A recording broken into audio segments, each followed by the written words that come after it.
Okay. So, what happened last time, everybody?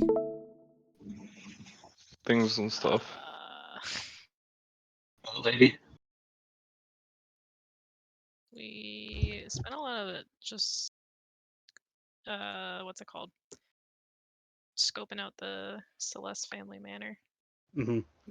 And trying to remember. I handed out pamphlets. Yeah, you handed out pamphlets. What?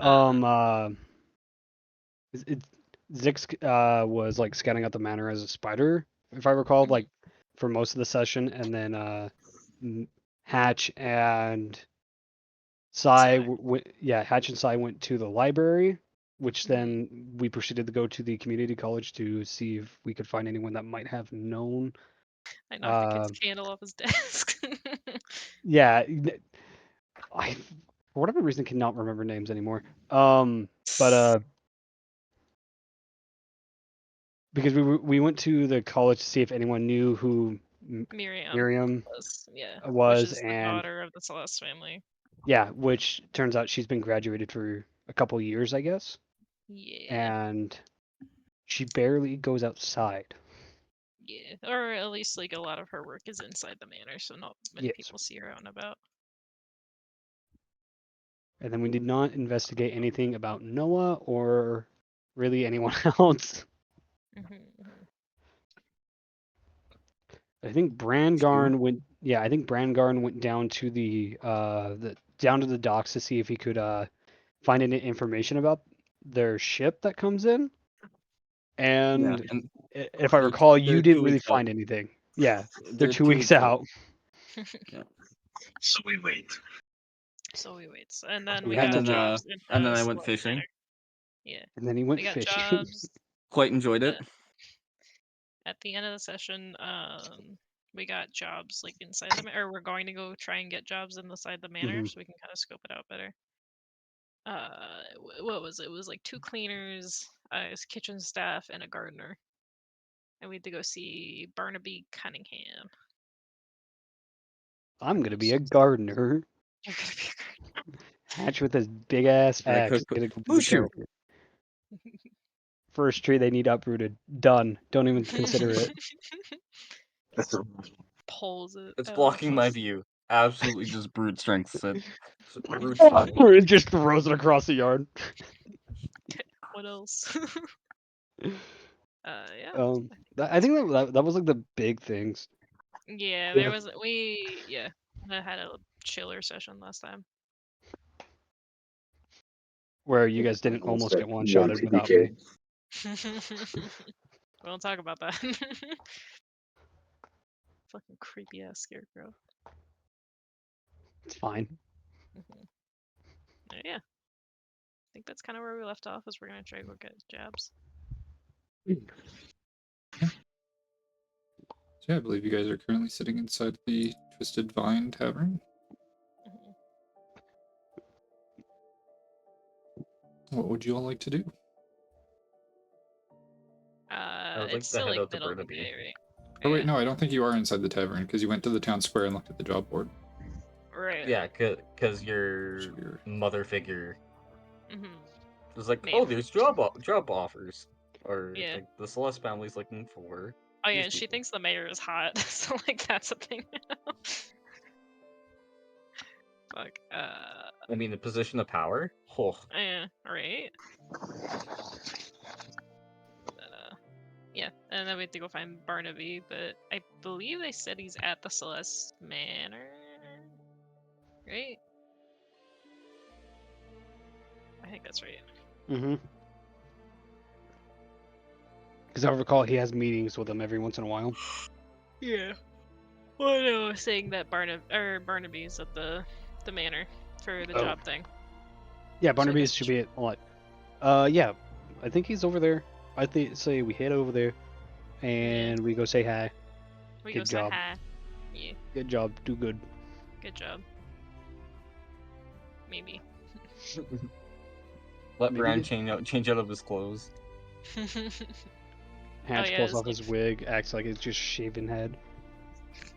So you still have that ring that gives you a beard? Yeah, I'm You keeping know. the fucking beard on. I look gorgeous. Alright. Head Or on no, over I have there. to go pick him up still, I believe. Who? Because he said at the end of the day. Right. It's right. Taylor's. Taylor's. He's Right. an orc. I forgot about that name, dude. Mm-hmm. Well, like, we have bards and noble, so, like, it's... Oh my god. Herbs. Yeah.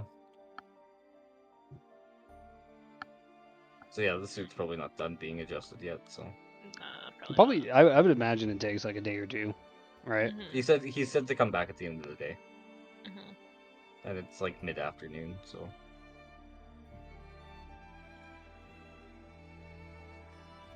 Yeah, close Let's enough to head the end of over. the day. Just go check in. Go head over to It's the only been, like, Celeste 3 hours or 4 hours, so... Mhm.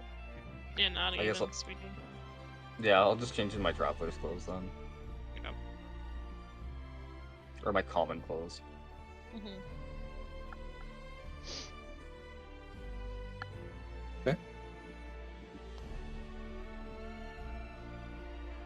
And then, head to the manor.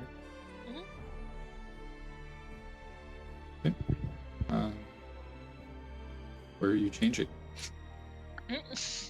Middle of In the the middle of the street. It's just, like, right there. Just like go behind a building. Yeah.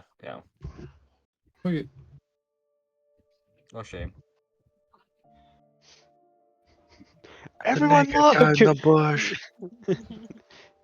So everyone is going to the manor? I am not. I don't think think what there's- we established was that Zick and Percy weren't, 'cause they were just gonna try and scout some more because they've been recognized by the guards already. And then it was gonna be me, Bram, and Hatch that try and get jobs. I think.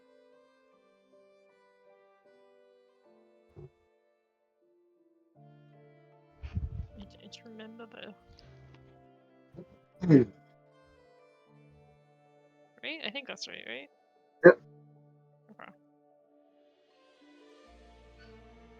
So yeah, me, Hatch, and Bram will head over to the manor, and then I don't know what Zick and Percy want to do. I mean, Zick doesn't. Zick doesn't exist technically, kind of. But He's here in spirit. He's here in spirit, but That's a spider. it's exciting. Yeah. You gotta throw it in the Hooskow for kobold things. Well, I was assuming Brayden wasn't going to be here for the session, but he is apparently here, so we will be able to do whatever until then. Okay.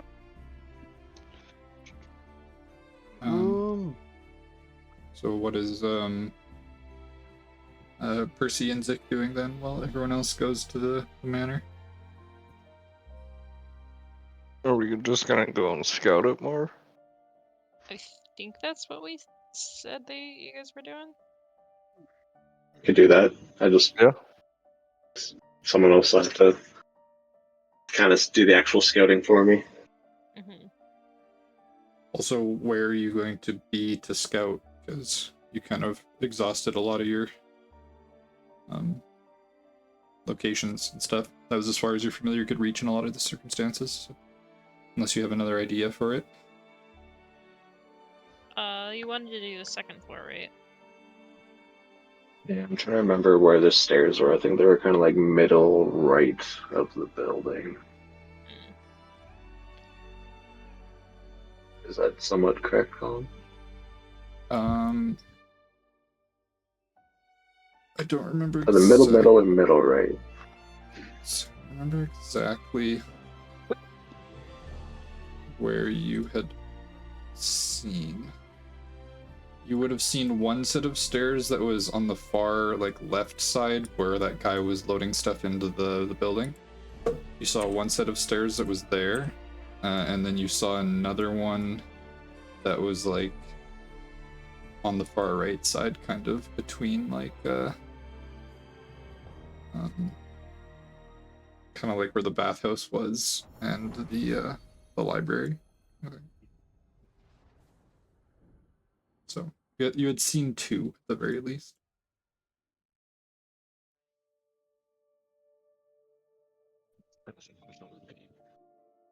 Just to try and go upstairs. Was there? I assume there's like windows on the second floor. Yep. Maybe I'll just like walk around the outside of the building with my spider, and just like try and look in the windows. Okay. So Very ease of things.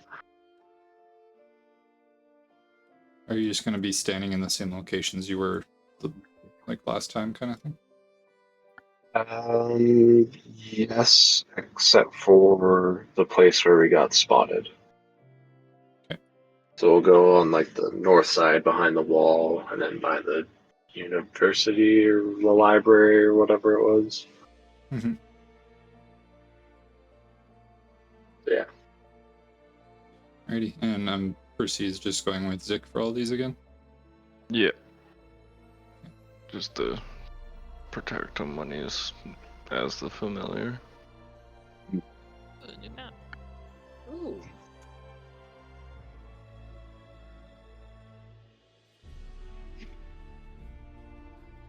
So is the interior like mostly black for everybody else? Yeah, we see, The only like, place I can see into is like the into entryways to here. everything. Yeah, okay. Just because when I And go to like, then- usually I can preview vision, but for some reason when I go to preview vision for one of you guys, it's showing you all of, like, it shows me as you guys having all of Zik's vision. So Oh, weird. that's why I was just wanting to double check. Otherwise, I can just see like Yeah, this is just a small fence that's like a balcony little that goes up to balcony the front or whatever. So there's nothing actually prohibiting your vision there, which is why you can see that. But okay. So grab a Shoe. spider. Spider. That's Megamind, right? Yeah. Yeah, it's like I'm pretty sure that's what that's from.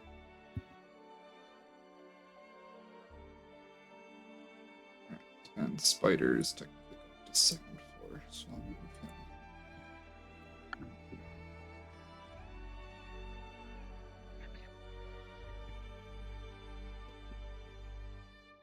Okay, so yeah. What is Hatch, Sai, and Brenkard doing?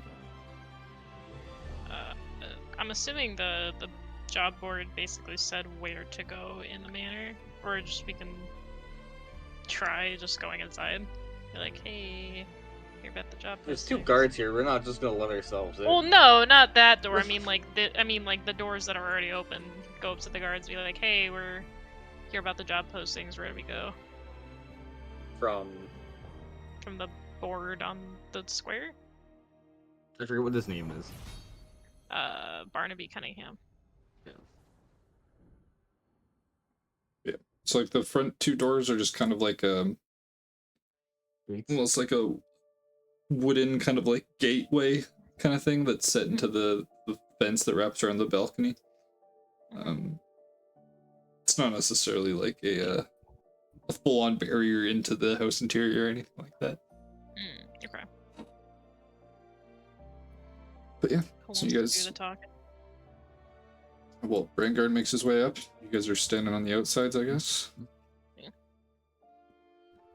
Good day, gentlemen. I hear there's a job offering from Mr. Cunningham. Where might you direct us? You're interested, I assume? Yes, all three of us are. Me as a cook. This barbarian fellow here as the gardener. I know, very odd, but he's good with plants. He, And like then, Hatch just passes that. And then, Sai over here is looking to be a servant. Or a maid, I think is with or housekeeper. Cleaners, yeah.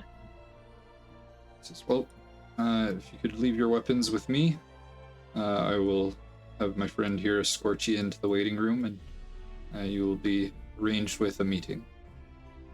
I have no weapons. Hatch is hesitant with that specifically because not because he does not want to be defenseless, but like he's got some It's special. Yeah. special. It's a very good thing I did not go in there. Yeah. Not religion.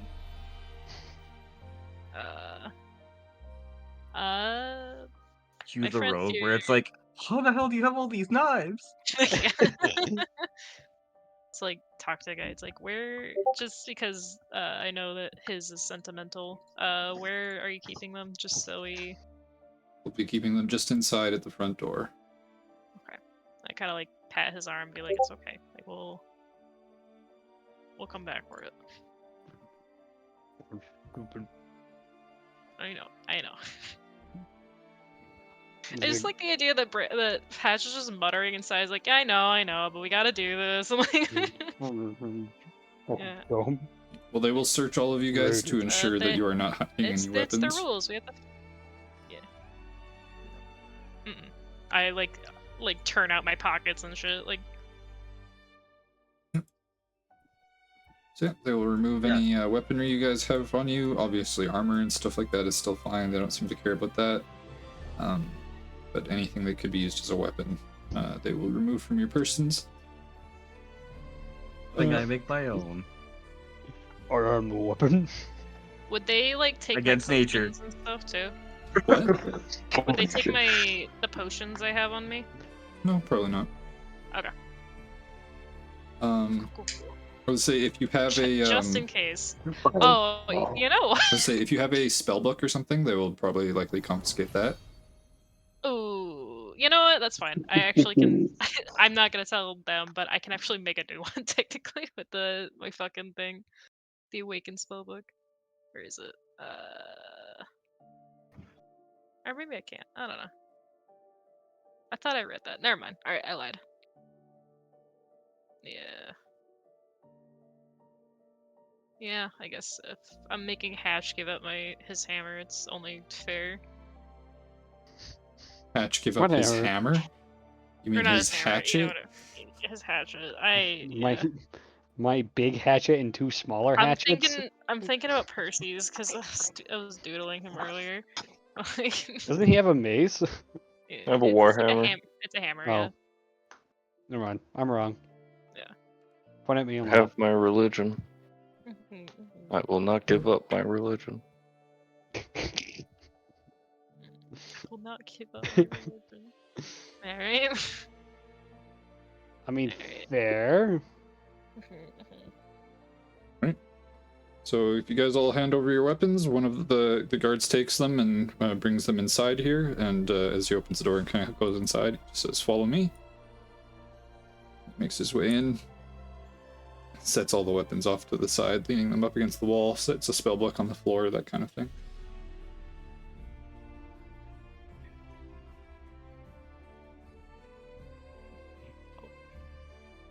I was like, why can't I go through that door? It's closed. Nope. Si's distracted. She walks into the door. Is your friend following us? Yep. Come on, Hatch. Oh, Yeah. Come on.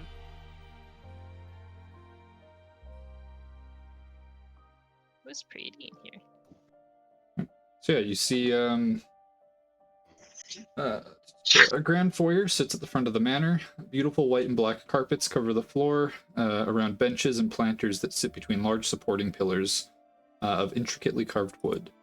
Two massive portraits hang across from one another on either side of the room, one of Lord and Lady Celeste and the other of their son and daughter, Noah and Miriam.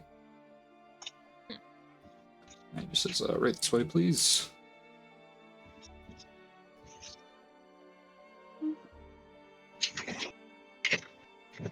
Hi, that's the lady. Huh? So you can take a seat and make yourselves comfortable. I will go and get Mr. Cunningham, and he'll be right with you guys.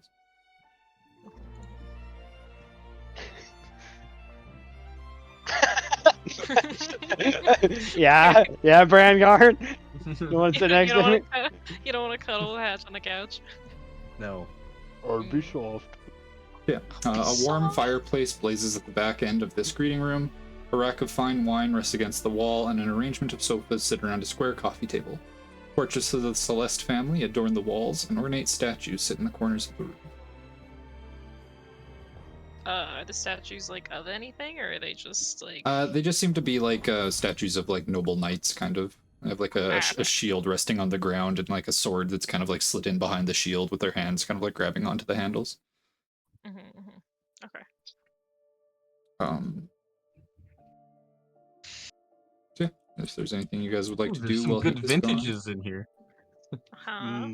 Keep Can your I hands to yourself. Can I make a nature check on the plants to see if I See if can you like see if I can Identify them. basically like know what I'm doing? Yeah, sure. I'm gonna be Uh, a gardener. Might as well start. If no I got- they're from. Sure. Yeah. Go for it. That one. It's a nature. Oh god, this requires intelligence. It does. That one. Breaks Some the is knowing shrub. if you can eat them or not. Yeah, they look like small kind of planters that hold a variety of these kind of. I mean, not a variety, but a decent number of these kind of like white, almost like bell-shaped flowers. You can't recall exactly what types of flowers these are, unfortunately. White bells. No. Oh, I'm I fucked. feel like I should. Here, I'll pull out like a pen and paper and be like, Hatch, do you want to learn how to practice your signature before you have to sign anything? Turns back to the blunt. Fall. He's gladly gonna like walk over and begin studying how to write, essentially. Yeah, I'll like put the pen in his hand so that he's holding it right. Mm-hmm. While we have this time together, No, that's I an E. am gonna an expend A. a psychic die. Hatch, your name is spelled H-A-T-C-H. It's not H-E. Etch. Makes sense. Yeah. It's A. You go like that. Oh. Listen, I'm trying. I know you're trying, but you gotta spell it Try right. better. I could not tell you how many letters I don't know. You just gotta remember these. You just have to remember these 5, buddy. I believe in you. You can do this. So many. It's 5. Just sign it ha if you want.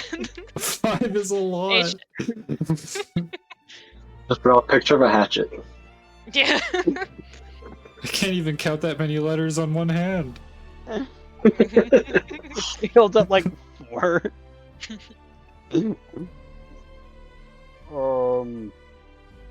I'll like write it above where he's writing and be like, try and just copy this. Like,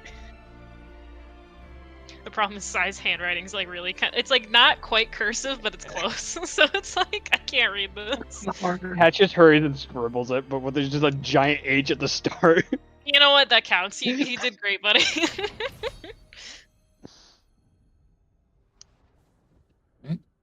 Also, I'm psionically linked to Sai and Hatch. Good point. Okay. And that lasts for six 6 hours. Nice. 6 hours. Or until What- they choose to sever the connection. Wait, can I hear you? Like, can you talk to me at any point with that, or do I know? Yes. Or You I can know- talk. or- You can talk and respond to me. Okay, but do you? Hold on, I should probably ask it like this. Do I already know that you're like linked to me that way, or no? I don't think so. Yes, I imagine not unless you say anything. Yeah, no. I'm linked to them, so.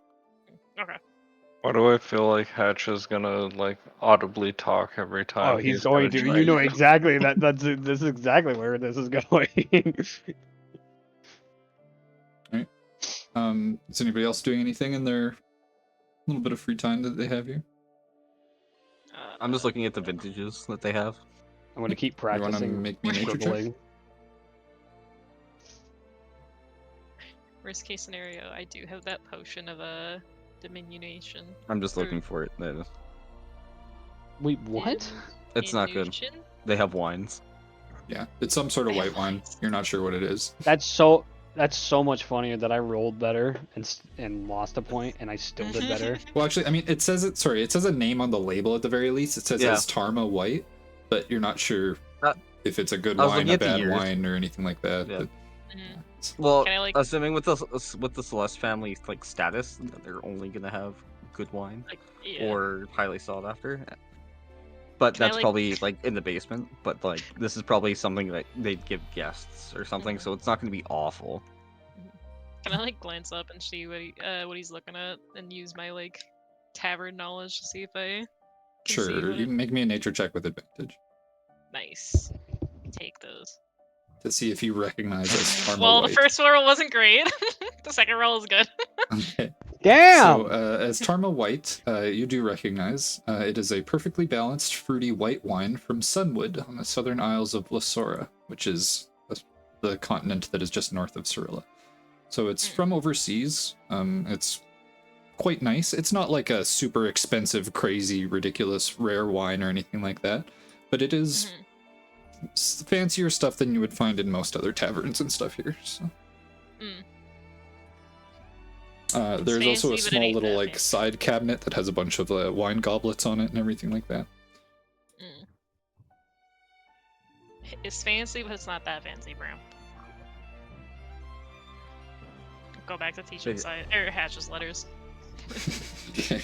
How are you teaching him his letters? I'm like, at this point, because he can't memorize 5 fucking letters. She is physically moving his hand to spell out his name. Be like, come on. Mhm. Just assign a letter to each one of his fingers on a hand. Yeah.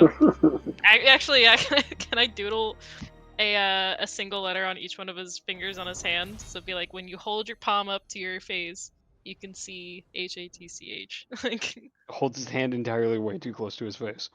not. That's why I'm not a teacher. It's like I pull his hand back a little bit. It's like Mhm. right there. Those letters, buddy. Where's Oh. that one?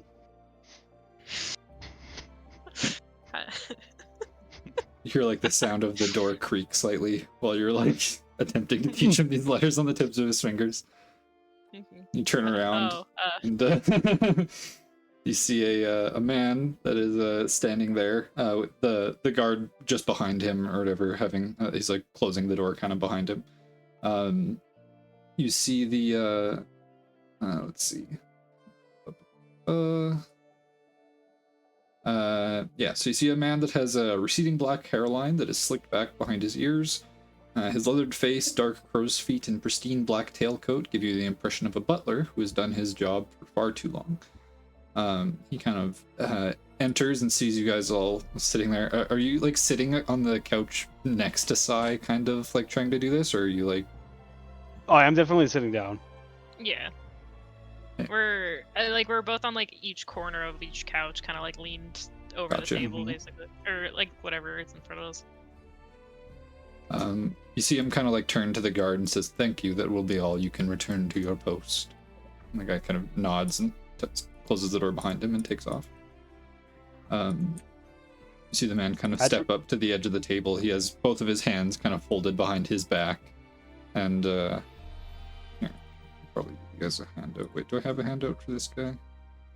After the door closes, Hatch is gonna stand up to almost greet, but just like stand in one place. Right. Sorry, I don't have a handout for him, so I'm quickly making one. Take 2 seconds. It's like a dishonored character. I almost imagine the butler from Helsing. Like that's what I had in my head. Oh, nice. He kind of steps up to the edge of the table and kind of looks to you, Brangarn, and gestures to the couch. Says, "Please take a seat." Hatch will sit back down. Yeah, makes his way over and kind of sits in one of the chairs, kind of across from you. He sits like very like a noble would. Like his back doesn't touch the back of the chair, kind of thing. He's sitting very upright. He has his hands kind of folded in front of him, and he says, "I'm told that you are interested in getting a position of work within the manor." Yes, all three of us are Mhm. looking for different positions.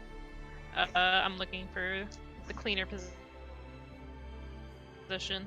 My friend here looking to be your gardener, and then the doorman man on the end is looking to your new kitchen help. And do you all know each other? In passing, I suppose. And what makes you think that you are suitable for a position with the Celeste family? I have personally worked in service for the past at least a decade. I know how to work diligently and without complaint. Where is My your friend, employ? unfortunately, they were the owners of the Twisting Vine, and they passed recently, very tragically. So I'm looking for new work. Ah, yes. I heard about the murder of the, what was it, Emil and Olivia? Olive, but yes. Yes, it's very tragic indeed. I assume this is why you're looking for new work? She nods. He like kind of like pulls out a small notebook and you see him kind of like take some notes. And he looks up to you, Hatch, and says, "And yourself? What makes you suitable to be a gardener, was it?" And he kind of like, you can see his eyes kind of like scan over the rest of your persons. To be fair, Strong. this would be a first. You have no experience with botany? True. But I do have the strength to pull, I guess, trim shrubbery. I am good with an axe. I can assure you the type of garden maintenance that is required around the manor does not require such brute strength. Are you able to work delicately? Care for the life of a plant? Be able to understand what it needs to grow and nurture? I do indeed. Is that right? Make me a deception check. Oh, no. I believe in you, buddy. Remember, I've been rolling like shit already. inspiration. Yeah, Inspiration. your inspiration. inspiration. Oh yeah, I do have inspiration. Fuck it, we ball with that. Nope. We're not good at lying. Well, I understand what it needs to keep a plant alive, but I don't know much more. I know, like, hey, if I don't hit it with an axe, it stays alive. If I don't burn it, it'll not die. Kind of says, And where are you from? Oh, I gotta remember that real quick. I have that noted. Just fucking blue screens. Just like, ah. I know I typed it out somewhere, and I literally lost it. Blank brisk stare. That's a good question. Oh, that's the wrong. There it is. You know, can I actually make an intelligence check to see if Hatch remembers exactly where he's from? Because like he would imagine like, oh yeah, it's snowy. Oh, It's I been never a read a while. map. I've never read a map before. Like that realization hits him. Christ. Can't even read. Yep, never read a map. Just like you're a traveler. No. You know, I won't lie. Haven't looked at a map in some time, and I don't remember. Or I remember it was snow-covered mountaintops. I see. He like goes and takes some notes in the booklet. Kind of sighs a little If bit it's- and then looks over to Brangar and he says, "And yourself? What position was it that you were interested in? Oh, the cooking position. And what experience do you have that makes you feel that you are suitable to work in the kitchens in the Celeste Manor?" Well, coming from a dwarven background, we have experience with spicy foods and finer dishes. Even though they might look a little crude, they're quite fantastic and delightfully spiced dishes. I also have been known to try new products that the culinary come out with, and giving them valuable feedback on it as well. So you're a food critic? Of sorts, yes. I enjoy a good meal, and I know a good meal from a bad meal. Pyrgos has amazing salted pork, and if I were able to work in the kitchen, I'd be asking them to import their pork vendor, asking it to come here so it can be served to the family. See? Really fucking And like where that is it pork. that you're from? Where am I from? Are you talking where I was born or where I grew up? Both, I suppose. Well, I'll say I'll say Corvair is my home now. Well, now you have me curious. Where was it that you were born? Barakor. And what brought you all the way to Corvair? Different life. Just I wasn't with the whole being a full-blown merchant or becoming a smith in a trade. I just wanted the open road and travel the world and taste the food and from different regions, different cultures. Like I just wanted to try everything. Well, the And then Celeste working family behind the smithy. says, well, Oh, the go ahead. Celeste family gets their food imported from all across the globe, so you will have to have Oh. experience with dealing with a variety of food dishes. Okay. I'm gonna take some notes. And he kind of looks back up and says, "Give me one moment, please." He gets up, makes his way over to the door. It's okay, Hatch. He tried. Hatch just I'm- like leans over the side. I mind Link's side. Like I don't think Hatch got it. No. Hatch Try- verbally says out loud, "No, I did not." No, so the thing is, I can choose who I link with, but you can't hear who I'm talking to. Oh, really? Mm, Yeah, so I like thought I'm you- literally a mediator. So Oh, I thought you said Yeah. it. I thought you said it to say.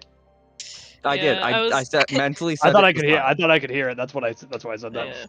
No. I was gonna speak up on his behalf, but I figured it would be smarter to keep quiet and have at least one of us have a better chance. You are Um, learning. Well, to be fair, I fucked up my shit. Like he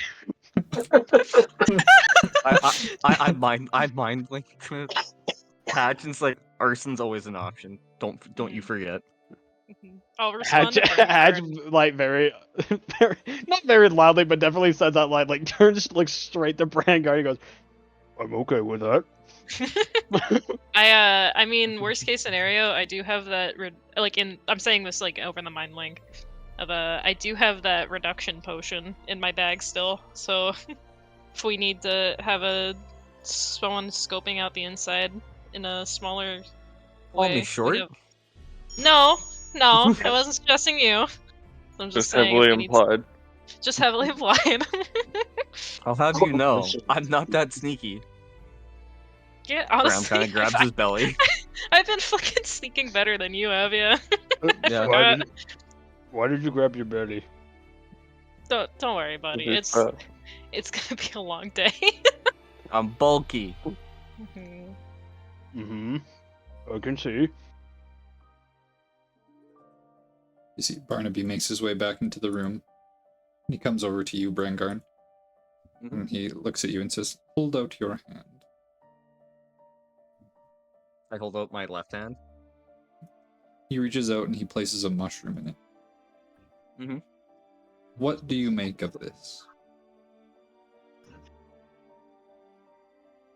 Colin, do you have a picture of the mushroom?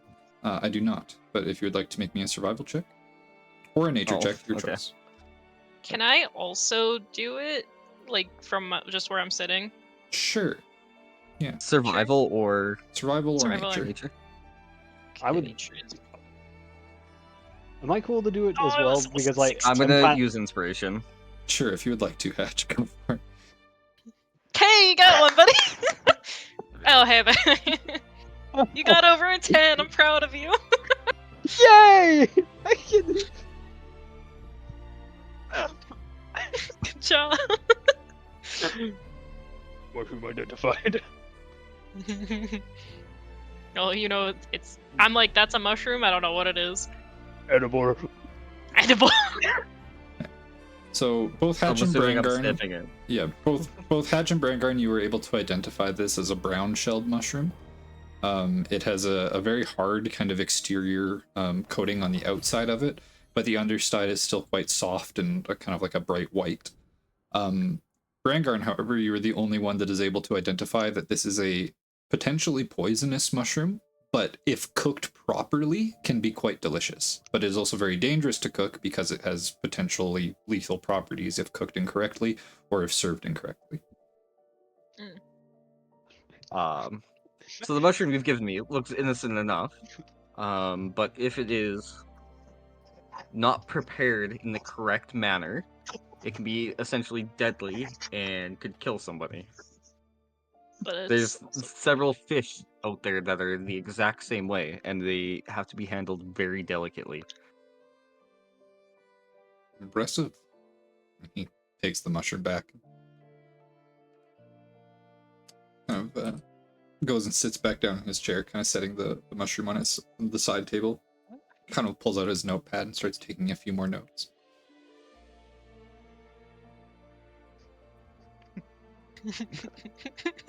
Last question for the three of you.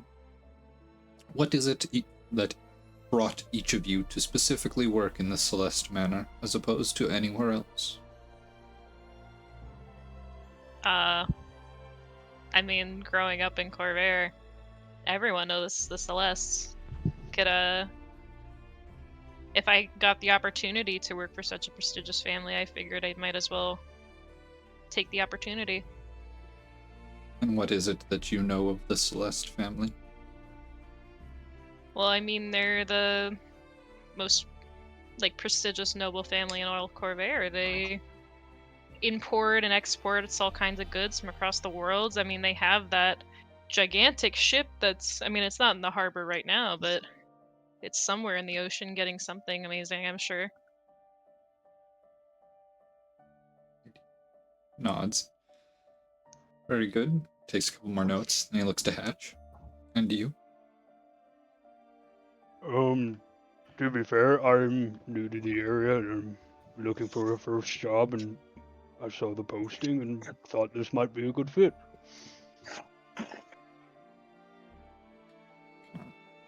Notes a couple more things in his notebook. Very well. And he looks to Brangarn. And how about yourself?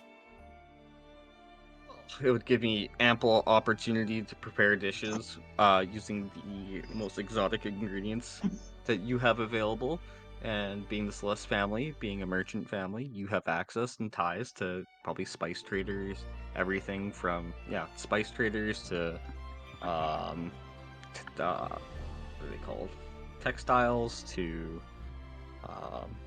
general goods, like just a wealth that you have, and then also being able to be prepare these dishes for the family.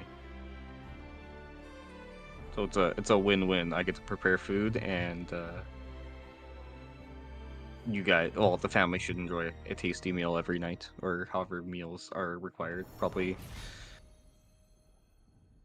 a breakfast, a lunch, a tea time, and A supper of some sort. supper, and then probably evening snacks as well, or like desserts or sweets if that's what the family requires. takes a couple more notes in his book. It says, if you were to be hired as a chef, you would be required to not only prepare meals for the Celeste family, but any noble guests that they may have from overseas, as well as the house staff as well. This is quite a lot of food to prepare, and you would be working throughout the day. How good are you at working under busy circumstances and under pressure? I would say fairly confident. Just give a knife in my hand and I'll get to it. This dark undertones for anybody who doesn't know. Yeah. Laughs in Why do I picture you just like winked at the end? Yeah. Very obvious, just like overly exaggerated, like, uh-huh.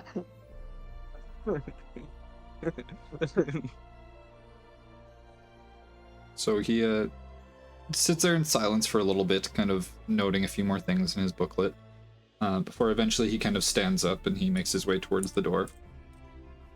He kind of turns around and says, "Here at the Celeste Manor, we only hire those who are passionate about their work and who have a sense of pride in what they do."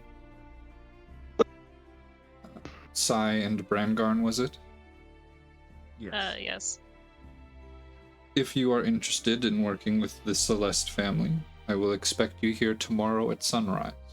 You will be shown your new quarters and where you will be working, as well as those who you will be working with. Hatch, was it? I apologize, but we need a level of delicacy when working with the rare and intricate plants around the manor, and I believe your strength is best suited elsewhere. I do apologize. I completely understand. And Hatch, like, politely stands up. If you would I'll, follow me to the I'll- front door, I will escort you out of the manor, and we will see you at sunrise. I'll kind of loudly say to Hatch and be like, "Don't worry, buddy. With your strength, you're gonna find, you'll can maybe become a guard, or you can I'll just throw someone off a bridge. maybe not that." Huh. I'm thinking more moving boxes in the shipyard or something. You'll find your place. Or that. Yeah. You can collect your belongings and go. Yeah, I'll grab my spell book. This seems Brandguard absolutely just load up on all of his daggers. Don't worry about it. They're cooking knives. What do you mean? Hatch grabs his weapons and begins to head out. See Barnaby makes his way out, and he looks towards the two guards on the side of the door and points out both Sai and Brangar and says, "These two have been hired and will be expected back tomorrow at sunrise. Feel free to let them in and show them to their quarters." I said, "Yes, sir." Turns back inside, door closes. Well, Hatch looks at his hand. H. well, that could have gone better, but it could have gone a lot worse. 2 out of 3, but So, I think, yeah, maybe putting Hatch in the shipyard might be a good idea. Let's see if he can't hear anything. Hatch just like kind We're of robbing them. flexes his arms a little bit, like, I can move boxes. You can move boxes. Didn't really know plants, but that's okay. We weren't really expecting you to. Oh, I was fucked. Yeah. Which was our fall guy. Yeah. He was there to make us look better. Uh-huh. But I'm just happy they didn't fucking look into Olive and Emil. They weren't the nicest business owners. But So I'm as gonna have far to as go like business owners, they weren't terrible people. It was just they were terrible people to you. yeah, fair enough. Fair enough. Well, I These mean, guys fucking sucked. yeah. Yeah, that's fair. It kind of got to the point where it was like, even though they might be good in some areas because of the way they treated her, just shows like they're just bad people. Like, Yeah. So, I will quickly snap to Percy and Zik. I will give you basically a rough description of the rooms you see as you kind of skirt the surrounding of the second floor with your spider. So starting on the front end of the house, there's like the large circular room at the bottom right. On the second floor, it looks like it is a ballroom or like a dance hall of some sort. You can see like large marbled floors, a few surrounding tables set with chairs, a massive chandelier hanging from the domed ceiling, and like a kind of like a marble checkered floor in the center. You continue to make your way around the building, and similar to the bottom floor, there's kind of like a central hallway that splits into a lot of the surrounding rooms. So for a lot of it, you just kind of get a stone corridor that has doors that split off into the other sections of the house. As you wrap around to the northern side, you see there is what looks to be like a study of some sort. It has like couches sitting around a fireplace, a few tables for reading, a couch and coffee table, that kind of thing. Looks quite cozy and not quite as like small and cramped as the guest rooms that were on the bottom floor. You continue to make your way around and find also on the northern side a what looks to be like a master bedroom. You can see like a large bearskin rug, a small like sectional of sofas in the one corner of the room, a very like large and kind of like poofy leather stuffed chair, kind of like a bamboo screen kind of dividing off into one section of the room that could be used for like changing or something, and a large incredibly large kind of bed that's in the top north corner of the room. Massive intricate carpet of like black and gold kind of stretches out across the floor, and it looks like this is definitely probably like a master bedroom if you had to guess. Making your way farther forward, in the northern garden where you saw there was like that balcony that was up on the second floor, you see the room that it extends into. It looks like a smaller kind of office of some sort. It has a small sitting area around a hearth. What looks to be like a small like very like unused kind of like crib or like child's bed that clearly has not been needed for quite some time. And at the back end of the room, you can see a bookshelf and a large writing desk in which you see a woman with snow white hair that is currently poring over a few papers and scribbling notes. She doesn't seem to notice you, obviously, from the outside of the window, but you can see her kind of sitting at the desk doing whatever it is she's doing. Continue to wrap your way around the room, or around the building. And on the north end, kind of on the west side of the house, you see what looks like servants' quarters. There's 7 beds that are all kind of arranged in a line along this one long rectangular room. They each have kind of like foot lockers at the foot of the bed, and there's small kind of like dining tables, not really dining table, but more of like a small rectangular table with 2 chairs on either side that's shoved up against the walls beside them. You wrap around to the western side of the building and see it is similar to the eastern side, where there's just kind of like a stone hall and corridor that kind of wraps its way around and makes its way in towards the center of the building, where there would be more rooms. You continue your way south and see a couple of restrooms on the second floor in a similar location to kind of where you saw the restrooms on the bottom floor. You make your way through into a small like exterior garden that has a pond with like a fountain that kind of like looks like it has a statue of a frog that's like spitting water out into a large pond that has a bunch of lily pads floating in it.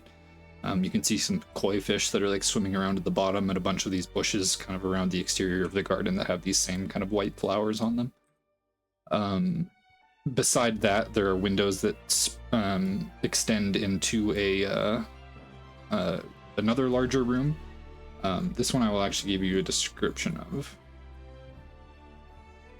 So walls of bookshelves surround this room, the tops of which are covered with candles which provide ample light. In the center of the room is a large circular table with black tablecloth and a massive green crystalline structure that pulses with a faint glow. Books and scrolls are sprawled out on the table around it, and a ring of candles surrounds the edge of the table. The western wall sports 3 wooden cabinets, the rightmost of which has a nest in which sits a pure white raven. A small clay furnace sits in the southwest corner, and a writing desk covered in parchment occupies the southeast corner. The eastern wall has 2 workbenches against it, each covered with a wide variety of magical components, from bone dust and red sand to amber rods and powdered peridot. A woman with long white braided hair and black and gray wool outfit with silver accents works at one of the workbenches. She has a brown leather harness fastened around her torso that has a metal banded cylinder attached to the back of it. The cylinder has a leather covering around the outside, but the hum of energy is still audible from within. As she works at one of the tables, you can see an obsidian pyramid begin to light up with arcane runes and glyphs. It thrums with energy before a loud crack echoes through the room, and the glyphs go dim. She mumbles to herself in frustration before making her way over to the desk and writing something down in a notebook, and then makes her way back over towards the obsidian kind of pyramid and continues working. Can you make a stealth check for your spider as you pass by the window that has the nest with the white raven in it, and it may or may not notice you. Can someone roll it for me? Yeah, I'm grabbing it. Thank you. The spider has a stealth bonus of 4. +4. I'll take a wild ass guess and think that's Miriam's room, 13. or at least her workroom. Okay. Is that with the +4? Yeah. Oof. Yeah, I'll take that roll. Alrighty. Could be worse. Could be worse. Yeah. It's above 12, so that's a good sign. Right. So you see the raven is kind of like looking into the room, and you kind of like skitter across the window and kind of like stare into it. And as you're kind of looking at it, the raven is sitting there, and its head like cracks around like 180 degrees, almost as if rotating on like a pivot or something, not like a normal raven's head would. And you see its eyes kind of like stare at the spider for a moment, and you see kind of like almost like a mechanical type shutter over the eyes, like you would see on a camera, how they kind of spiral in to like narrow down and then spiral back out. As they kind of spiral in and narrow down on the spider, and you see its mouth open, and then like a cawing sound as if played through like a megaphone or something starts to emerge from its mouth, although it doesn't look like a normal raven would be cawing. And you see the woman like whip around 180 degrees. She makes her way over to the window and slams the curtains shut, and you lose sight of the inside of the room. Alright. Well, then. Yeah. Rude. I was just watching that. Huh. Okay. Gonna continue to make your way around the building, I assume. You see what looks to be like attached to that room, another bedroom of some sort.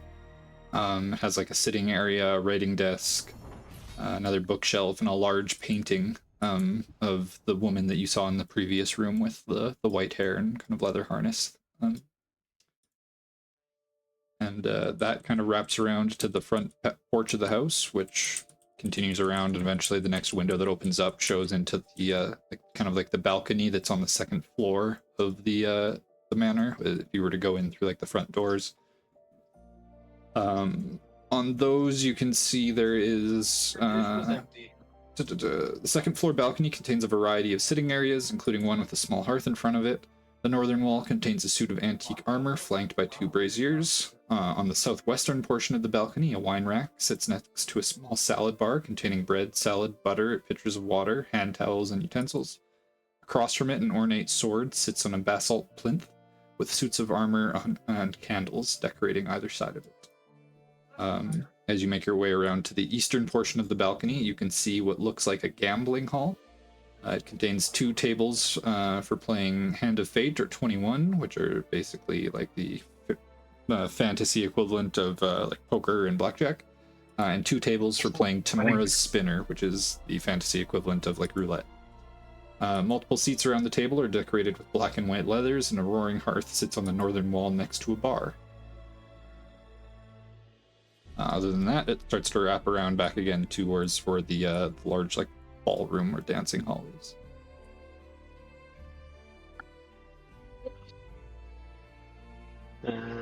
I'll just, if that's everything, then I'll drop out of the spider. Okay. I'll just let Percy know what I saw, primarily like the location of the master bedroom, the study type area, and then what happened with the fucking albino raven and the temple or the pyramid thing. Sounds spooky. Very. They're definitely up to some shady ass shit. 5 Pookie. Well, I think I mentioned to Zik, like all of them, that Miriam was like a not an alchemist, but she like A a secluded artifice. scholar. She was like yeah, she was like a magic person who worked with a lot of like architecture shit. Architecture or artifacts? Architecture. Because I remember that being like kind of an interesting detail. I was like, oh. Okay. Yeah, you know she is more of an artificer than she is like a wizard or Artificer, something. yeah, that was the word. I always fucking forget artificer as a word. I keep wanting to call him alchemist.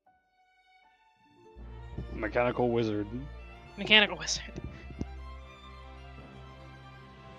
Okay. That's good for me. Oh, can I go on the roof real quick? Just see if there's any, like, other chimneys or skylights or anything like that. There doesn't look to be any skylights, but there are a variety of chimneys around the house. There's, I believe, in total 1, 2, 3, 4. Don't worry, Sick. I'll keep the fire low one day so you can sneak down the chimney. Hold your breath. 1, 2, Yeah. 3, 4, 5. There's a total of 5 Wait, chimneys. you can do that? And what size is it? Like, small creature could fit down, or smaller than that? Most of them would require you to be a small creature. There is one that would extend down into what you know as the ballroom or whatever on the second floor, and then the kind of almost like an entertainment room that has like a small stage in the center of it, and like a bunch of dining tables and things, like a banquet hall almost. That's on the first floor, and that one has a much larger chimney in it that you could assume could potentially fit a medium creature. Cool.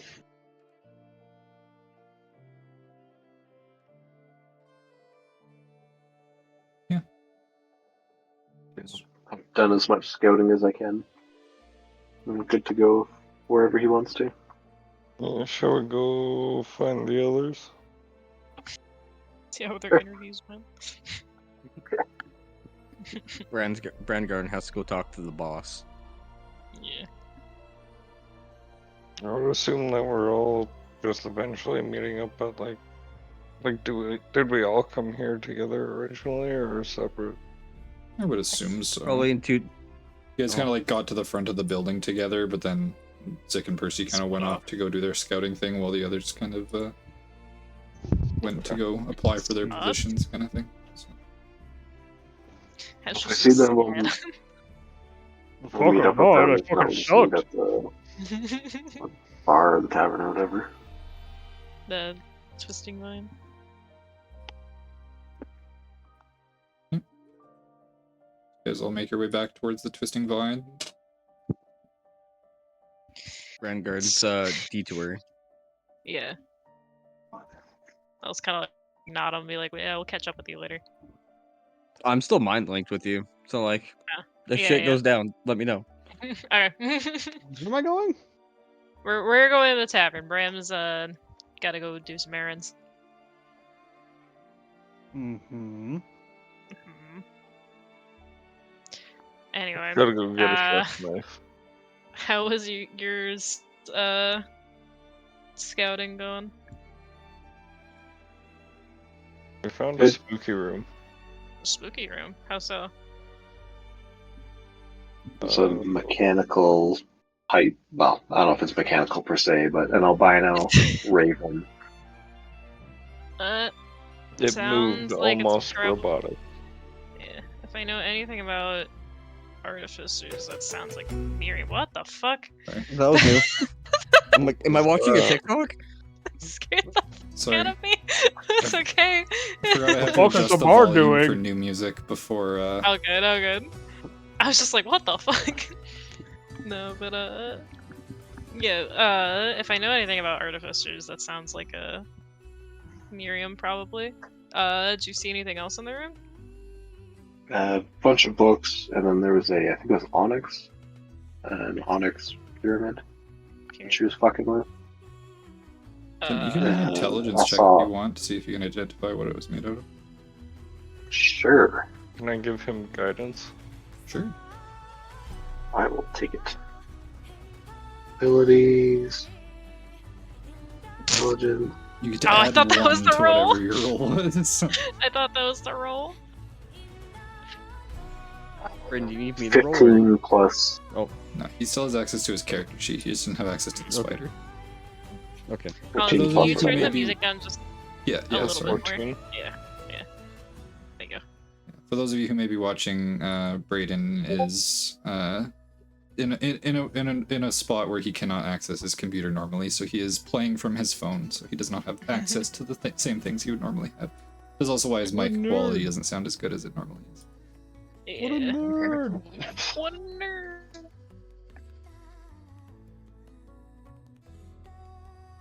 15 plus whatever. Plus 1, So 16. 16. Yeah, it was made out of obsidian. Okay. Yeah, I'll just tell them that I spotted both the mother and the daughter, I believe, and then I saw the master bedroom and then the creepy study room with the pyramid and the raven. Can I try and like guess what she was doing with the pyramid? I imagine it'd be like disadvantage, but like Also, I'll be right back. I got work shit. I'll be like 5-10. Sure, you can make me an Arcana check with disadvantage if you'd like. it's 1, it's 2. Well, I think we know which one it is. Yeah, it's like an obsidian pyramid. From what he was saying, how it was like lighting up with like runes and glyphs and stuff. You have no freaking idea. Yeah, I figured as much. I figured it'd be a long shot, but alright. Well, 2 of us got jobs, but we might have to find something else for Hatch to do.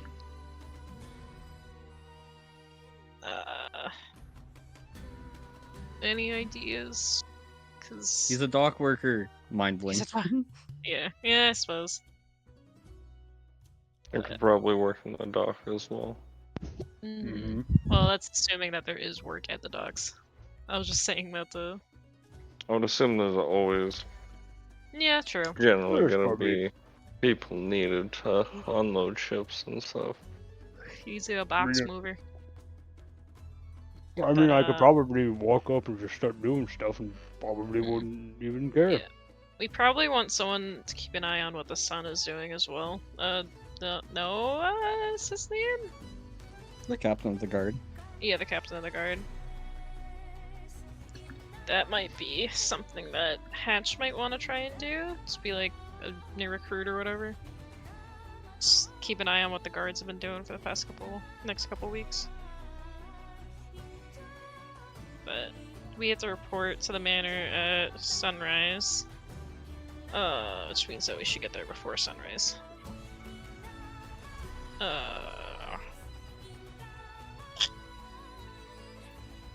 I guess we have to figure out what our plan of action here is, because we've gotten in.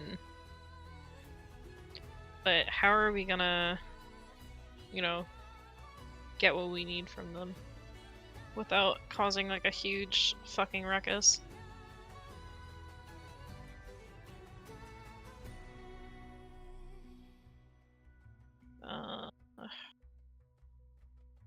Because what do we need? We need the information about the gemstone that's coming in on the ship.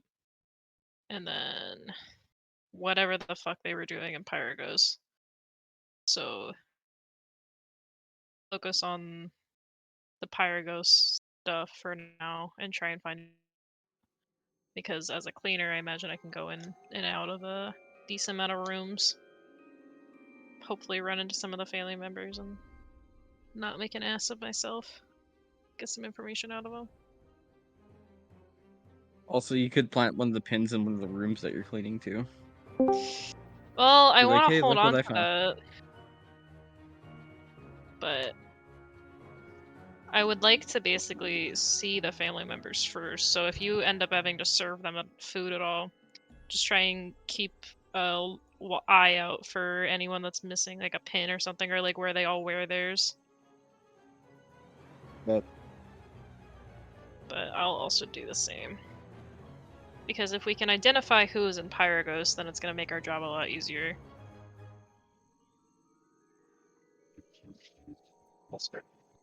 My gut tells me it's Miriam. Because, frankly, in order to build that machine that they had in that tower, they're going to need people that know how to put anything like that together in the first place. And Miriam seems to have that kind of expertise. So I'm going to try and focus on her more than any of the others. But if we notice any information other than that, then we can pivot to whoever needs the attention. And then obviously try and grab any, like, incriminating evidence about them. Because, maybe we can take it to the, I forget, this continent, the capital city is, like, Zulos or whatever in the desert, or is that... Yep. Okay. Well, I imagine if there's a noble family up to no good, then worst case scenario, we have to flee the Corvair. We can head to Zulos and try and, report their misdoings. like also potentially like the guard captain's corrupt as well. So Yeah, that's what I mean, is that we should probably have someone keep an eye on him, and I think that either Hatch or Percy might be the person for the job for that, because they can maybe blend in as like a new recruit or something. So I guess the real question now is who's focusing on which family member? Because the person at the dock can probably focus on the father. The person at the guards can probably focus on the son. I'll look into Miriam, but I don't really know. The mother has to be involved somehow, because she does the bookkeeping, so usually in these cases, I'm assuming there's a real ledger that has all of their expenses, and then there's a fake one that they show to avoid suspicion. But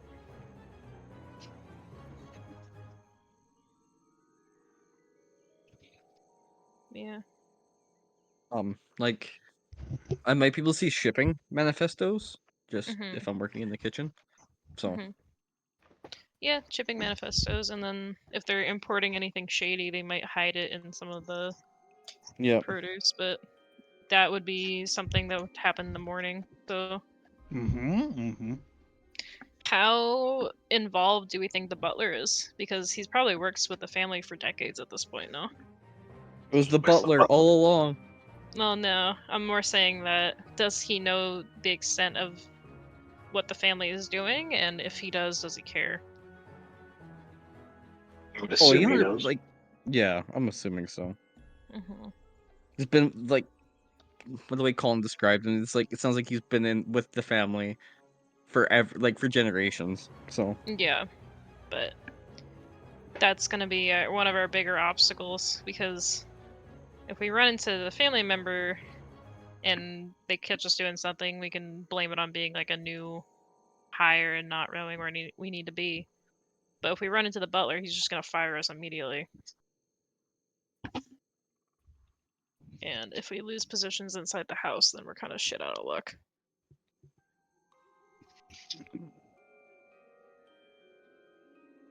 So I guess maybe you can do the mind link thing like once per day, right? what? You can do the mind link stuff like once per day? I can do it 4 times a 4 day, times. but it also takes away a part from my other ability as well. So So the first one was free, right? It's the first time you do it, yeah, it but doesn't I've heard expend one of your dice. Yeah, but I've already used it once today, so because I mind linked with Side to be like, hey, if you join the guild, Right. they might help get rid of all the debt. And she's like, no. I'm like, okay. But, So that was my first expenditure.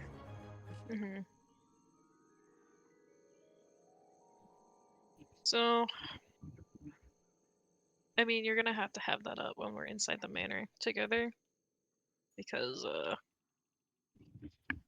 getting any information in and out of that house is gonna be hard, or like swiping stuff.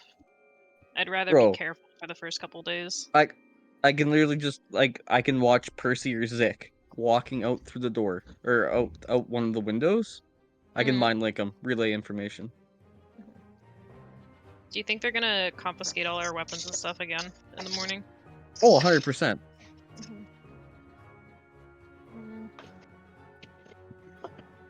Like I'm fine without having weapons. I'm not, though. That's the issue. If they take my spellbook away, I can't really do anything. I can teleport, but that's something that I'm able to do as an Eldrin. But So I'll say, just for like game mechanics wise, you only need your wizard spellbook to prepare your spells in the morning. If you lose your spellbook, you still have all of the spells you have prepared. It's just those are the only ones you can cast for the day, and you wouldn't be able to prepare new spells. okay. It's not your spell casting focus. Okay. It is just your list of spells that you reference every morning. Think of them as like a bunch of flashcards. You can only remember a certain amount of them. Okay, fair enough. Because I always wondered how that really works. Because I knew if the spell got I knew if the spell book got destroyed, you were fucked. So I wasn't really sure if it. Yeah, it just means you don't have access to all of the spells that you've learned and written in your spell book. You only have access to the ones that you prepared that morning. So until you find a new spell book or make a new one or whatever. So. I wonder if I should move some stuff around then. I feel like the friends cantrip, or it's cantrip. What the fuck? That's a cantrip? Yep. Huh. But you can't have it. Yeah, I can't have it if I prepare it in the morning before we leave. Might be good. But you can't change cantrips. Yeah, unless you level. I'm pretty sure cantrips are is it wizard? Oh, okay. Yeah, it's your leveled spells that you can swap them. Okay. Never mind. Yeah, unless you gain a level, then you can learn a new cantrip. Yeah. Potentially, I think. Maybe only at certain levels. I can't remember exactly. Yeah, I think it's certain levels. I should probably prepare the identify spell then. Because that's probably going to come in handy quite a lot. You might be burning spell slots, though, to learn it, so you can learn it in 6 seconds. Yeah. But I'd rather have that on hand. Well, it's a ritual cast, so... Well, 10 minutes, though. Yeah. Somebody walks in halfway through your ritual cast and trying to identify something. A little sus. Oh, yeah, but I mean with my... what's it called? I get the... Where is it? Thing that lets you instant cast ritual spells for their casting time? Yeah. You can use the spell's casting time or you gain the use feature when you finish a long rest. So I can only do it once, but like... I mean, if in a pinch we need to do that, then it might be useful. I'd rather have that than something like a fucking... I have a lot of like damage spells right now, so... I am the damage. I am the damage. But yeah, I'll look into that. Alright! That's my... What was that, kid? You I lagged. said that's my 2 cents, so I don't really know what else we need to prepare before we do this.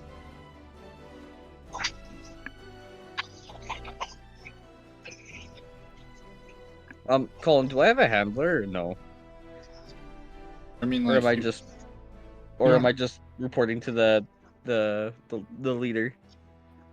No, I mean, like, you just report to the guild kind of thing. Like, unless you have, like, important information or whatever. If it's just, like, small stuff, they don't give a shit. Like, it's basically like, here's your job, come to us when you're done. Gotcha. Okay. Okay. Easy enough.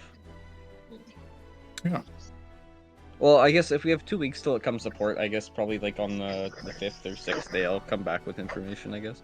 If I've learned anything. Or who knows, maybe I poisoned the entire family. Who knows? Brayden, if we're getting a lot of background noise from you, you want to just mute until you're ready to say stuff. I think he did. Yep. Tiwa. Tiwa. Alright.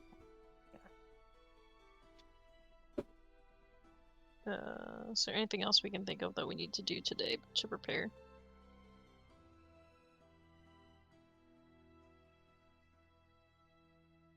Gonna take that as a no. No, other than I have to go stop off at Taylor's, so. Yeah. Alright, I guess we'll kind of like hang out for the rest of the day, kind of just getting ready to go to the manor tomorrow. Do they expect us to, like, because we're staying there, it's like quarters they have for us. I imagine we bring some stuff with us. You didn't say? Because I'm almost wondering if I should just leave my potions and stuff with Percy and Zick. Just because I feel like it would be a little suspicious being like, hey, why do you have this shit in your bag?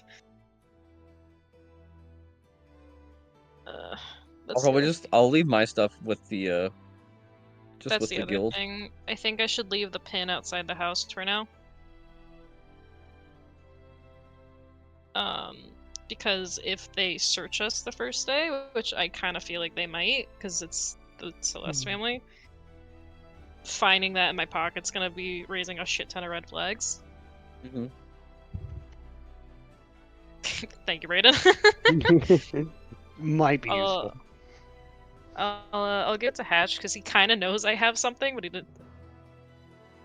Zick and Percy, what it is. I feel like, alright, hang on to this. Don't give it to anyone. Don't show it to anyone. Just keep it in your bag and hang on to it until we need it, okay? Or which one is it? It's a special pin. Say that. No, what I mean is, do we want me to put it in the bag or hold on to it? Probably put it in your bag. Can't remember. We can't let anyone see it. So if it's in your hands, Keep your hand nice and tight. Yeah, it's like a little kid fucking holding on to shit, like white knuckling it. White, yeah. Like it squeezes it, it breaks it. Oh no. Oh no. Yeah, just keep it safe, okay? Hatch will put it in his bag and nod. Search smoking. Well, guns don't exist in this world. It's our key piece of evidence. Let's say, put it that way. It's our twanging bow. Our twanging bow. There you go. Or bloodied sword, whatever. Yeah. That's probably more accurate. Yeah. There's a bloodied axe. Yeah, sure. Just, again, don't let anyone see it. Don't let anyone know you have it. Don't even mention it. So. Gives a thumbs up, like zips his lips, almost like Good. there's. Good job. We'll work on our letters again tonight. Hey. Yeah, there you go. You got one. We start at the beginning and we. Looks at his second finger. Hey. We'll go through the entire alphabet this time. It's a little complicated, but I'm not expecting you to get all of them. He only has 20 digits, though. How is he gonna get the last 6 letters? I forgot to figure some toes. No, you can write them on like what knuckle tattoos are, so he'll always flip his hand over. Yeah, on the front side of his fingers, on the back side of his fingers. Do they have meaning? Yeah, it's my alphabet. It's my alphabet. It's the alphabet, actually. I don't know how to read. We'll work on our letters first, and then we'll move on to sounds and pronunciation. This is a sound. It smacks the chair next to him. Sound. She just like puts her head on maids, the bar. please don't do that. I feel like you're going to break it. Sai just puts her head on the table. So I have a lot of. Hatch like puts one hand over his mouth, like, "I'm so sorry. I didn't mean to upset her." It's okay. It's just like face down. She's like, we just have a lot of more work to do than I thought.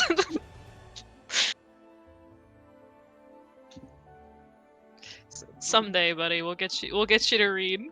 I'll try and come up with some sentences, easy sentences tonight to practice with. No. The cat in the magic hat had a bag of holding.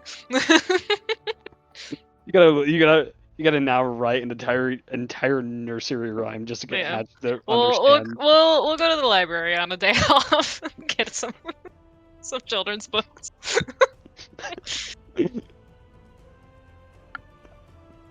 Imagine Hatch looking at a picture of Bucket going, The cat. "Oh, I can't just throw the bag." We can't throw things. You just gotta teach him the quick brown fox jumps over the lazy Over the dog. lazy dog. Yeah. Or the there's like a cooler version of that, but it's like significantly harder to spell. Fair. It's, let me find it.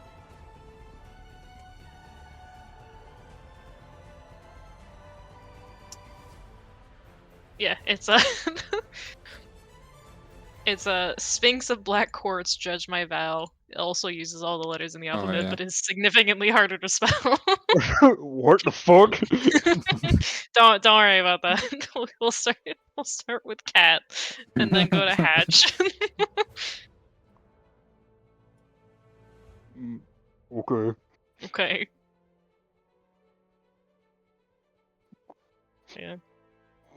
Spend like the rest of the night basically in the corner with Hatch, just trying to teach him the alphabet. The C on his middle finger, imagine, or like the C on his like ring finger is like slightly smeared due to sweat from the interview. Oh. No, try again. He shows her at oh. What does the k sound make?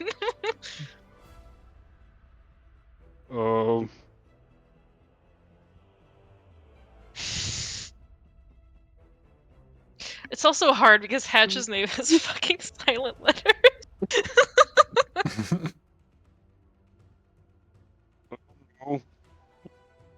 It's okay. We'll start with cat.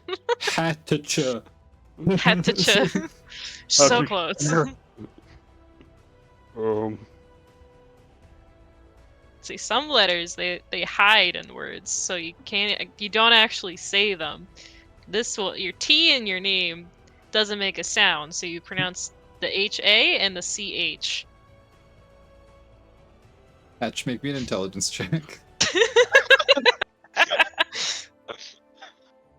I'm not a good teacher. I'm Why sorry. why do I feel like this is gonna be a high roll? I will. Ooh.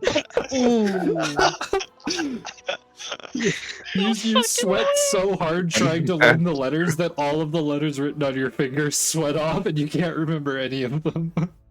You learned literally nothing all night. Shit. The fact that you're like, I feel like this is gonna be a high roll, and then it fucking rolls a 0 is incredible. Oh boy. Fuck. It's okay. I didn't expect you to get it all in one night. All my letters are gone. It's okay. Common is a tricky language. We'll keep working, buddy. You just gotta keep practicing. How can I speak? He just mispronounces his own name wrong now because he's been thinking too hard about it. My name is Hatcha. Hatch.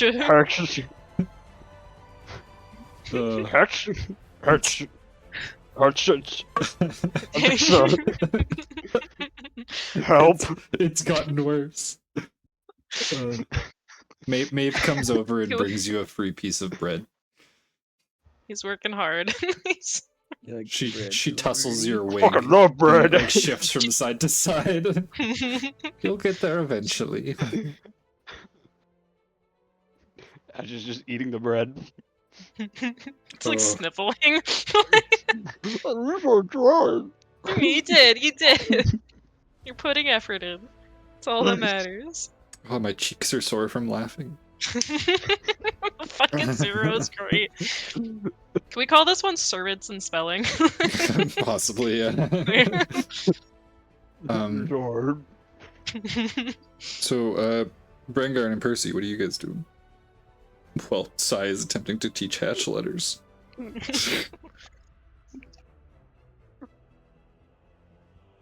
I'm gonna be maintaining like all of my armor and my religion. Just sitting there silently polishing weapon and armor. Yeah, secretly listening to Hatch trying to learn letters. It's your entertainment for the evening. Yeah. Also in taking internal notes because I also have a -1 intelligence.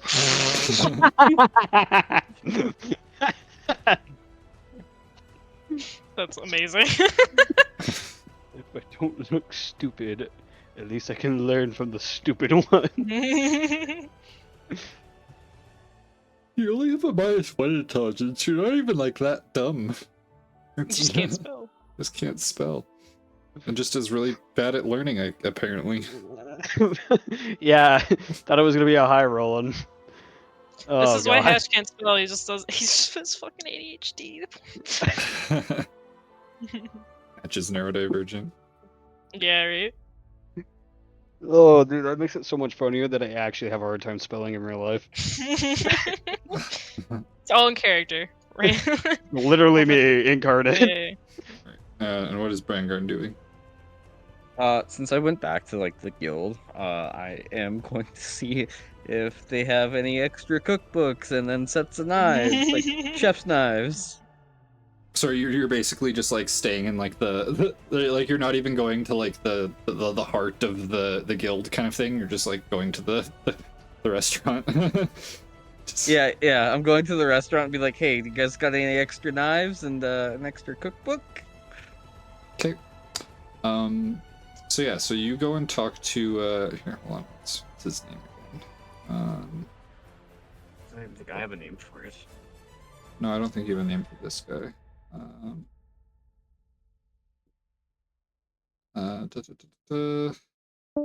Gumba. Goodbye. Gumba. Oh, I hope he's good at gumbo. He's a fat lizard folk that operates the kitchen and runs like the front desk kind of thing. He's the only chef and is very well renowned for his skill. So yeah.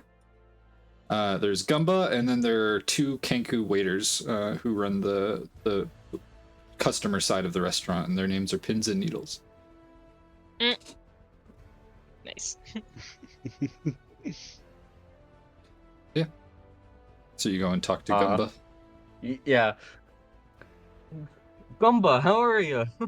Oh, not too bad. How about yourself? Are you coming for some business or for something to eat? A weird request, actually.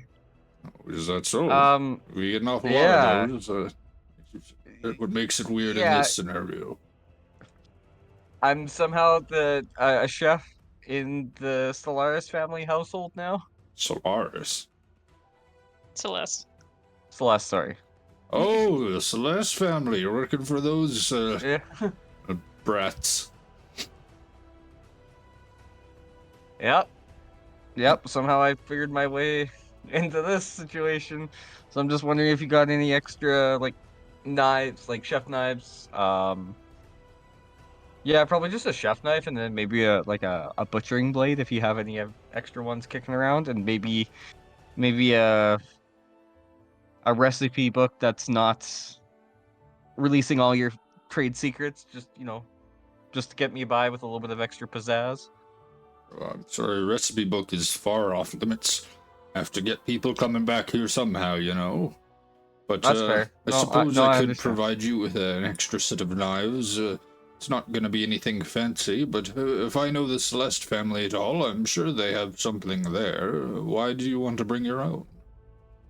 It just adds to the appearance that I come prepared with my own knives. Of course.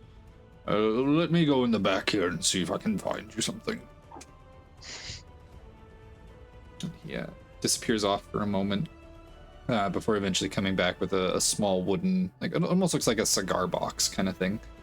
And you kind of hear like some clanking inside, and kind of like opens it up and shows you. And there's a selection of like 5 or 6 like 5 knives and like one kind of like a cleaver. They all have kind of like almost like a cardboard paper kind of like sleeve over top of the blade so that they don't dull while they're in the box. And he kind of hands them to you and he says, "They're not the best knives around, but those ones are reserved specifically for me. These are my old set. Are you planning on bringing it back, I assume?" Yes, I will return these. But just in case I can't make it back to you, I will give you a portion of what the knives are worth up front. Oh, don't worry about it, friend. You're well known around here. I'm sure you're good for it.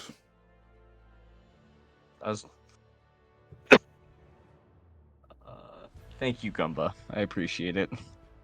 Anytime, friend. Good And, luck dealing yeah. with the Celeste family.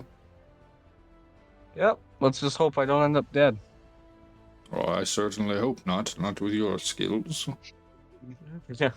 Yeah, and it'd be really hard to return those knives, so. Oh, indeed. I'll make sure to credit your friends if that is the case. I tell her that, I tell Gumba that I'm like, oh, just go after Sai. Noted. Fuck. That's the blue one, right? Yeah, the sad looking one. Just be careful though. She's been shedding. So Shedding? What do you mean? yeah, she's becoming more of a summer or like a fall-y color. She's been flaking off a bit. I don't want to get any hair in my food. That's what you mean. It'll make sense when you see her. Maybe I'll point the party towards this fine establishment for a meal. Some of the best food in all of Corvair. Perhaps all of Oh, I know. Zel'dona, if I do say so myself. Like, I grab my belly. Oh, I know. They have to pay full price, though. No friend Oh, yeah, discounts here. Oh, I know. I know. No friends and family discounts. Only if you're a family member. And I emphasize family. That's right. Can't afford to do any deals or anything like that. Got to stay in business somehow. Plus, if I give somebody a friends and family discount, then everybody's gonna want one. Yeah. Mm-hmm. Well, thank you very much, Gumba. Give me a second. I will take these, and I'm just going to rest until the crack of dawn in the morning.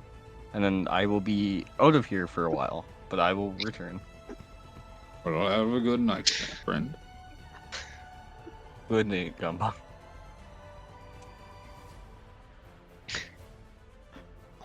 What are you guys giggling about? Just check the general chance. You fucking said that to me. It took me so off guard. This is fucking notes. I couldn't fucking spell. Oh, I was trying so hard not to interrupt that. I'm sorry. Oh my god. Gumba, you're a G, yeah. No, Gumba is a G. What you mean? Yeah, he is. Alrighty. He's just a fat little lizard. So I assume you return to the tavern with your friends. You find Sai struggling to teach Hatch letters. She's like trying to be patient, but you just see like her mouth like in a thin line, just like Hatch nope, is just not that sweating way. profusely. She's... I mind linked this. I'm like, what'd you do to him? Can you teach me how to do that? I just taught him the letter H. He's struggling. I don't. Huh. I'm gonna have to write this one down. Like, Instead of physical violence, I feel hurt like him. I feel like at this point it's like evening, so he's gonna try and pick up the pen again. She'll just very slowly put her hand on top of his and be like, "No, I think we're done for the night." he's going for the pen again. Yeah. Hatch isn't done, but Sai is. My magic pen, someone just fucking erase it from existence or like put it away. Midway you do that, I'm like Hatch was writing an L, but it was gonna be facing backwards. Oh. Well, we'll work on it again another night. I think we both need a break. My we'll head hurts. your head, yeah. Let's eat some dinner and we'll work on it again another night. I'll in the meantime, if you can't find anything else to do tomorrow, see if you can pick up some picture books from the library. I feel like the only picture books you're gonna get are like botany. Probably, yeah. Hatch just. The librarian knows me a little bit at this point, and he's seen me with you, so he'll be nice to you. Okay. Okay. Hatch is just gonna get up and start walking to where he's supposed to be sleeping. You did a good job, though. I'm proud of your efforts. Urge. Hey, good job. Good. Okay. Yes. What if it'd just be easier to draw pictographs for Hatch? Maybe. No, not she. Can we just get them tattooed on his hand? What do your knuckle tattoos mean? Just my name. Like both hands go out and just Hatch. Hatch. You did good. That's the first half of your name. Good job. Ha. Ha. Hot. Ha. Yes. Alright. So are you guys doing anything else for the evening? At risk of this taking the entire session? Yeah. Hatch is gonna go lay down. Yeah. Because I'm assuming it's nighttime by this point, so he's gonna go lay down. Yeah, it's like evening-ish. Yes, I have to get up to crack. I'm gonna be sitting in my box. Probably before dawn, honestly, because we have to be there by daylight, right? Yeah. Crack of dawn. The butt crack of dawn. The butt crack of dawn. And I did leave my equipment with the culinary. Yeah. And then I'm assuming as I make my way back to the tavern, I grab my fine clothes and. Okay, yeah. I might easy leave enough. Yeah. I might. What? I might leave my spell book with Maeve then. In the morning, at least, until we. Because if we have servant quarters, I imagine we're not leaving the manor anytime soon. Well, I feel like I'm gonna have more freedom than you will, so. I mean, I'm a servant or a cleaner. I can go in between a couple different rooms. I'm guessing. No. I mean, like, I'm gonna have the freedom to go out in the market, potentially. Potentially. Yeah. When you do, just maybe check in with the others, or try to, and check in with Maeve. Maybe leave a message with her. Okay. But yeah. So you guys all go to bed for the evening? Yep. Alrighty. You all get a nice night's rest. And wake up nice and early. The sun has not yet started to rise. Oh, excuse me. Use a big old stretch in the morning, both arms out. If Sai is anything like me, she is not a morning person. She doesn't want to be anyway. Fair enough. Alright. load up my backpack with a set of traveler's clothes, the knife set that I got, and swap into my fine clothes. Mhm. Sai will just kind of like get into her regular street clothes, basically. She might. Yeah, maybe not. Never mind. She might keep her weaver tools on her, but I think she would just leave like the majority of her stuff with Maeve. Mhm. Maybe keep the. I will give the potions to Percy to hang on to. So it's a potion, and I'll just mark it out of my inventory, but I'll have the list for you if you need them, Percy. Okay. But yeah, I feel like most of it will be. Probably can't bring the crowbar with me, unfortunately. And I will, and I already gave Hatch the pin, so I will make a note of that. I'm gonna mind link like right off the bat with Sai, and then let's just do Percy, because I can choose 2 people that I can see. Okay. And then I just gotta roll a dicey for that. Dicey. Nice. Nice. 6 hours. So we have until lunchtime, depending on what time sun rises in the season. Yeah. Alright, well, me and Bran will head over to the Celeste Manor. Alrighty. Okay, you give your spell book to Maeve. She tells you that she'll keep it somewhere safe and puts it up on the shelf behind her with all of the her cookbooks and things like that. Just kind of like slides it in with the rest of them. Like, That's great. I love that. yep, that'll be good. Hide in plain Wheel sight. off tractor spell. That's not one of my cooking spells. Just for spellcasters. All right. So you guys make your way to the manor. What is Hatch, Percy, and Zik doing today? Hatch is gonna head over to the docks and see if there's anything, any assistance he can do within the next couple weeks to see if he can get any information on the ship. I'll Yeah, go 2 with weeks. you for that. You'll go with him for that? Okay. Zik, Yeah. are you going with them, or are you under your own thing? I was just looking to see how much it costs to copy new spells quick.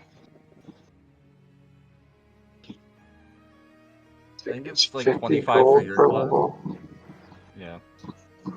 Yeah, it'll be half if it's a spell that shares the same school as you. So for you, any divination spells would cost half and take half the time. It's 50 gold a level plus 2 hours. Let's see what I have. So I've got like 3 or 4 spells I'd like to help me. So I'll just hang out in the tavern, Twisted Vine. Okay. So yeah. Sai and Brangarn, you guys make your way towards the let's bring you guys individually so I can move everyone else on the over map. Oh wait. Oops. Kieran, I pictured like what Zig's doing right now is like King sitting on the floor, doodling. Yeah, pretty much. Wah. Wah. Legs sprawled out in front of him. Yeah. Yeah. Hey, Colin, I might be a few minutes. So I will be right back. Okay. I'm just letting you know. We'll deal with the other people first. Nice. You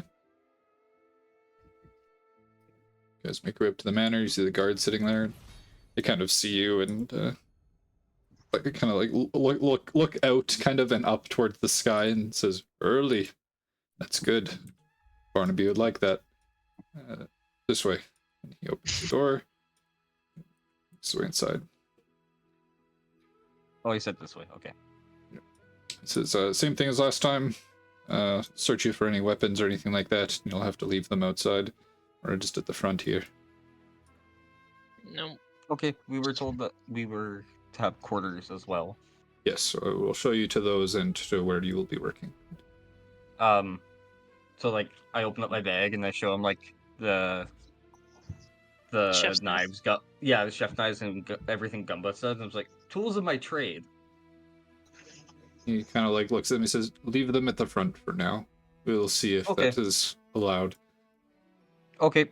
Yeah. So I just rest my entire bag up against the wall then. Sai just like holds up her hands. I got nothing. Like, Good. Follow me then. oh, you're fast. I got little legs. You can use the arrow. You can use the arrow keys to tap which direction makes you That's what I want was to go. doing. It makes my game lag if I do that. Oh, does it? Fair enough. Yeah. Did you go to the right or left one? The right. The right. Okay. So it comes up here and looks at Brangar and says, "You can wait here." Yes, sir. No, out here. I mean. Oh, And looks at Sai and says, "In here." I go in. Okay. He says, "This is Odessa. She is our head maid here. She is the one you will be replacing. You will be working with her for the day. She will be showing you the tricks of the trade and what all you need to do." Hello. She smiles at you. As he leaves, he kind of starts to, she starts to talk a little bit more and says, "Hi, my name is Odessa. It's a pleasure to meet you. Likewise. It is, working around here is fairly simple. I will show you all of the tasks and duties that need to be tended to, where you can go to stock up on things, all that sort of thing." She kind of nods. Brangarn, he escorts you around to this side room, down the hall, kind of opens the door and makes his way inside. This is the kitchen where you will be working. This is Peregrine and Gregor. These are our two head chefs. Gregor will be leaving in a few days. He will be who you will be replacing. You can learn from them what all you need to do. Yeah. They're in your hand. He's in your hands now. And he goes, takes off, closes the door behind him. So, to save some RP here, Brangarn, you are shown around the kitchen, which I will describe for you here. This kitchen contains a plethora of food in the midst of being prepped for meals. Ingredients include a platter of bread, shanks of meat, bowls of salad, baskets of mushrooms, and shelves filled with fish and a variety of fresh vegetables. A large stone oven sits on the southern wall across from a shelf filled with dishes and silverware, as well as barrels of fresh water, a wine rack, and a large cast iron cauldron that sits above a stone fire pit. You are also shown into this room to your northwest here, which you can make your way inside of if you would like to see. A perpetual cold spell lies over this well-stocked pantry. Crates of vegetables and barrels of fish and other meats occupy most of the room, among other necessary cooking ingredients such as flour, sugar, and salt. Between these two rooms, you have everything you could ever think of to need for dishes to be made. Any of your you are told that any like restocking of the pantry and stuff is done by other servants who kind of work around the house. Mostly like the restocking would be done by like maids and things like that, as you are only responsible for kind of like the food aspect. Gotcha. You're told that Barnaby does all of the orders and makes sure to has like the family favorites stocked at all times, and between that you could find pretty much any ingredient here that you could think of.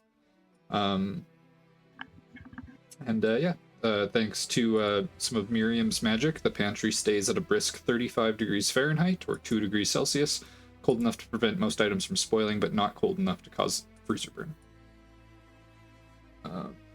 Kitchen produces food for the Celeste family, their guests, and the manor staff. Ingredients are brought from the pantry at the beginning of each day, and meal prep is done throughout the day. The Celeste family and their guests eat only the finest, freshest meals, while the manor staff is often fed food that is on the verge of expiry or becoming stale. The Celeste family also stocks 3 different varieties of wine. They have Esmelter Red, which is meant for the staff if they are ever to have wine for special occasions. It is an unimpressive and low-quality blended red wine from Valleydale and Ezeth. They have Estarma White, which is what you saw in the guest room, which is a perfectly balanced fruity white wine from Sunwood on the southern Isles of Lysora. And they also stock a few select bottles of Jasmirum Shadow, which is a legendarily rare and expensive wine from the Vintner's Keep outside of Ladar, which is far from here and very exquisite. It is incredibly expensive, and it is reserved for usually the Celeste family themselves, or potentially guests on the rarest of occasions. Yoink. Colin, so with the Jasmirum wine, are any of them like? Are they? I'm assuming those ones are probably wax sealed. Yes. Okay. Are any of the wax seals broken? No. Pretty much all of the bottles are wax sealed. And yeah, it doesn't look like any of them have been broken or anything like that. They're kept sealed until use. Yeah. Okay. This is more so like information. It's like, okay, see if they have had anyone distinguished come that that the town hasn't talked about or something like that. No, they even tell it's like some of the other cooks, if you inquire about it, would tell you that like once a bottle has been cracked, it is like kept open for use for that evening, and then any that is left over is usually disposed of or like made sure to have been drinking that night. They don't consume, recork it and keep it for future use, kind of thing. They're beyond that. Fresh bottles every time, no matter what. Gotcha. So they warn you that if you were to serve wine for the family and you bring them a like resealed bottle already that uncorked, you could definitely lose your job very quickly. Okay. Sai, you are in a bathing room. The center of this room contains a large stone bath. A grate in the floor provides constant filtering and cleaning of the water within, and the surrounding walls are lined with stone benches and shelves containing an assortment of clean white towels.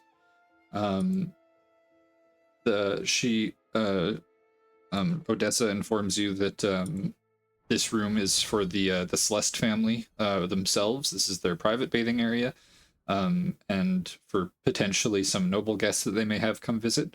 Other than when we come in here to clean, this area is off limits, as well as the sauna, which is, she will, I guess, show you where that is. So she will make her way north. And here, actually, if you want to move next to her, I can just move you guys in a cluster to save you some hassle. I got yoinked. Yeah. So she makes her way up here and brings you into the sauna. This is the same thing. The walls of the sauna are lined with stone benches, towels stacked at the ends closest to the door. A large rectangular basin is filled with coals, and an empty hearth in the corner provides ventilation for the steam that would be produced by the basin. So with this room, as well as the larger bathing room to the south, you'd be responsible for making sure the towels are constantly restocked and cleaned. The manor staff is forbidden from using those 2 rooms, as this is meant only for the Celeste family. So she'll make her way. Sorry, go ahead. Can I ask her, like, how often do they use these rooms? I imagine they use the bathroom more than the sauna, but is it, like, specifically one uses it more than the other, or...? The bathing room is used daily by all of the family members at different times. The sauna is more often used by Dominic and Noah, but everyone, like both Celeste or Victoria and Miriam, both also partake in it, just not nearly as often. You are then led into this room. This room contains wooden shelves that hold a variety of clean cloths for the manor staff. Clean clothes for the manor staff, as well as clean towels and a laundry cupboard. Steel drain lies in the center of the room, and 3 doors grant access to private baths that are lit by a single candle each and have hooks for clothes or towels on the interior walls. This is where the manor staff bathe, so this is where you would bathe and everything every morning. You are also responsible for changing out the water for each use, and cleaning and restocking the changes of clothes and towels that are provided for you.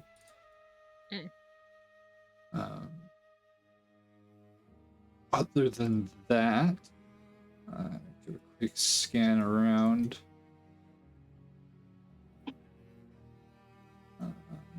Just double check, make sure, see if there's any other areas that you're immediately responsible for.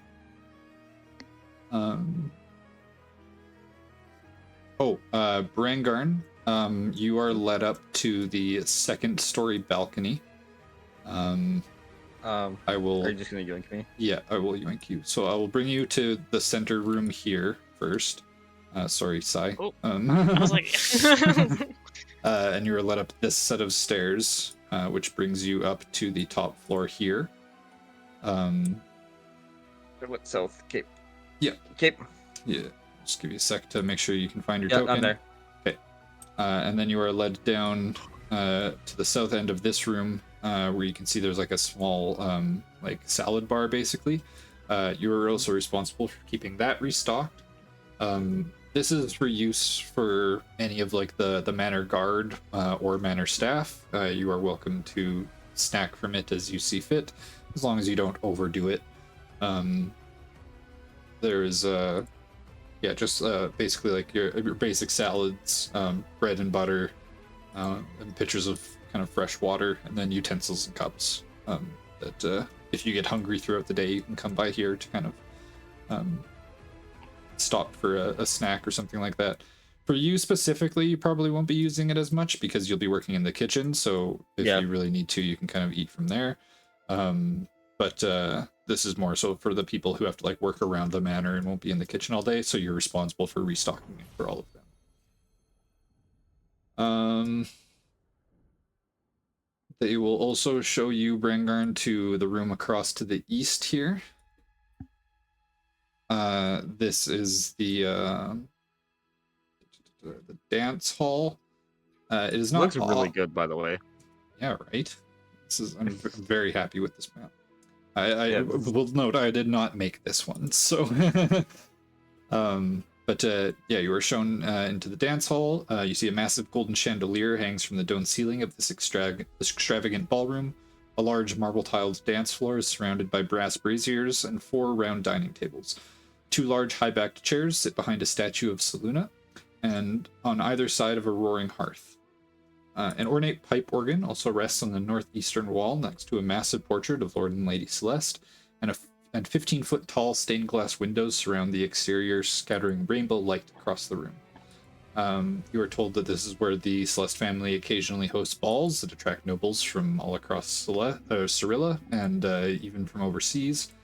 On the off occasion that they host a ball or anything like that, you are responsible for bringing like meals and stuff up into this room, as well as bringing small, more like snacks, like bowls of like peanuts and kind of things and pretzels to the gambling hall, which is just to the left of it, kind of here. There's also, if you want to go back up to the northern section of the map, across from the guest room where you entered, this is the larger dining hall. This is where, let's see, I'll just read you the description. This banquet hall contains 4 round tables set with candelabras and placemats for 6 people each. A larger long table sits in front of a large stone fireplace, and a small circular stage lies in the center of the room. 15-foot tall stained glass windows surround the room, and a wine rack, china cabinet, and organ decorate the walls. This is where they host banquets for the same types of people from all other nobles in Corvair, including the mayor, as well as other people from overseas. Occasionally, local bards will also come here to perform for the family, due to the fact that the Celeste family pays very well for good performing bards to come bring them entertainment. Giovanni. I said good performing bards. I mean, he rolled that nat 20, so Yeah, he rolled the first performance check ever was a nat 20, and no one will ever forget it. He set the standard, and now everything He else really is did. just disappointment. So the other room that you are shown to is, you kind of go left a little bit here, up on the second floor. Sorry, no, this would be the first floor. You are shown into this side room. Doo-doo-doo. So this is going to be the main room that you will be interested in. This long hall is divided into 2 rooms. The southern room holds a massive dining table set with fine china, golden candelabras, and pitchers of fresh water. Cabinets around the room hold additional dishes and silverware, as well as bottles of wine and extra pitchers. The northern section of the room contains a smaller table that seats only 5 and sits next to a roaring hearth. A crate of firewood sits on one side of it, while china cabinets and a wine rack sit on the other side, next to a tapped cask of ale, and a pair of bookshelves flank the entryway to the room. The western wall is dominated by a massive hand-painted portrait of the entire Celeste family. You are told that the southern room is where the manor staff eat.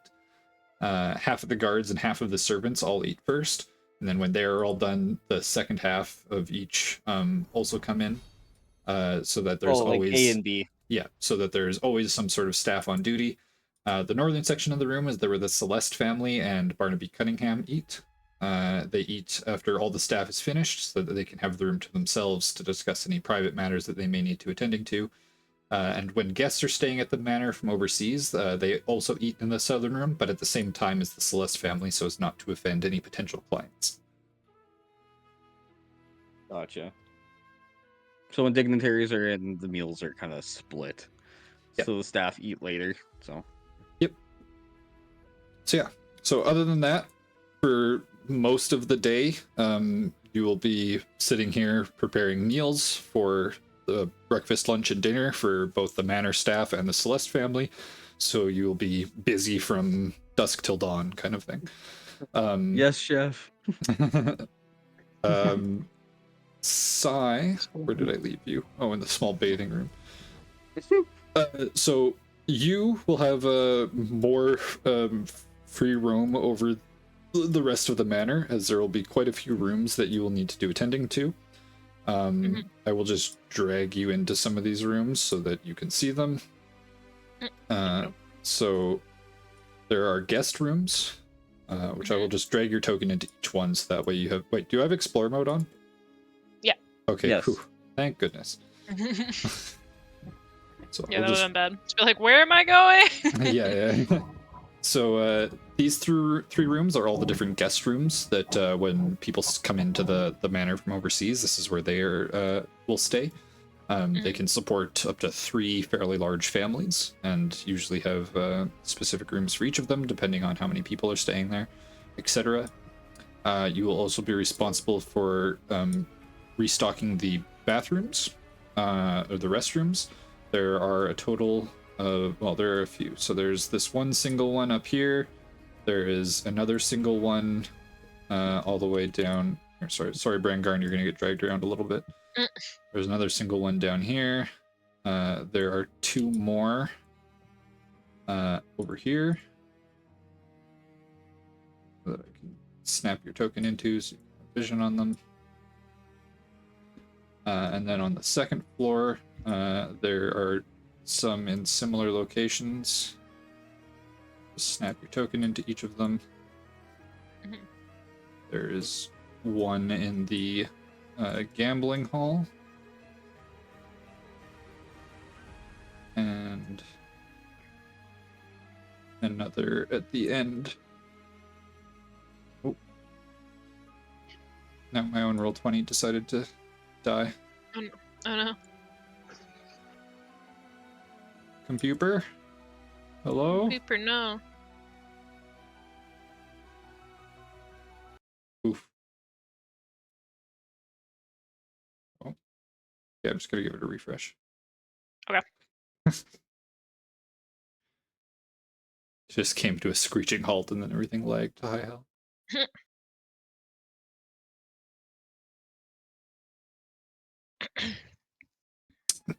Doop. Now where did I put you? That's the other question. Oh, there you are. Alright, so then the other bathroom is up here. Okay. So the restrooms.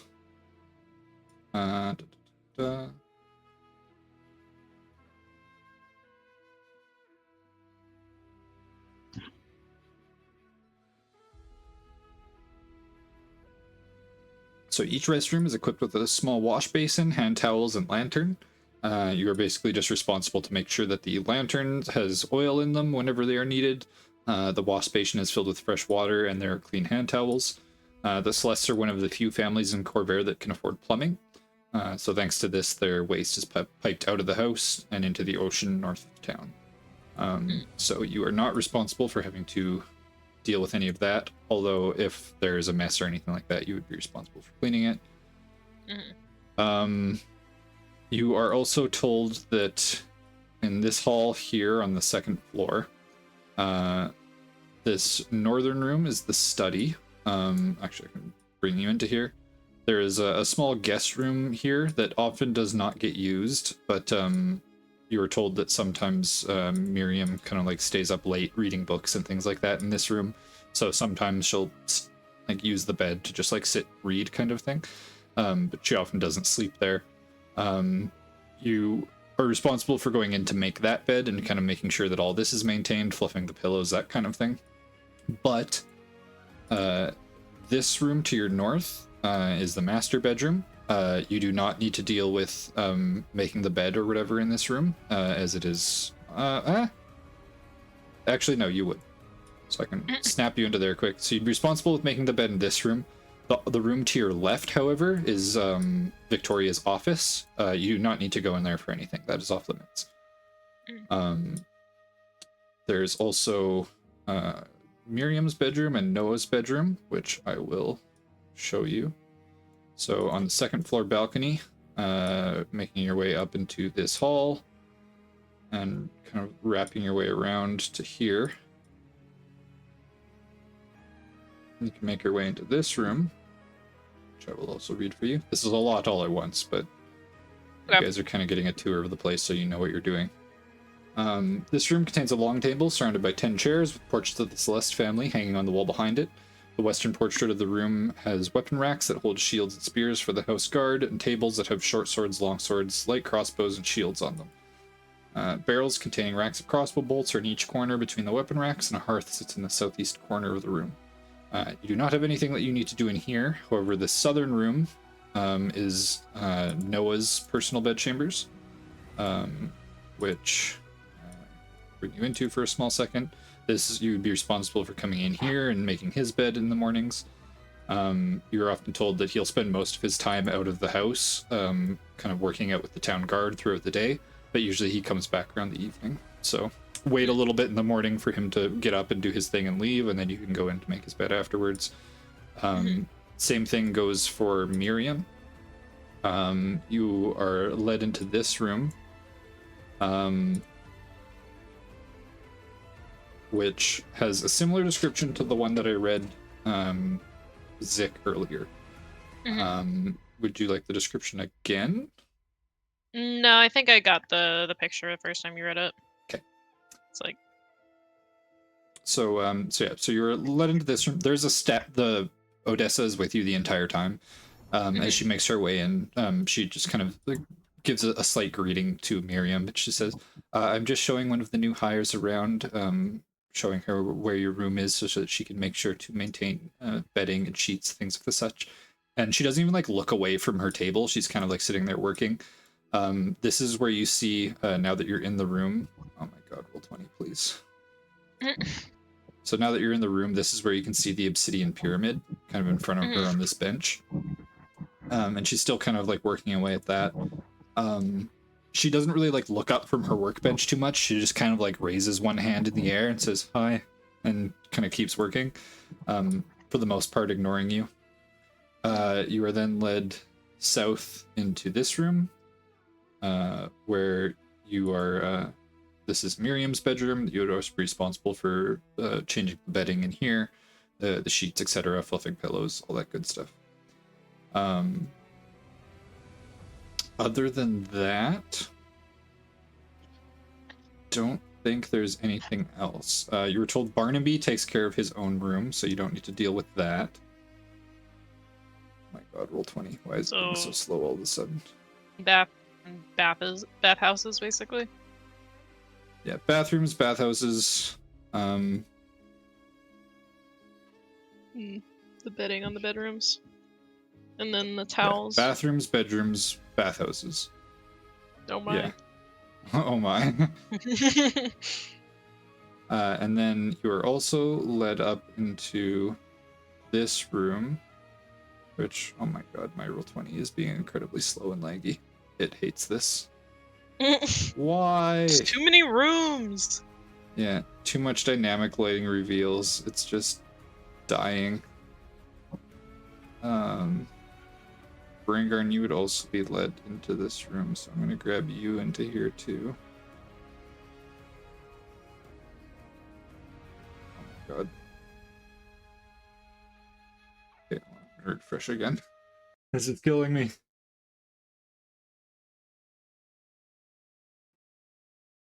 It was doing so good.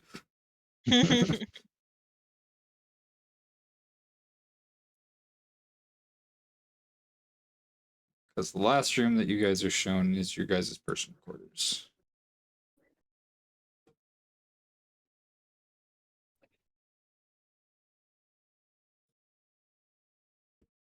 Alright. So this room here. Wouldn't be the worst place we've ever stayed. No. So this cramped room contains 7 small beds and a couple small tables. A small footlocker sits at the foot of each bed, and a cabinet lies on the eastern wall that contains cups and pitchers of fresh water. This is where the house servants sleep and take their time off. So after your shift is done, you work 12-hour shifts, 7 to 7. And then when your shift is done, this is where you take your time off.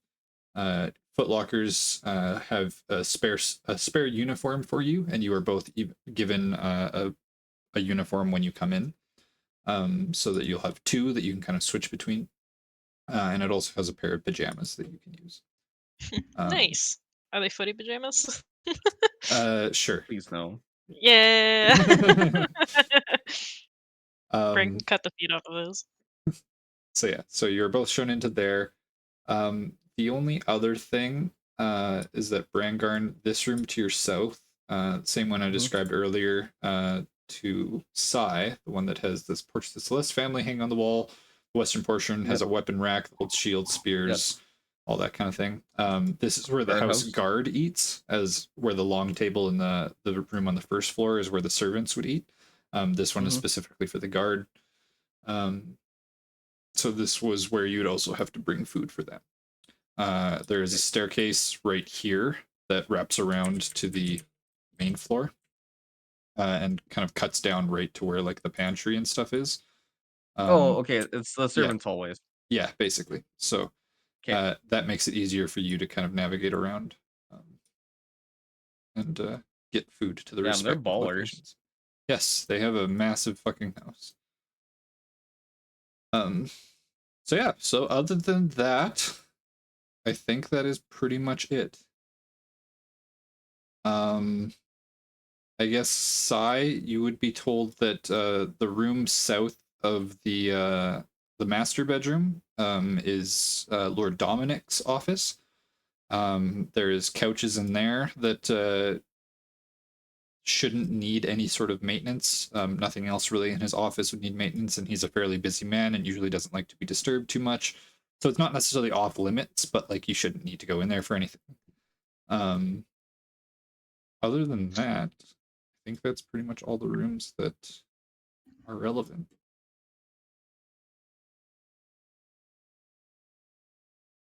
Yeah. So with our 12 hours off, are we restricted to just stay in the house at all times? You are not restricted to, but you are given free room and board basically while you work there. Okay. So like you could go out to the tavern, grab a drink, come back. Yeah, if you wanted to. As long as you're there for your shift, that's all they really care about. Yeah, but you're never usually required to leave. Like you said, you might have to like leave to go to the market and stuff like that. That stuff is all taken care of by Barnaby. They order bulk shipments. They have another person that goes with a horse and carriage and picks up all of their shipments and brings them back and unloads them into the pantry and thing. So Yeah. that's so the all house is, taken care of. its own little ecosystem. Yes, or it's basically, ran which like a small is town. Yeah. yeah, which is kind of why when you're like Sai was asking earlier about like all these people, do they have to leave for things, blah blah blah, do they spend a lot of time out? You start to realize now why they probably don't. Is because like unless it's for business, everything that they need is pretty much contained within their own home. Mm.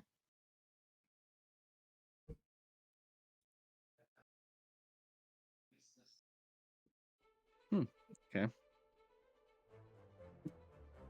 So yeah, My job seems fairly straightforward. Just keep everything stocked. Like, Yeah, I imagine I didn't notice it because she had her back turned to me, but would I have noticed that Miriam's not wearing a pin? You yeah, I'd say with the fact that she had her back turned to you, I'd say you probably didn't notice. Fair enough. Okay. I would have had you make a perception check, but yeah, I don't think that would have been something that would have that's been why I able to figured be it out. seen. So for the rest of you who are going to the docks, what would you like to do? I'm assuming Hatch is back now.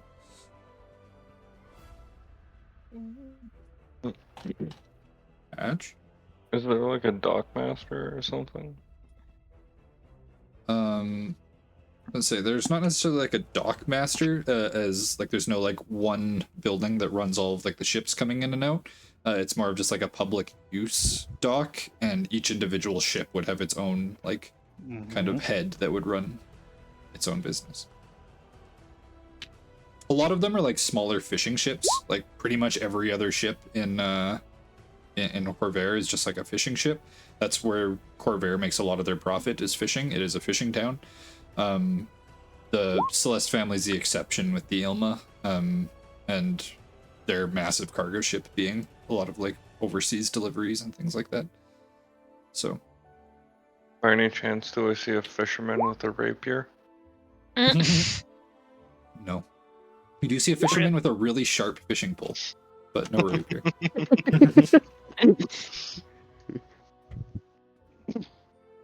That's a joke from a previous campaign for anyone who may be watching. I have no idea what that Good means. callback. Good callback. Clap. I give 10 points. That was Nathan's previous character, who was a rogue who had a rapier that he was questioned about by guards and got off on the excuse that he uses it for fishing. And thus just his a really rapier was named the fishing pole, and so it was written, so it shall be.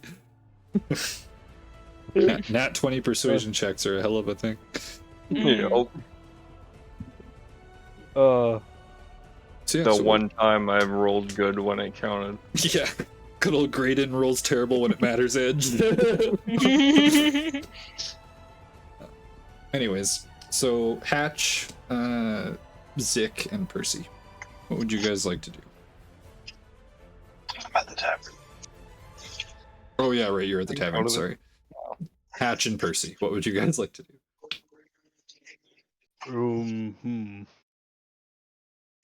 What other businesses like might be surrounding the docks? Like, do they have like any like mills or stuff like that? Yep, there is a nearby lumber mill. There is kind of like a store that supplies like fishing goods and things that you may need for your ship. There are like we figured out the name for this last time. The people who make barrels. Gosh, forget. Coopers. No, Barrel it makers. was like Coopers. Right, yeah. Coopers? Yeah, Coopers. Yeah, we Coopers. had to look that up Coopers. last time. Craftsmen who make wooden barrels are called Coopers. Yeah. But yeah, so there's like a Coopers that makes barrels and things like that for both like ship supplies and use within Corvair. Yeah. Is there anything like specific you're looking for? Like, there's lots of buildings, but at risk of just sitting here listing off any potential buildings that may be in town, is there something specific that you would like to find?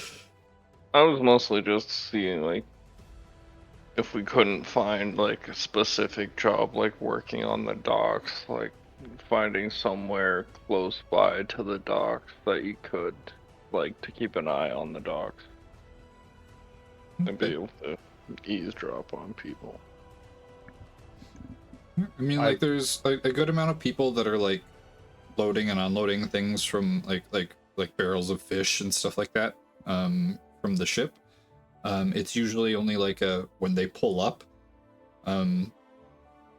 you see like a few people that are kind of like sitting around by like carts and stuff like that are waiting, and as a ship kind of like pulls up, they kind of like come up to the ship and help unload all these barrels and things like that, and move them to wherever the ship captain may need them moved to. So every ship kind of has their own personal movers. Yeah, pretty much. So if you want to just find like a random group of them to see if they need any help or something like that, you could do that. There's also the store that's attached to the dock on the southern end here that has that's like the kind of like the fishing store kind of thing. Like they have block and tackle, all that kind of stuff, netting, bait, like lengths of like large lengths of rope that you would need for like deep sea fishing kind of thing, lobster pots, harpoons, all that kind of stuff. There's the lumber mill that's a little bit north of it. There's the Coopers just beside that. You see like a small blacksmith that's a little bit farther. We would do well at the lumber mill.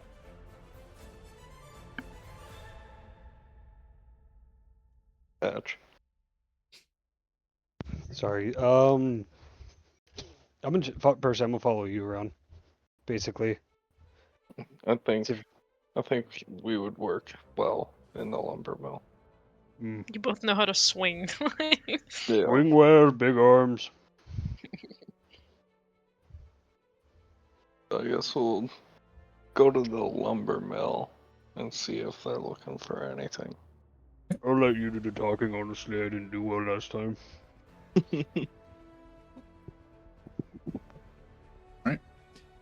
You make your way up. You see it's a fairly like open building. There's like a small kind of like more enclosed, almost like an office kind of building off to the side of it. But for the most part, the entire lumber mill is kind of just like an open kind of roof structure. You can see there's like a large pile of raw logs that are kind of outside of the mill that's sitting on the ground. And then you can see there's a kind of like almost like a trough that like the logs would go in. It's hand cranked to like move them through, and then there's a large automated kind of saw that runs up and down that splits the logs, and then like those same pieces are brought through and set in again on their sides to split them again. There's guys that take those pieces off to the side. They manually kind of like debark everything, and then kind of like plane them down. And there's a few separate machines that occupy the length of the building that is basically used to turn these larger kind of like raw pieces of wood into more refined flatter planks that can be used for a variety of different needs, I guess. Let's see if we can find a foreman to talk to. See if there's any job openings. Yeah, I'd say there's a fairly like notable there's just a human male that is kind of bald with a fairly large beard. You see he has like a thick leather apron and leather gloves. He's both kind of like commanding all the people who are there, making sure they're all doing the right thing. He's the one that denotes when to bring in new logs, who should be moving what where, all that kind of thing. He also is helping with a lot of the process as well, so he's not just like standing off to the sidelines kind of like commanding everybody. He's working hands-on as well as kind of keeping everybody in line as far as their business is concerned. Yeah. And talk to him. Okay, what do you if want? We can. Yeah, I mean, up to you, right? You want to go up to him? You say whatever. Ask him if he has any job openings that might be available. Okay, you just walk up and be like, "Hi, is there any job openings?" Like, what do you want to say? Yeah, that's pretty much it. RP, damn it! I am. I'm not smart.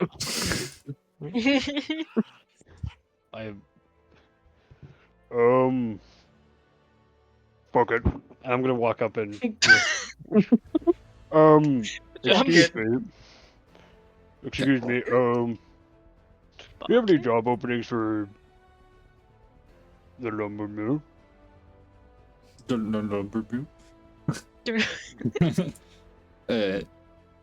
He's like not really paying attention to you initially, and he's kind of like taking one of the logs off the stack and like with another guy trying to like get it to like moved over onto the trough so that he can get it set down. So he's kind of paying attention to that.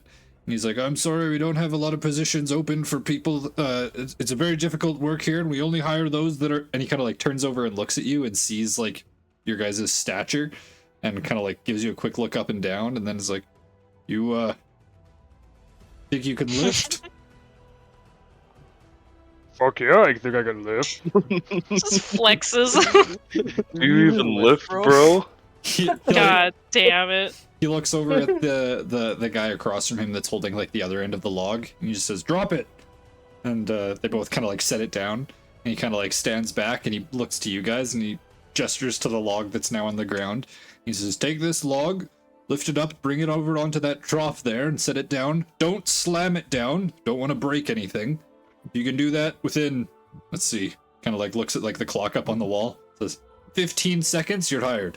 1, 2. Percy! I'm like, Hatch is already on like the further side. He's picking it up, like right then and there. Right, Yep. make me Cast some guidance on checks. myself first. Oh shit! Okay. Tempest be with me.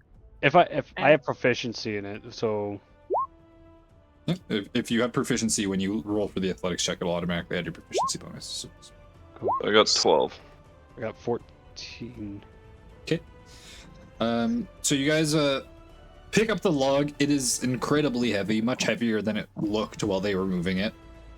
You kind of like struggle to make your way over towards the trough. It's not only that it's heavy, but since it's so round, trying to get like a solid grip on the bottom of it, your hands keep kind of like slipping down the side. You can feel the bark like digging into your skin and kind of like tearing away at some of it as it's pulling itself down.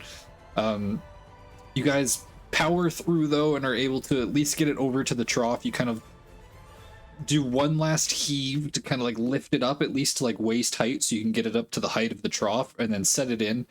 It doesn't go in as smoothly as you would have hoped, but it kind of like clanks down into it. You see the entire thing kind of like rock a little bit, and he kind of like looks at you, and he kind of says, you went a little bit over time there. He's on like count like 25 or something by this point.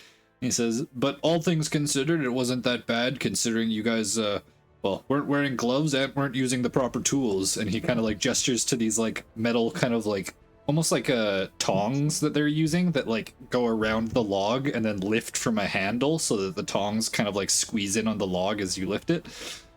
And says, I think with the proper training and the proper tools, you guys could be quite good with this. I didn't know we could use things like that. Deploy my cat claws. Says, well, I mean, if you want to try again, we already have it on the trough now, so we won't be needing to move it here for a little bit until it's done being cut. But I don't know, if you want to make another attempt to try and see, you're more than welcome. Look at Hatch. I look at Percy. Let's do it. Mm-hmm. All right, one more attempt. You can bring one of the logs from the stack. I want you to just move it around the whole building and set it back on the stack. Alright. Cast some guidance on myself. Hatch flex a little bit, like he stretches out, making Okay. sure that he's like ready for it. All right, you guys want to make me another athletics check? Do you guys want to use? Are you grabbing any gloves? Or are you using any of the tools? I was about to say, I would look at him. I'm allowed to grab claws. tools this time, right? Yeah, that's fair. Yeah, I mean, absolutely, if you want to. Your friend seems to think that his innate claws are going to be enough for this, but if you want to use any of the tools, you're more than welcome. Hatch nods and he's gonna It's go a good grab those There you go. tongs that you were talking about, that just to make it a little bit easier on himself. Okay. All right.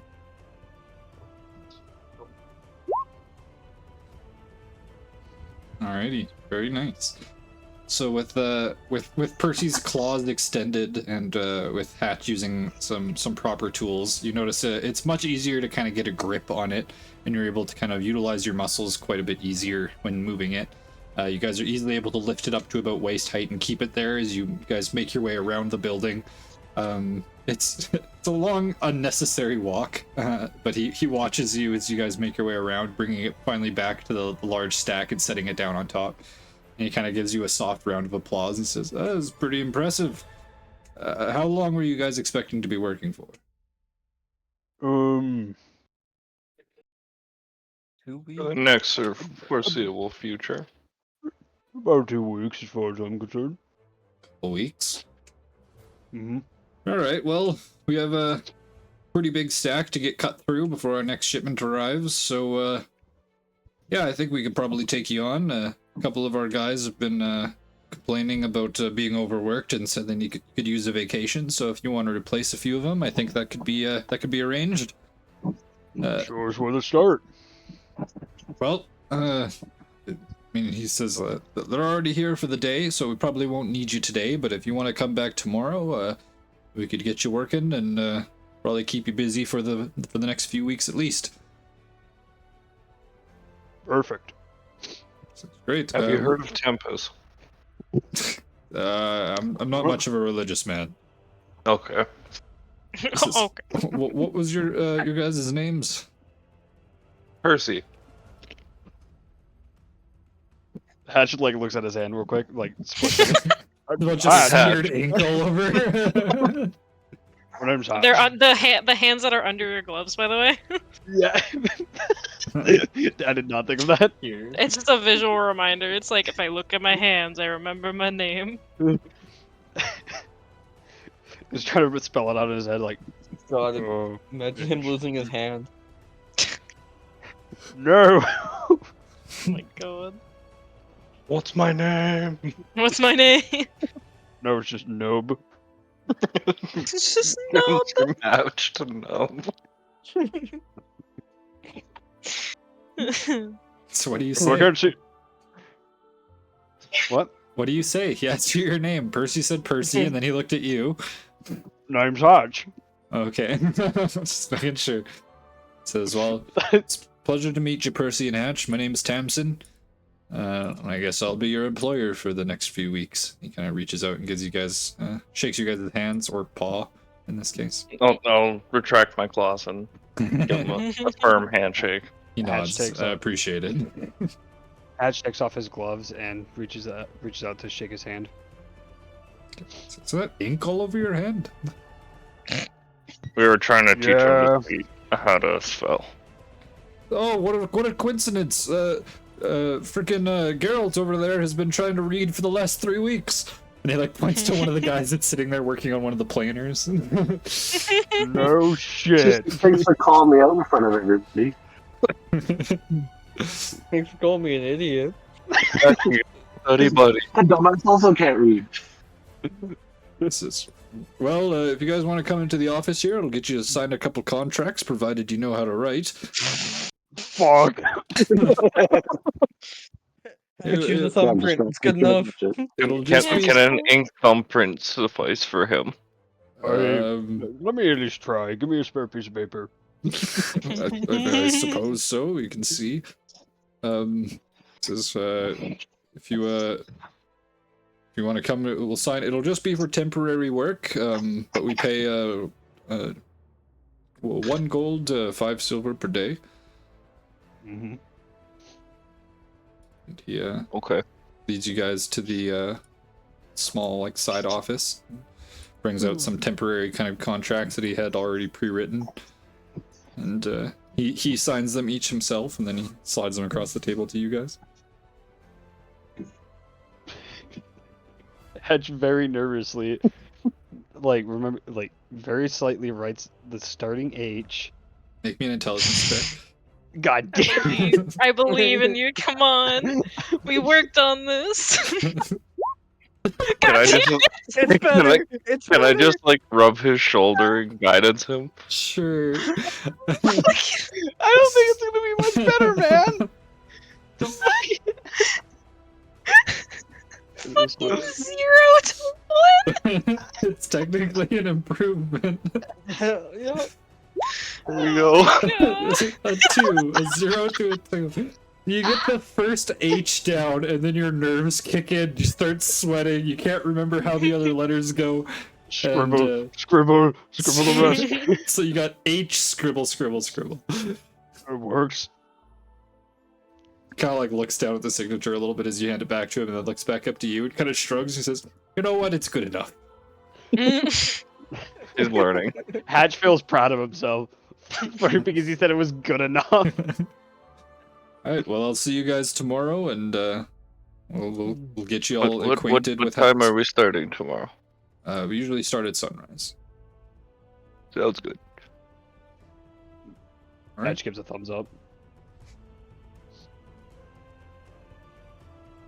So, what would you guys like to do for the rest of your day? Work on your letters, Hatch. I think I'm gonna go check on my horse. Oh yeah. Go check I'll on go Major to Tom. the temple. Mm-hmm. So Percy makes his way to the temple, and you make your way to the stables to go check on Major Tom. Major Tom is doing quite well. The stable owner does ask you though. He needs the 2 days of payment that you guys have not paid him for the 2 days extra that yeah. he's been here. He needs. I will another pay. I 4 will silver pay. pieces at least. Yeah, so I'll give him 6 just in case I forget the next day. Okay. And I would like to give him an extra silver piece for missing the 2 days. So, well, I appreciate it. I understand that sometimes life gets busy and people tend to forget, but I'm glad that you came back and paid your dues, and I definitely appreciate the extra. Well, it was my fault. To be fair, I've been learning how to write.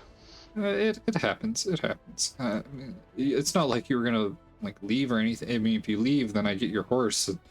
And that's not a great investment either. So I mean, No, not for either of us. I don't know. I mean, it's a pretty good investment for me, but for you, Not maybe for me, not so much. Yeah. No, not at all. Although we got this horse session too, and it's like become this important. We protect our animals here. That's what I Right? get. Yeah. Unless they're birds. That's what I get for giving the bandits a random horse to move their stuff. It's ours now. Fair, Hatch fair. likes his horse. Yeah. Major Tom. Major Tom's beautiful. So, do you just spend the day at the stables with Major Tom, or? Yeah, I'm gonna brush Major Tom and like make sure he's groomed and everything. Catching his horse earlier. Yeah. Honestly, he seems pretty well cared for. Like the stable hand is doing a great job. He seems already pretty like well brushed and everything. Has lots of food. Yeah, I can't let Major Tom get any more favorites. I have to be the only favorite. Fair enough. So, yeah, so you guys spend your time doing that. Zik, how is your spell copying going?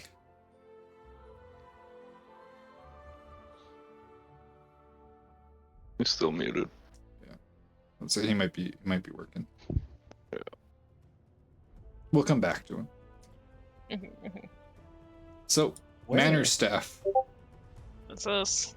Yes, chef.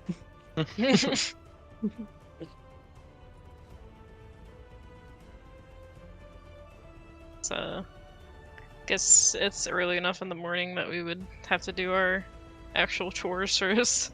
Yep. So like Odessa goes around with you for the morning and like kind of like because you're going to be replacing her basically. So she's going around doing her tasks that she would normally do, and you're just basically like shadowing her for the day. Same thing with you, Brangarn. You are shadowing Gregor. Yeah, Gregor. I'm assuming Gregor is this one? Whichever. pick your Okay. pick your fancy. Because, like, from my understanding, what's his Bramble? No, Bramble? Barnaby. No? Barnaby. Barnaby. Barnaby is the finishing one, so, like, I'm assuming just, like, Because stuff's already plated on this side, so. Oh no, Barnaby is the house butler. He doesn't deal with any of the food stuff. He's just in charge of like ordering food, making sure the house is constantly supplied, hiring and firing, like in charge of like the staff and things like that, and any other specific requests that the Celeste family may have that they wouldn't trust with like basic house staff kind of thing. The fuck's the other shop then? Peregrine. Harrigan. Peregrine and Gregor. So like the Falcon? Like the Falcon, yeah. He is not a falcon, he is a man. But his name is like the Falcon, yes. Okay. Alright, what's on the menu what's today's menu, I guess? Oh god. Yeah, I'm sorry. I'm so sorry.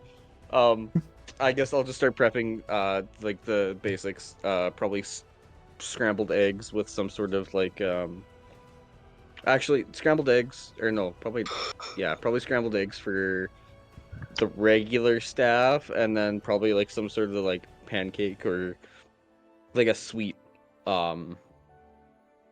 breakfast item like pancakes or crepes or something of that style. I'm assuming for breakfast we'll serve with fruits.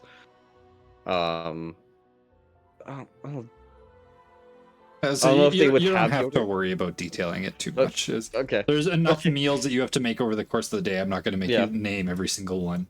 Okay. You've established that Brangarn has a culinary knowledge at the very least, so you can utilize that and not have to worry too much about it otherwise. Okay. But while you guys are going about your day working, is there anything specifically that you would like to try and do otherwise, basically? Or are you just kind of doing your job as you're told kind of thing? Like, what does your day entail other than working? As I go into like some of the bedrooms, I'll probably keep an eye out. Like I'm not like fully snooping yet, just kind of observing more so. But I want to keep an eye out for like where they might keep like important documents or stuff that is a little strange within reach. I imagine like obviously there's gonna be more so in the offices, but if they leave anything out,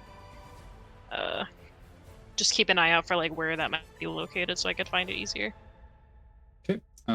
Make me a perception check, I guess.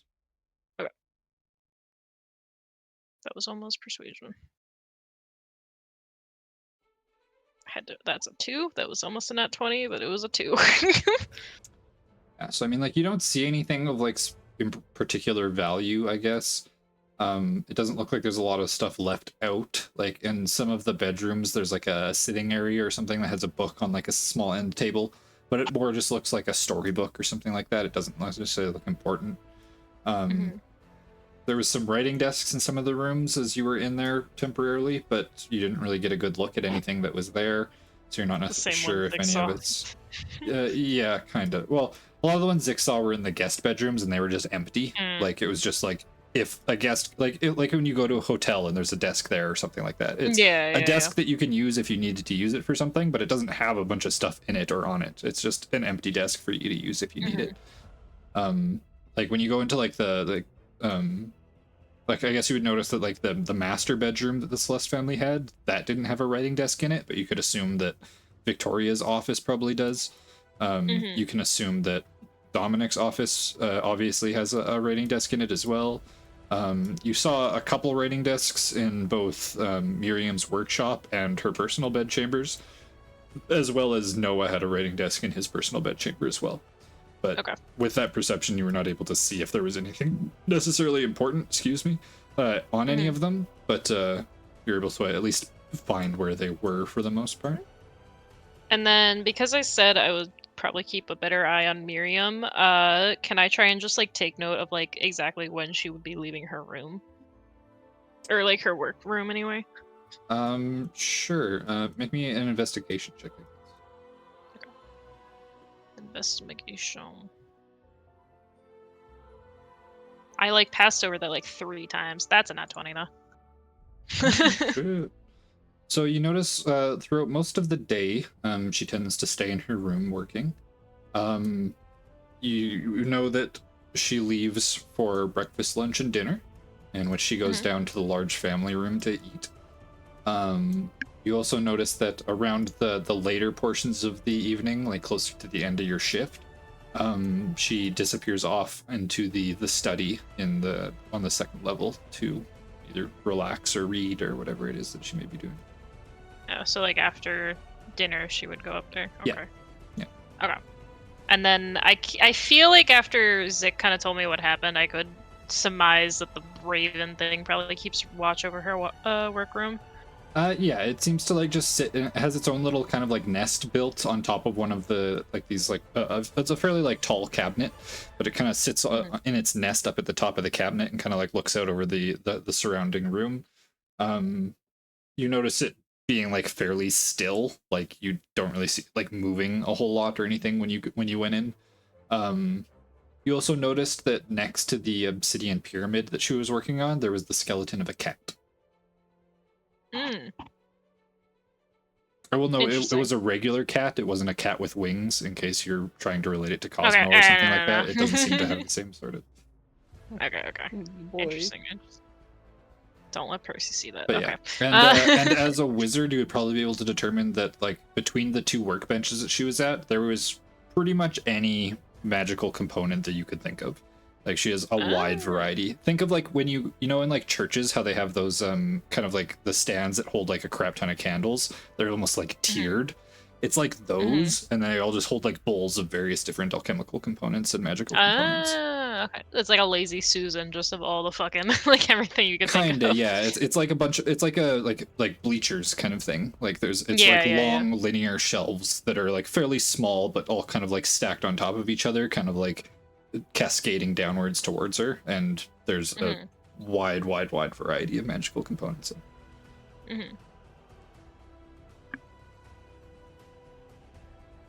Interesting. Okay.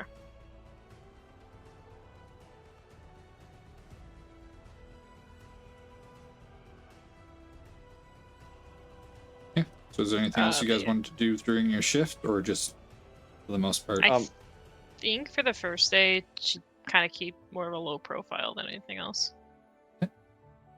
Brandgarn's gonna talk to Gregor and ask him like usually when deliveries are and shipments, and like I guess ground shipments and then overseas shipments.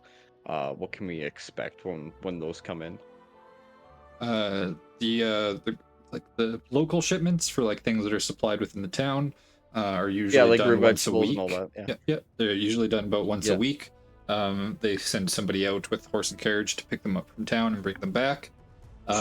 Larger shipments for like more exotic goods and things like that are usually done about once a month. It kind of depends on the Ilma's schedule and when they arrive and when they leave, kind of thing.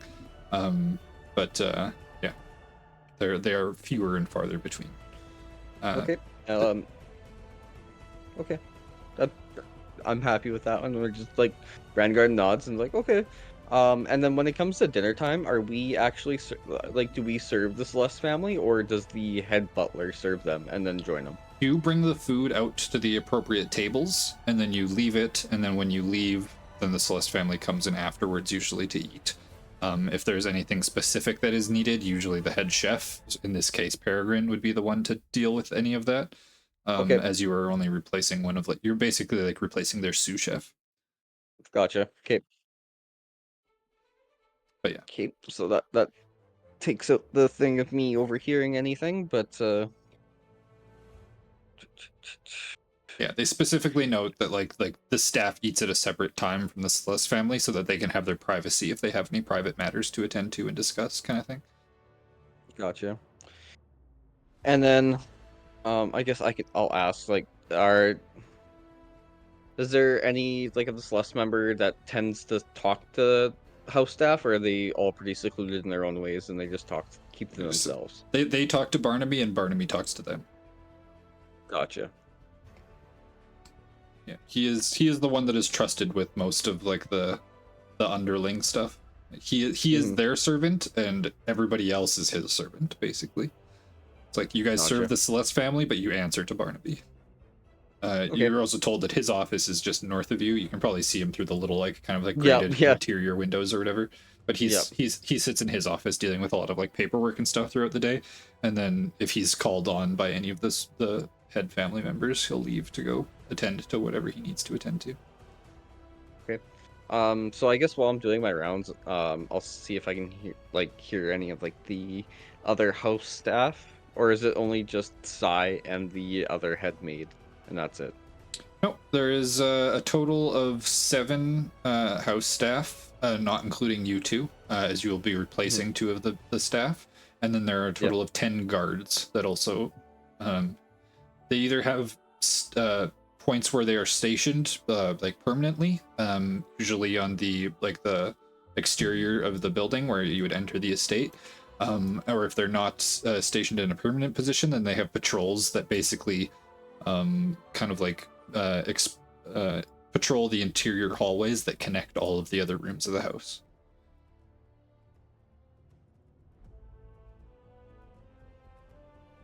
I have. Oh, I don't have any type of gambling set. But I guaranteed the guards might have some. I'd say there was a whole gambling hall on the 2nd floor as well. But I'm assuming that's reserved for guests, not for soldiers. Yeah. Oh yeah. Like. Yeah. No, that's what I mean. house staff and stuff goes through and does that. But I mean, if you were looking for a gambling set kind of thing, like chances are you could probably find one in the gambling hall, but it obviously wouldn't be a that's what I mean. To take kind of thing. That's what I mean. It's more so trying to get the guard rotation, pretty much, and just like gambling with the guards because they probably being a soldier is boring. So I guess like when I'm off shift, I'll wander down to the like their little barracks area and see if there are any playing cards or anything at the end of my shift. But like during that, when I'm doing my rounds of like seeing what food needs to be refilled and what dishes and drinks or pitchers, I'll see if I can overhear any of like gossip between the maids or anything happening like that. Okay, so what one thing do you want to try and focus on for this shift at the very least? Okay, so I guess for this one shift, I will just listen. So I'll just be trying to find any gossip within the house. Okay. Make me an investigation check. Sweet. And then I can add a D4 as well because of my race.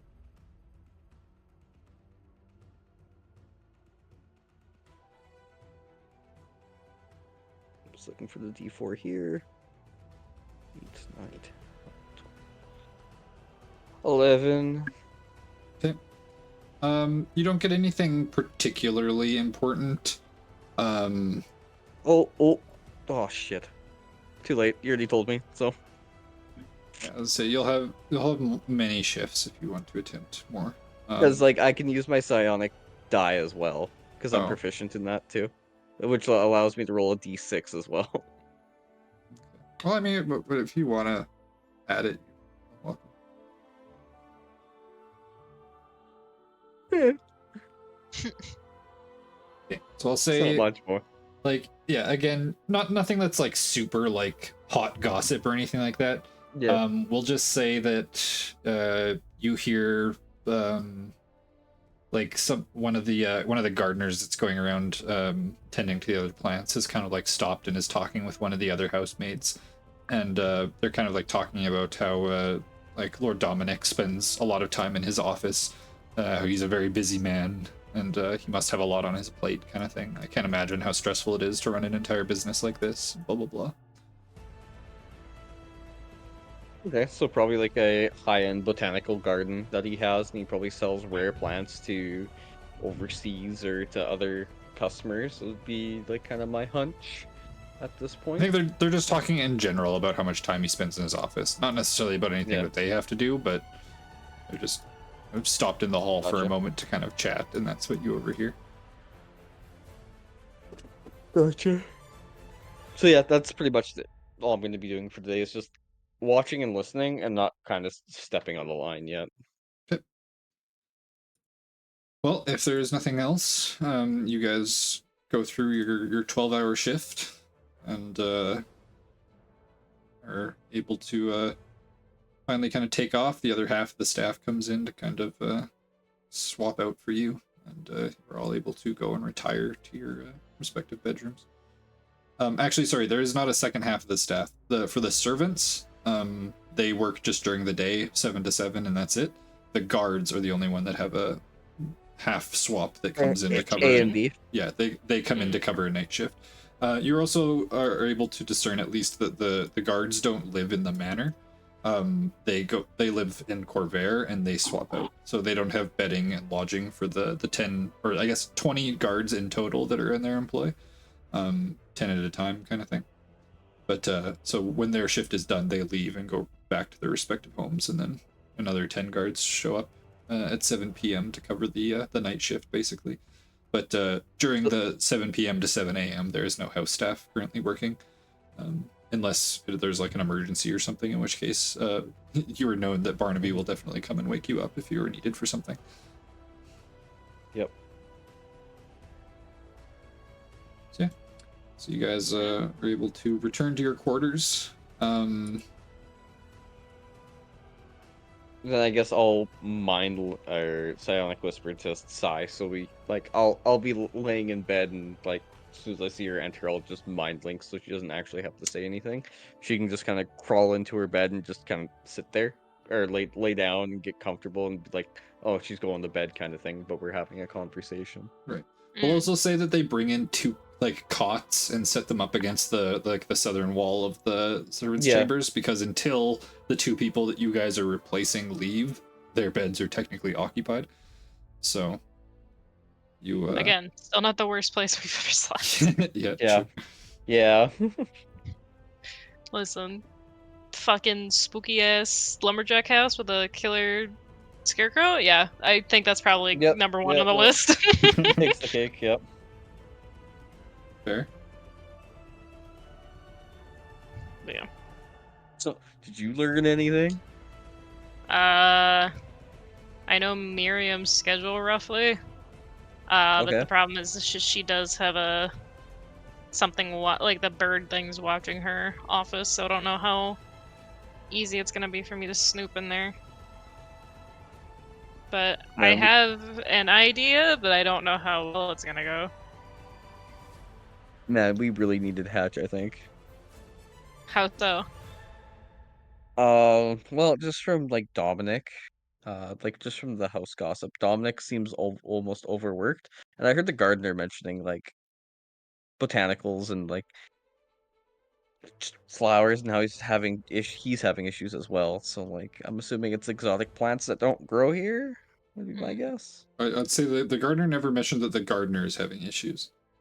He just Oh, okay. mentions how Sorry. Dominic is a very busy man and he's very overworked, and he can't imagine how hard it is to run such a large business, and, like referring to like the shipment The head of business the and house. stuff like that, and the Ilma Okay. and all that kind of thing. Mm. So sorry, that may have been just me misdescribing the Okay. chatter. Okay. Well, I mean,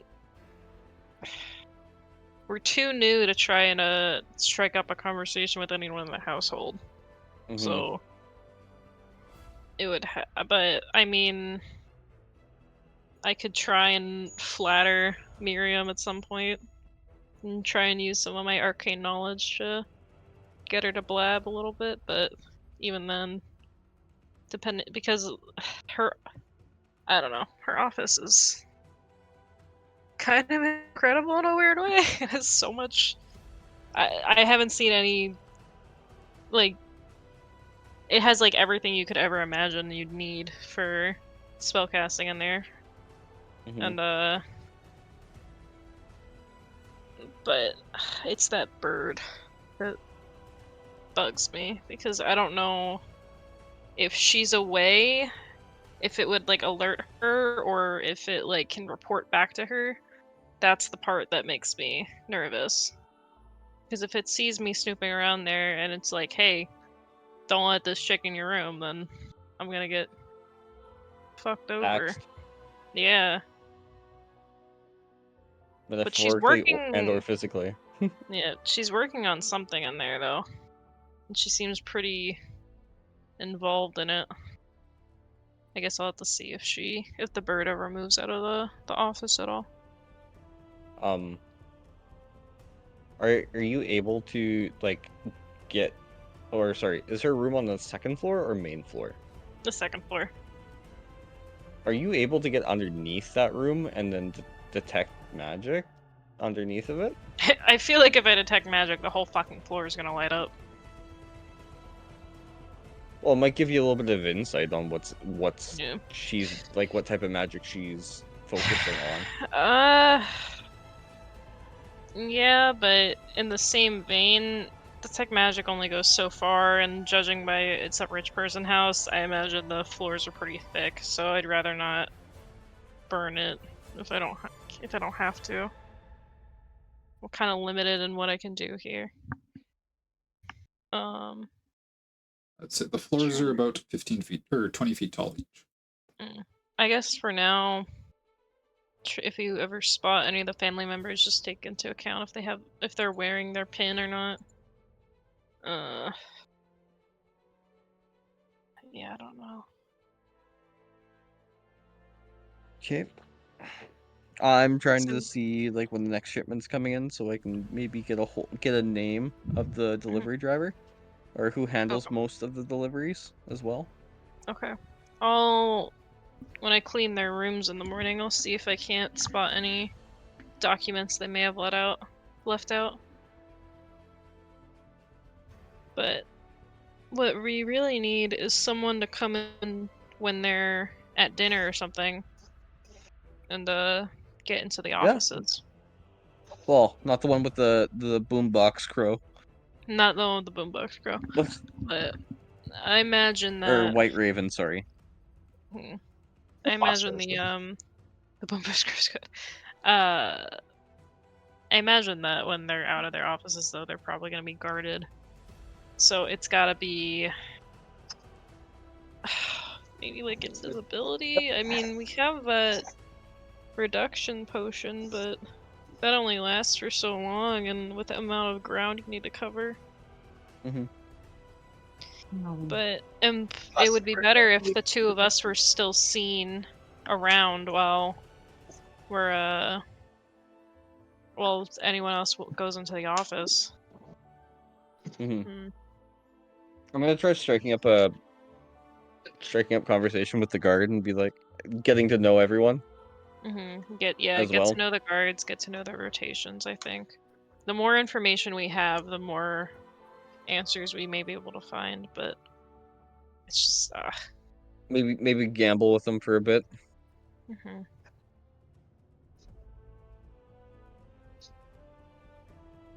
This part of me feels like we're going nowhere at the same time, you know?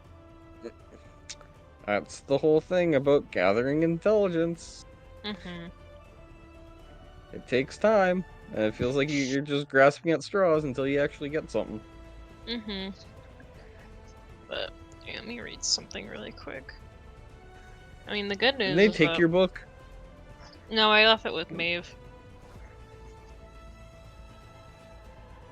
I can still do this, and she makes a little tiny quill in her hand and then puffs it away.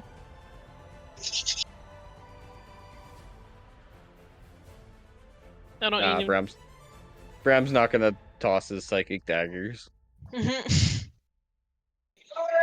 So, if I need to write down any information quickly, I can, but I would need some sort of parchment to hold on to. But if we're gonna really nail them, we need the actual documents. Because I think the best way to approach this is that we give a copy of them to the Thieves Guild, and then we can report the family to the capital city. And then give them the actual documentation we find, and then hopefully get them shut down that way. Because also, we're after this precious artifact, though. Yeah, I'm just saying that if the family gets shut down, their shit's up for grabs. But also, The Also, the guild can use it as leverage. more importantly, the more pieces we cut off from this whole dragon operation, the more trouble they're gonna have even fucking replicating the damn sleeping thing. Mm-hmm. So Well, we don't. Well, we're assuming that they're associated with it. I mean, they met the people in Pyragos. We found their damn pin. I'd be surprised if they weren't involved anyway. They're merchants, though, so They're merchants, yeah, but I mean, with the kids doing their own thing. that's fair. Besides, who knows how much money they're being offered to be involved with this shit. I imagine that rare substances like the stuff from the Feywild isn't really easy or cheap to come by. Maybe I they're mean, money backing or them. power. Yeah. They might be backing the whole thing for we know. That's fair. Maybe, I guess just I try mean, it could and be a find power any... play too. Yeah. Maybe Just have ask the guards about any past dignitaries that showed up or any guests they might have had. See if Mr. Voss have shown up at some point. POIs. Mm-hmm. But I'll try and get in good with Miriam, I suppose. Yeah. Yeah, I don't know. All I may right. not always be the friendliest face, but I can at least try. Maybe learn a thing or two. Try instead of crying.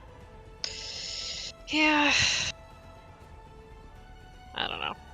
I feel, as someone who studies magic, there's a part of me that hopes that she'll want to talk about her work in some form. But in the same vein, I don't think she would tell me too much about the details. Yeah, because you're a maid. Yeah. But The easiest, like, the most nonchalant way you can do it is if Miriam, or not Miriam, God, what's her name that you're tracking? Or the mom? yeah. Oh, Alicia. So like, if Alicia's like grabs you, is like, hey, I need you to make a list. You pop that quill out, and then that might spark some interest. But I mean, or no, not. No, Alicia's the name of Sai's mom. No, are you talking about the maid? nope, not the maid. The mother of the family. Oh, the mother of the family. Lady, Oh, the lady. yeah. Shit. No, I can't remember. It's like Victoria, Veronica. Shit. Sorry. I have it. Yeah, I was like, I have it written down somewhere. But yeah. I don't know. I haven't even seen the mother at any point. Or who, like, the artificer. Yeah, that's Miriam.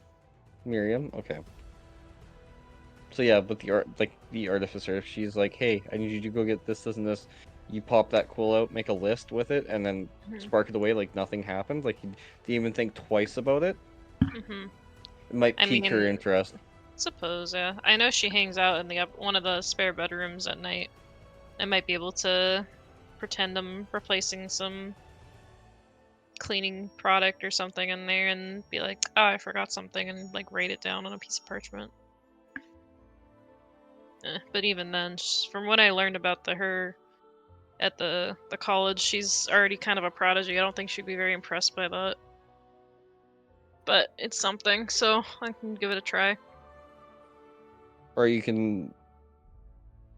No, we're not any people of worth, so it's just hard to. It's gonna be hard to strike up a conversation with her. Yeah, exactly. It would be better for her to take notice and think that making a conversation is her idea, but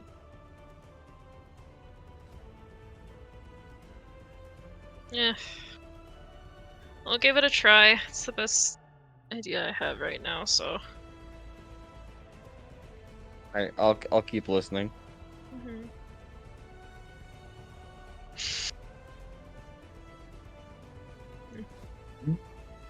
Still not how you spell my name, Travis.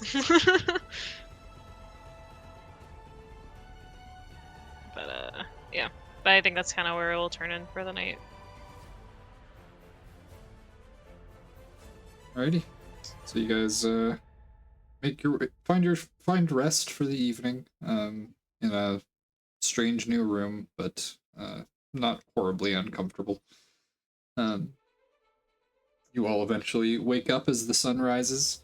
I guess Percy and Hatch, you guys wake up a little bit before, or do you?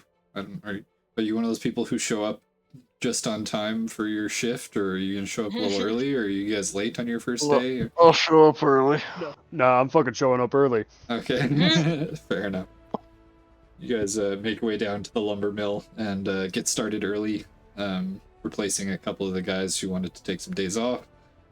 And he gets you to work, showing you how the equipment works, how the proper process for running everything through, where to move everything when you're done, that kind of thing.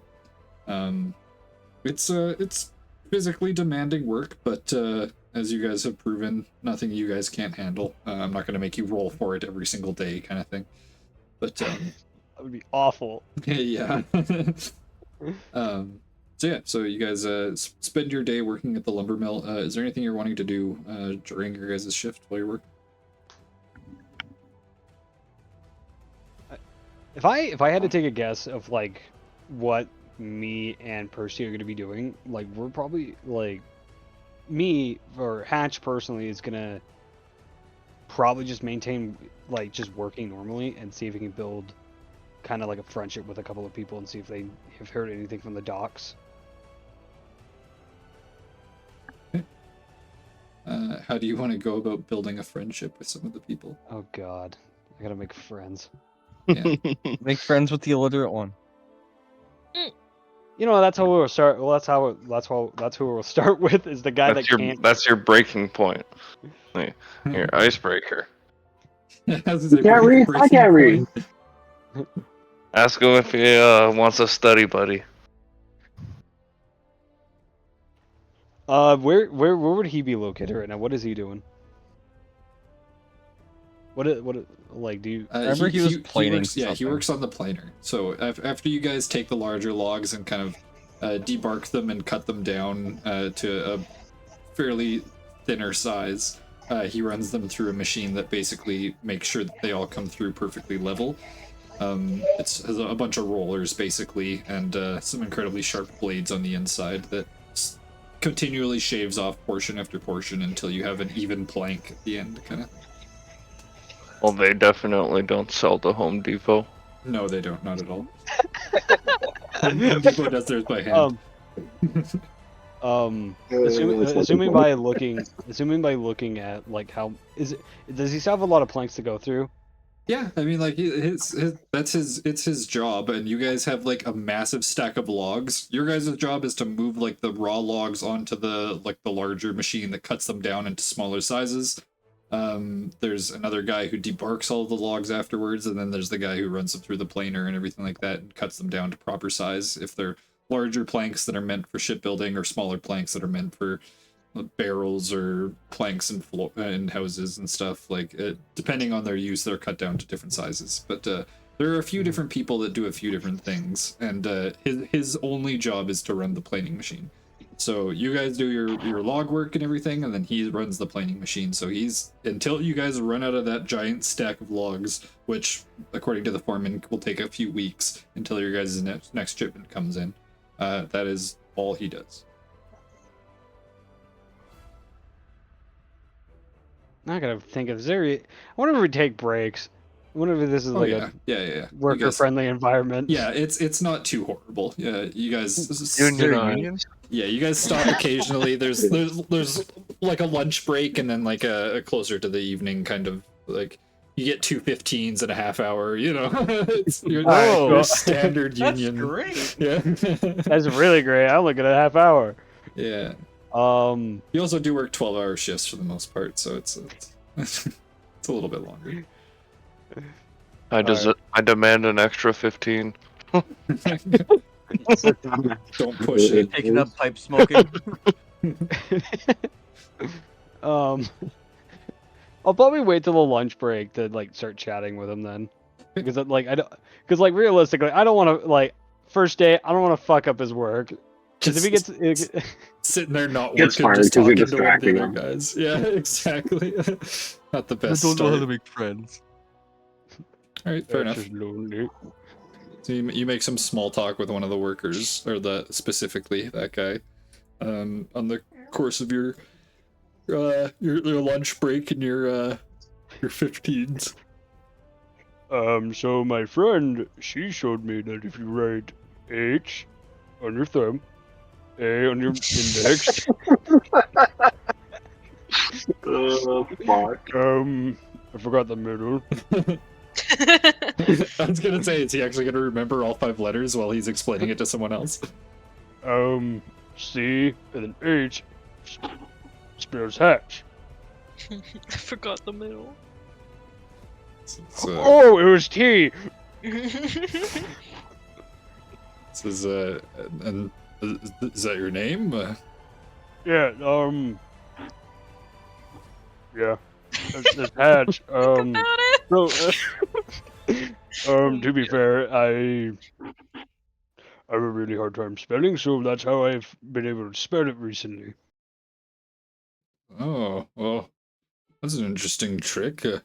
Or, So if I write those same letters down on my hand, then I'll be able to spell my name?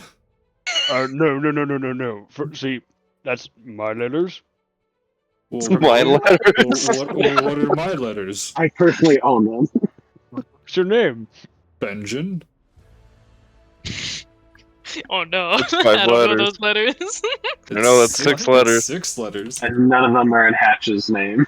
No. Fuck, he's It's got technically 6 letters it's in his technically name. 5 individual letters, but Trying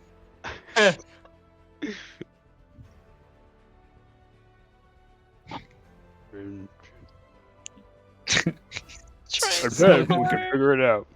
spends the rest of your half-hour lunch break trying to figure out the letters to Benjamin's name. This is how I make friends. It's Fair not enough. vengeance, it's vengeance. The good seeds of a beginning of a friendship. We both don't know how to read. Fair enough. Or His name's right, Benji? technically. Hatch, I'm gonna fucking go back to the tavern and Hatch is gonna have Benjamin in towing like he needs to learn too. You're like, god damn it. You have another We're starting a student. school. You have another student. Yeah. Alright. Alright, so you do that. Percy, what are you doing?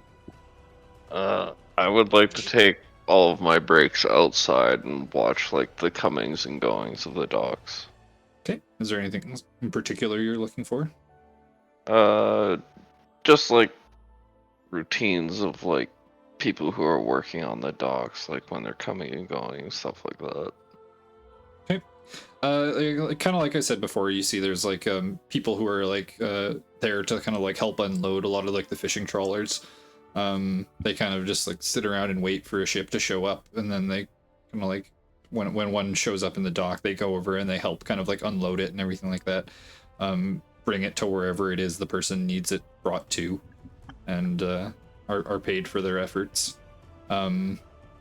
There's a couple that work on like the northern dock that's north of the river, and then there's a couple that work on the southern dock. Yeah, other than that, there's not like a whole lot of like routine kind of thing. You notice like the ships leave in the morning, they come back kind of a little bit after like early evening kind of thing.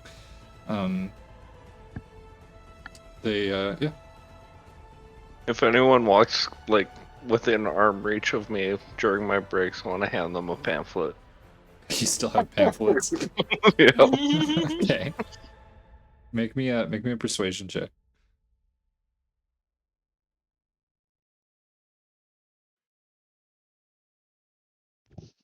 Ooh, nice. 21. Okay. So there is one guy. He's a half orc gentleman, incredibly strong and burly. You see him kind of like stop and take it, and he like looks at it for a moment, and he's kind of, who's Tempest? Is a god of war. Do you have to be a fighter in order to worship him? Not really, but he prefers to have strong fighters follow under him. What if I'm just strong? That works. Does it? Yeah. And what are the perks of following Tempest? You get to bonk people, and he's happy about it. Are the people that you bonk happy about it? Generally not. Oh. Who do you bonk? Enemies. What if I don't have any enemies? Then who do I bonk? Find enemies. Where do I find enemies? Wars. War. Do you know of any wars where I could find some enemies? Not at the moment. Oh. Well, that's gonna be pretty tricky then. I'm sure if you go to the temple, they might be able to point you in a direction What direction? to where the war is.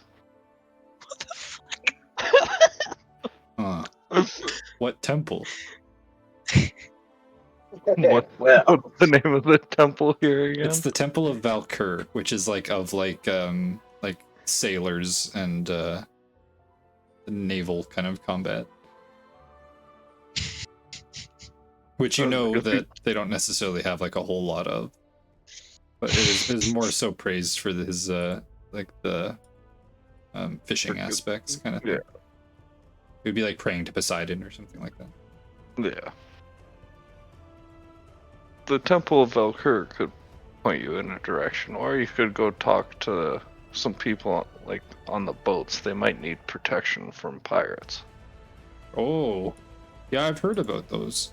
The other guys on Those boats those that try guys and steal all definitely your deserve stuff. the bonk. Yeah, those guys definitely deserve bonk. Oh, okay. Yeah, no, I think I could probably do that. Hell yeah, brother.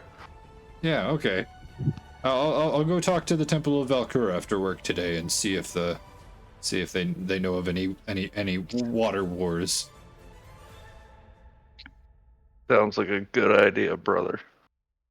Hell yeah. Do like the Tempest be with you. They do like you guys do like the fist clasp where you both flex your muscles. You didn't fucking. Fucking Schwarzenegger one. Yeah, exactly. What the fuck have been up with the conversations this session? I don't know. You might have converted somebody to Valkyr instead of Tempest. Task failed successfully. I mean, it's kind of in the right Just wheelhouse. converting. Just not for the right person. They're allies. I mean, like they're technically. You got As the long right as he idea. doesn't go and worship Shar, that's all that matters. He's getting better at recruiting people, though, which is slightly concerning. He's new to it. Yeah, true. But yeah, in that campaign, he's just got like an army of fucking Tempest Yeah. followers. we go to fight Valkyr. the BBAG. At some point, he's got like 50 fucking random ass dudes he's recruited by This is what we call the boys. the boys. I can't wait. I guess you guys One can control all of down, them. 49 to go. Yeah, I can't wait for you to have to run all of your NPC followers. I will gladly. All right, Percy, it's your turn. I'm gonna go to the store and grab something to eat. You let me know when you're My done. AC is 20. Yeah. All right. So that's what you guys are doing. Zik, how did your day of spell copying go?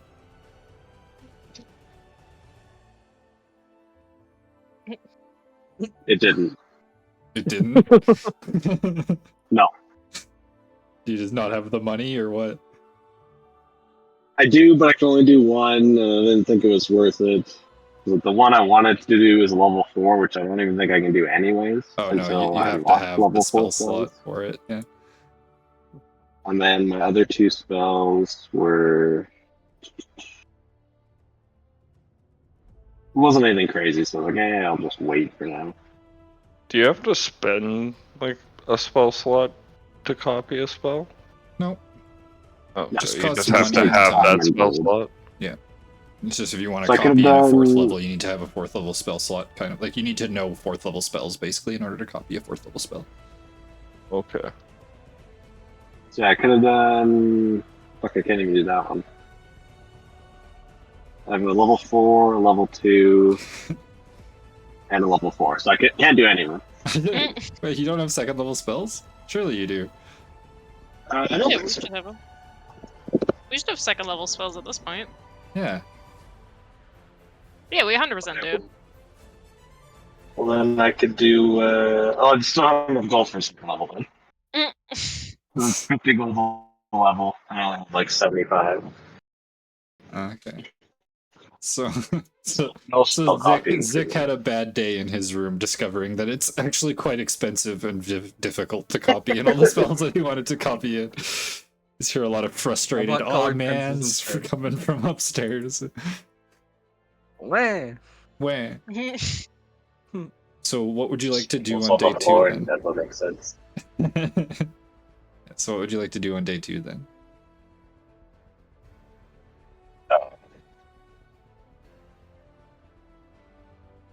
That is a excellent question. A couple of your friends have gotten jobs out at the docks. A couple of your friends got jobs in the Celeste Manor. You can go attend college I'm just or sit in. gonna bum around, maybe fly my crow over the city, see if I happen to see anything. I'll just like fly the 100 feet or whatever, move, keep flying, and just scouting. Okay. Is there anything in particular you're looking for?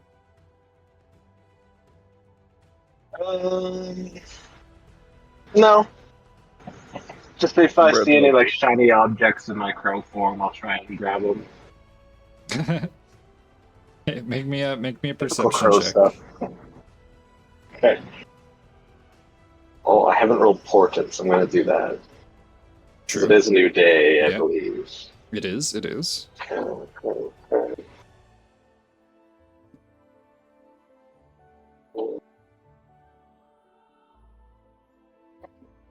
A full of 5 and a 3. Love it. Nice. So you can roll a perception check off of like your character sheet so that you can make the roll. But we'll use your Raven's perception bonus, which is a +3. Or wait, no, it's a spider now, right? No, No, it's I would have a turned it to a crow. Okay. A raven. You have the incense and stuff to do so. I have a spell focus. Uh,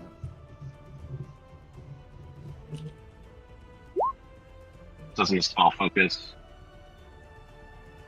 a spell Replace focus lets you replace material components that don't have a gold cost associated with them. So you need 10 GP worth of charcoal, incense, and herbs that must be consumed by a fire in a brass brazier. Jesus Christ. Or Johnny, Brazier. Brazier. It's a different thing.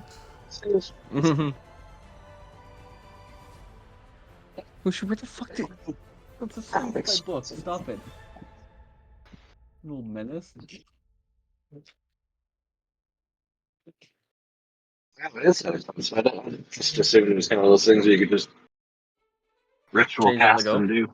Yeah, Yeah. no, unfortunately, with Find Familiar, you can't do it a million times and change it out whenever you want, Yeah. kind of thing. You do need some sort of materials for it. This makes sense. Okay, well then I just use my spider to crawl around the tavern and not Crawl around town. go in people's rooms and shit. The tavern, you said? Because otherwise it takes for a while to do anything in town. Bro, you could spell swear words in silk. Like the evil Charlotte's Web. Like Yeah, yeah. I'll just produce a bunch of silk. I'll sell the silk. Infinite money grip. Now that's Silk's thinking. valuable, you know. Right. So Yeah, sorry, no, I would just chill. you're just gonna chill in the tavern. Yeah. Okay, fair enough. City's too big for Zick. He doesn't like it. Yeah, fair enough. So, day 2 of manor workers, staff, Rangarn and Sai. Yes, Jeff. What would you like to spend day 2 doing, along with your tasks around the manor?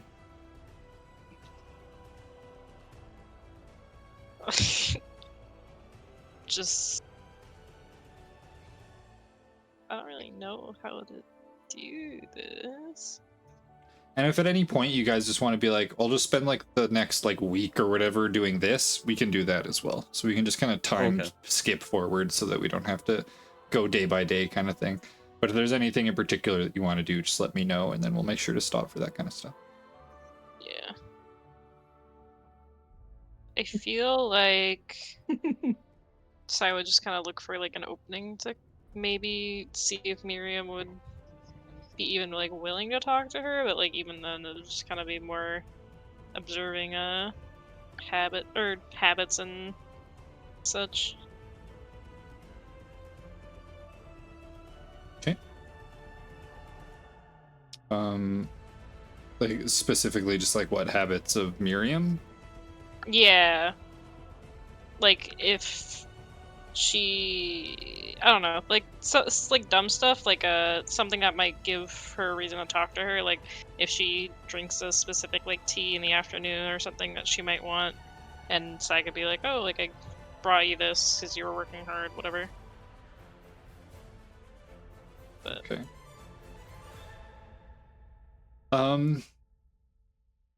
Make me a investigation or perception check. oh, I'm better at one of these. Probably investigation. 'cause it's Nope, I'm intelligence actually based. I am equally good at both. Or Oh, equally okay. bad at both. Equally bad. Well, I gave myself good perception. That's not bad. 15. Okay. Mm-hmm. So during day 2, while you're going around, you know that at least she like tends to stay in her room during like the daytime kind of thing, only kind of coming out for meals and stuff like that. But you know around the later portion of the day, usually after supper, is when she goes to the study to read. And you don't necessarily have like a run-in with her specifically, but you kind of like go into the study to kind of like clean up in there, kind of like fluff the pillows, make the spare bed kind of thing. And you notice that the books that are out, that are like sitting on the desk so that she may have been reading, are all part of like a same series of like storybooks kind of thing. Do I recognize any of them? Like, would I have read them at all? You probably with the well, so you read a lot of books and stuff like that, but you read a lot of like educational books. Would Sai have also read a lot of like storybooks? Yeah, I mean, she spent like the vast majority of her childhood when her dad was around, like at the library, basically. So she probably would have read whatever was there. Okay. Sure. We will say that you do recognize it because it's a fairly popular like book series. It's called King of the Wild. Sorry, Kings of the Wild. So she'll kind of like glance over at them. I'm assuming she's reading one of them currently. While you're in the room, she's not technically in there at the moment. But you just noticed, since she's gone in there consistently, that the books that are out are likely the ones that she has been reading. Okay. Make a note of that for later. Okay. And then you like go to like leave the room after kind of like maintaining it a little bit. And as you're kind of like making your way out, this is just later, a little bit later in the evening, you kind of start to make your way down the hall, and you see her kind of like making her way past you. So you would be basically like here in the hall. You see her like come around. I'll do this. Brandgarn will get dragged too, but. So you've just left this room here. This is kind of like the study that you were in. And you closed the door behind you and then turned and went to go make your way back out into like the patio kind of, or the balcony on the second floor to make your way back down to the first floor.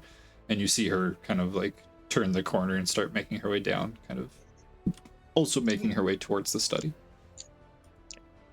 She'll kind of start to approach her, and trying to like go down the hallway past her.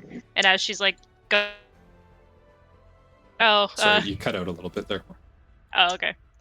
As she's kind of going and passing, she'll kind of like kind of half-heartedly say like, "Oh, let me know when you get to the part about fucking random name."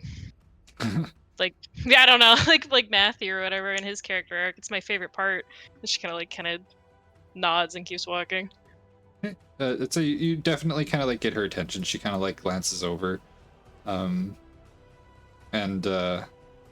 she like stops for a moment and like kind of like looks at you, almost like kind of like recognizing you as somebody within the house for the first time.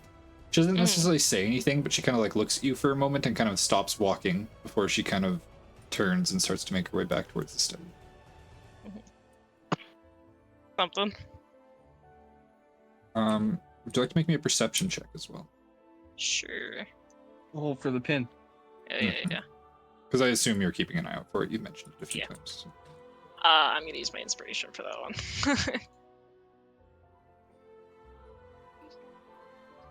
Fucking twice? Are you serious? It's consistent. Uh-huh. You see like a spot on her cloak where like she has like I don't know what you'd call it. It's kind of like a cowl, I guess. It's like it covers the tops of the shoulders and then has a hood on it, but it doesn't have like a cape or anything that drapes down the back. So it's just kind of like a smaller like separate hood. And you can see there's a spot where like the cloth is pulled together where it would connect, where one would use a pin to kind of keep it clasped shut. But her large kind of like white alligator braided hair is kind of like pulled over her one shoulder, and it's kind of draped over top of where that would be, and you can't see if there's anything underneath it or not. Okay.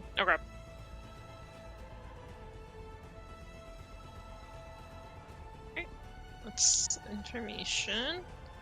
She at least sees me as a person now, so at least I assume. Just make my way back to the rest of my duties for the night. Yeah, it's the store on the side here that opens up back towards like the central balcony. Yeah. Braingarn, what are you doing for the day? So for today, I am just going about and doing my tasks as they are, and then I'm just gonna see if I bump into any of the house family members or like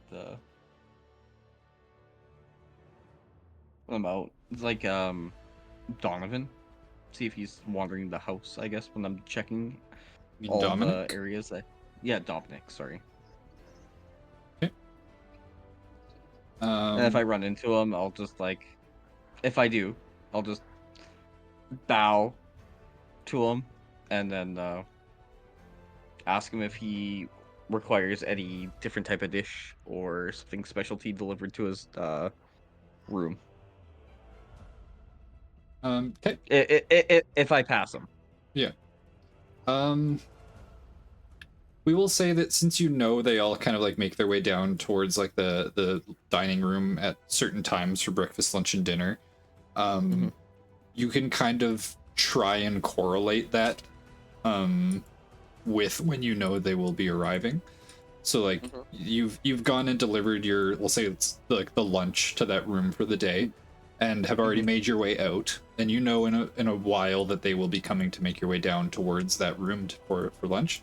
So you kind of find an excuse to make your way through. We'll say you're going to like check the salad bar on the second floor kind of thing. Yeah. So you specifically make your way and like take the long way around and go past that hall to see if you can potentially run into anybody at the times that you know that they would potentially be going to that room. So make me, let's say, just make me a straight intelligence check to see if you can assume times and try and correlate a run-in properly. We'll say if you roll, okay, there you go. I was gonna say above a 13, but that's good enough. 17 will in fact do. So you are able to do so. I'll say you are like on the first floor here. You're like coming out of the hall that goes towards where the large dining room is. and you see coming down the stairs in the main front foyer area, you see Lord Dominic start to make his way down and kind of turn and start to head up towards where the dining room is. You said you as you go to pass, you bow, and he kind of like immediately as you do so, you kind of see him like smirk a little bit and like shakes his hand and kind of like shakes his head no. He says, "Oh no, none of that is required. Please keep your head up." So like as like I raise my head up, I'm like scanning from like boots up, seeing if he's missing a pin as well. Okay, make me a perception check.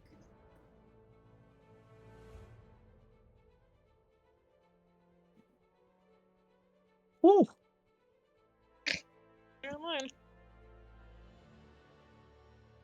So yeah, you scan up and you see he has like a small like dark navy cloak that he kind of keeps like draped over his noble's outfit. He doesn't wear his armor like in the house or anything like that. It's just his token has it. But you see he has a cloak that's draped over his shoulders. It kind of covers like the left arm and kind of like hangs down. It doesn't like hang directly off the back. And you see there's like a small silver chain that kind of like wraps around the right side of his neck that kind of like keeps it up. And where the chain connects to the cloak on the front side, you do in fact see one of the Celeste family pins. Looks exactly the same as the one that you guys found. But he does in fact have that. You ask him if there's anything you can bring to his office or anything like that, and he says, "Oh, what are those eggs? They're cut in half. They kind of have that yellow filling with the red powder on top of them. What are those called?" Oh, infernal eggs. Oh, yes. It's a delicacy straight from right from Baldur's Gate. Yes, those. Victoria hates when I eat them. She says they make my breath smell rancid, but I do love the flavor. If you could bring up a small plate to my office after dinner, I would be very much appreciated. It would be my pleasure. Thank you. What was your name again? Sorry, I don't recall seeing you around the manor before. I am a brand new hire. I will be taking the position of Gregor once he departs. Gregor, a fantastic chef.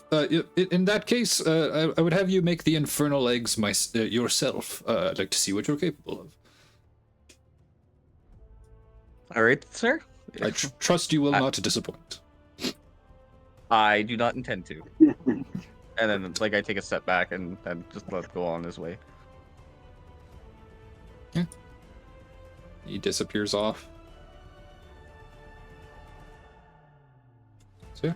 Away to the kitchen. Yeah, you got a plate of infernal eggs, which, by the way, good name. I like that. Yeah, I'm like, oh, deviled eggs is like too easy. I'm like, ah. Yeah. Which I think there is a recipe in the D&D cookbook for some sort of deviled eggs. Yeah. I was like, is that the one I got you? I don't remember.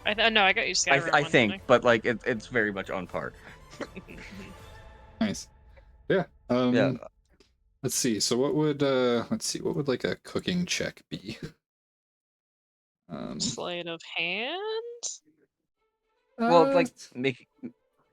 I'd say it would almost be survival, I think, right? Yeah.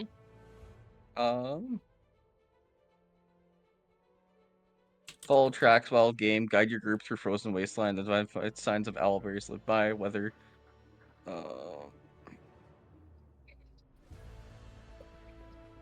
I feel like preparing food so it doesn't kill you is probably survival. Do you have proficiency with cooked utensils? No, I got brewing supplies because dwarf. Okay. So I would say just make me a straight wisdom check then. I think Tasha's has a rule for tool proficiencies. Yeah, it would be depending on the ability score or whatever, and then you'd add your proficiency if you had the tool proficiency. But if you don't have proficiency with the cook's utensils, then I would say it's just a straight wisdom check. Inspiration. You haven't used it already. I don't have. I've already used it. I used it for the interview. Ready. So yeah, a 15. So yeah, they it goes pretty good. You kind of get Gregor and Peregrine's help a little bit with making them, but for the most part, you do everything yourself. That helped me make the mayonnaise. Yeah, exactly. And you. I think a family this rich, they just have an alchemy jug in the kitchen. So I was kind of I was half thinking that, like, do they have one of those? Like, they might. I would say they get all their Typical ingredients family. fresh and locally sourced. They want to support the city and stuff like that. So. But yeah. So yeah, you end up making up a plate of deviled eggs. You keep them kind of wrapped and keep them stored in the eternally cold pantry room so that they can kind of get to a nice cool temperature after they're done cooking, so that it all sets properly and everything.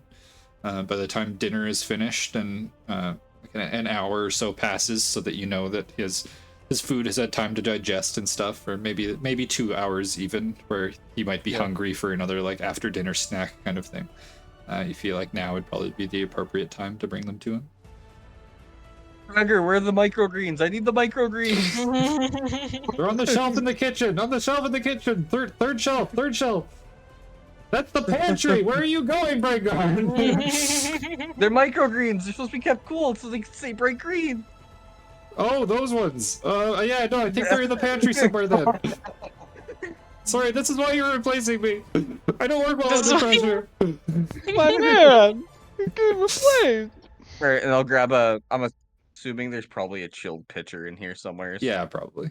There's everything you could find in there. Yeah, chilled pitcher of water and infernal eggs. Off we go. And then I think you might have to grab me to the second floor, whatever. Yep, whatever staircase you want to use. There's two options that both lead up to the second balcony. But you should also just be able to drag your token to the second balcony. Oh wait, maybe not, because there's doors are weird.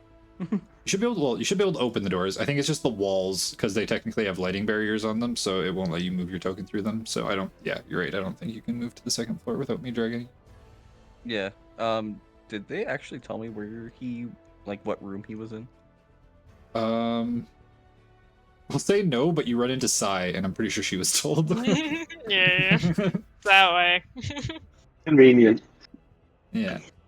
So like, I see Sai up here. I'm like, Sai, where's Donovan's room? And I kind of point Dominic. to like Dominic's room, and I also point to the where the pin would sit. I point to it and I just kind of give it a quick little thumbs up. Yep. Okay. If you understand that. Yeah, I figured. I'll point you down to where his office is. I'm pretty sure it's like over here, like towards the right. Yeah. I'm pretty sure that's where it is. Yep. The grand ballroom. No, not down that way. She pointed towards the door that was here. Oh, there's the door. Okay. I didn't see it because it looked like a full wall, because I didn't have this area discovered. You didn't open the door either? No. I think it's up and then to the right, basically. What the Oh, there's a guard down here. Yeah, he's making his way down the hall. You run up to him with a pitcher and a plate of deviled eggs. He's kind of furrows his brow a little bit, looks at you confused. For Lord Dominic. This is my second day here. What room? He points just behind you to the door that's on the south end of the hall. Thank you. I do the double knock and say, it's Brandgarn's, sir. Come in. Crack open the door and pitcher in hand. Sorry, I'll give you a room description of his office at the very least. This is pretty nice. So you see the westernmost section, because this entire room is kind of split into two sections. You see the westernmost section sports a small sitting area surrounded by bookshelves and a square coffee table sitting in the center of 3 black leather sofas. A large portrait of a man with white hair wearing pristine silver armor hangs on the wall above a mahogany dresser, and a staircase in the northwest corner wraps down to the level below. You are obviously able to recognize the portrait as Lord Dominic himself. The eastern section of the room is an office. A map of Zel'dona lays sprawled out across the table, and an ornate dagger lies on a cloth in front of a small stack of books next to a 12-inch tall statue of Zel'dona. 2 suits of armor sit in the corner of the room on either side of 3 empty chairs. Behind the desk, an older man with white hair has a stack of parchment laying in front of him while he scribbles on them with a large feathered quill. An L-shaped bookcase sits against the wall behind him, next to 2 portraits, one of which is of Lady Celeste, and the other of Miriam and Noah Celeste.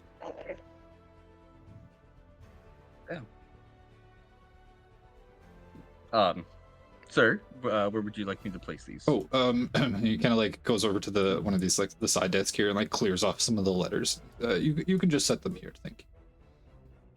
All right, there you go, sir.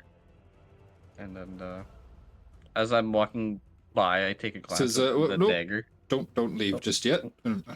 Oh, Need to see how okay. your cooking is. Kind of like yes. reaches down and grabs one of them. Kind of like smells it a little bit. He says, "Oh, it's been so long since I've had one of these." He kind of pops it into his mouth and starts to chew. You see his eyes kind of like go up as he looks like he's like thinking as he kind of like chews a little bit. Swallows and kind of looks to you and lifts his hands and gives you a small, very like soft kind of applaud and says, "Well done, my friend. I think these are likely the best infernal eggs that I've ever had, though I can't quite remember the last time I have in fact had them." It's quite easy. I don't know if I want to bore you with the process of making them, but they're I wouldn't Not understand that- a word of it anyways. Cooking has never been my strong suit. I see you're into cartography. Sir? Not necessarily. Just voyages for the Ilma. To plot out routes, to determine how long things are going to be, that sort of thing. I mean, with a ship that size, you probably don't have any issues with pirates or anyone when traveling the seas. Oh no, not with that sort of thing. The ship is very well guarded, but the sea is a cruel mistress, and it can inhabit even the most secure of voyages. A simple storm or typhoon can throw an entire voyage weeks out of proportion. It's quite frustrating, really, especially when you have so many people breathing down your neck for its next shipment. Oh, yeah, no. I understand, sir, that merchants can be more demanding than the government sometimes. Oh, you don't know the half.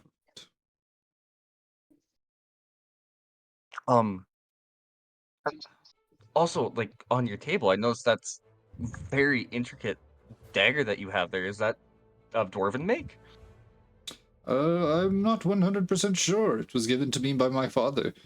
I can't say it has ever seen any sort of combat or anything of the like, but it is more of an ornamental piece that I carry on me when I'm meeting new people, clients, that sort of thing. Oh, okay. So it's almost a status piece, if you will. Yes, that sort of thing. Very finely crafted, though. I do not know from where. Oh, that was bad. What?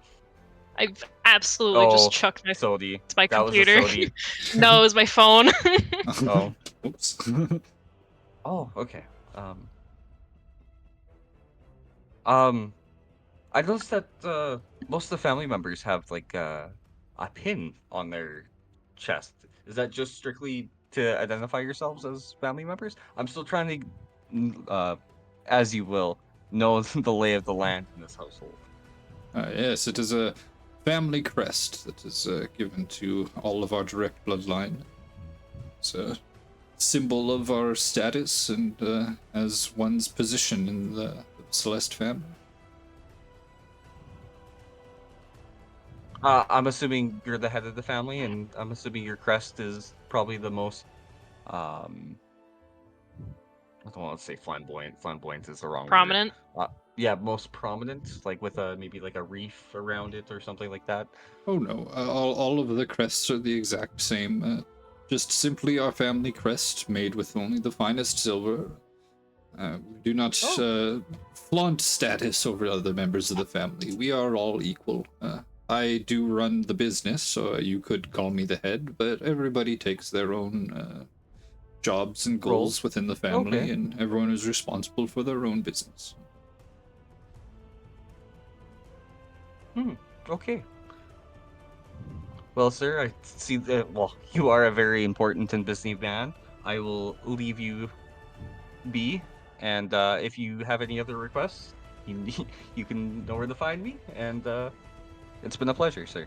Absolutely. Thank you so much for the delicious eggs. And then take my leave. Just close the door. Out I go.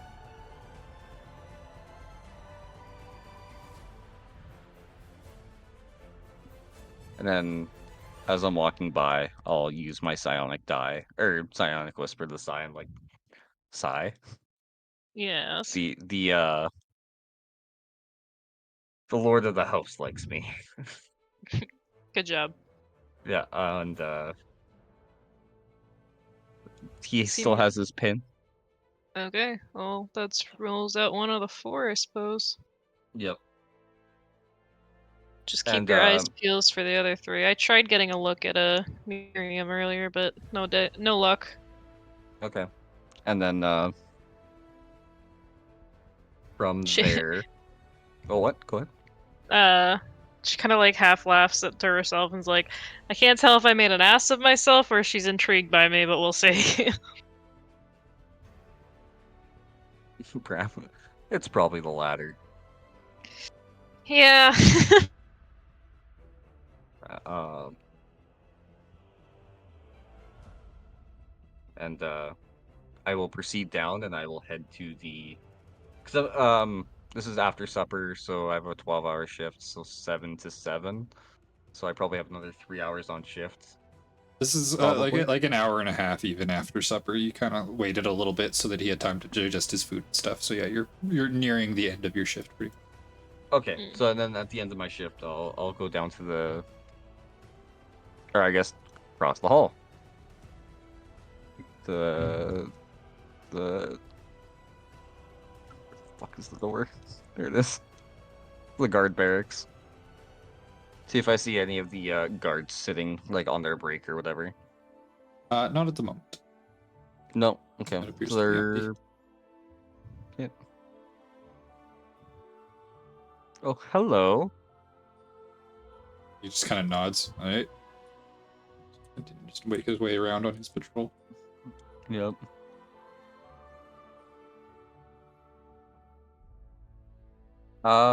Is this just an alcove? There's Or is this a the door to your north bathroom? and south that are the bathrooms. Yeah. Okay.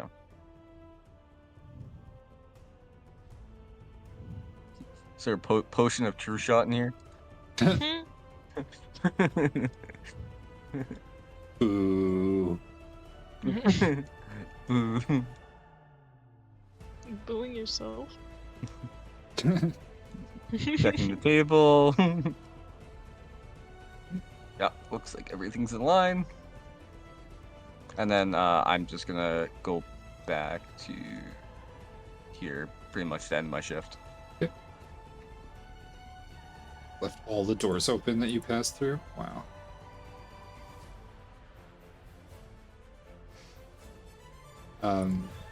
Yeah. Yes, I'm a monster, I know. So, Sai, you Mhm. kind of continue to go around and do your business.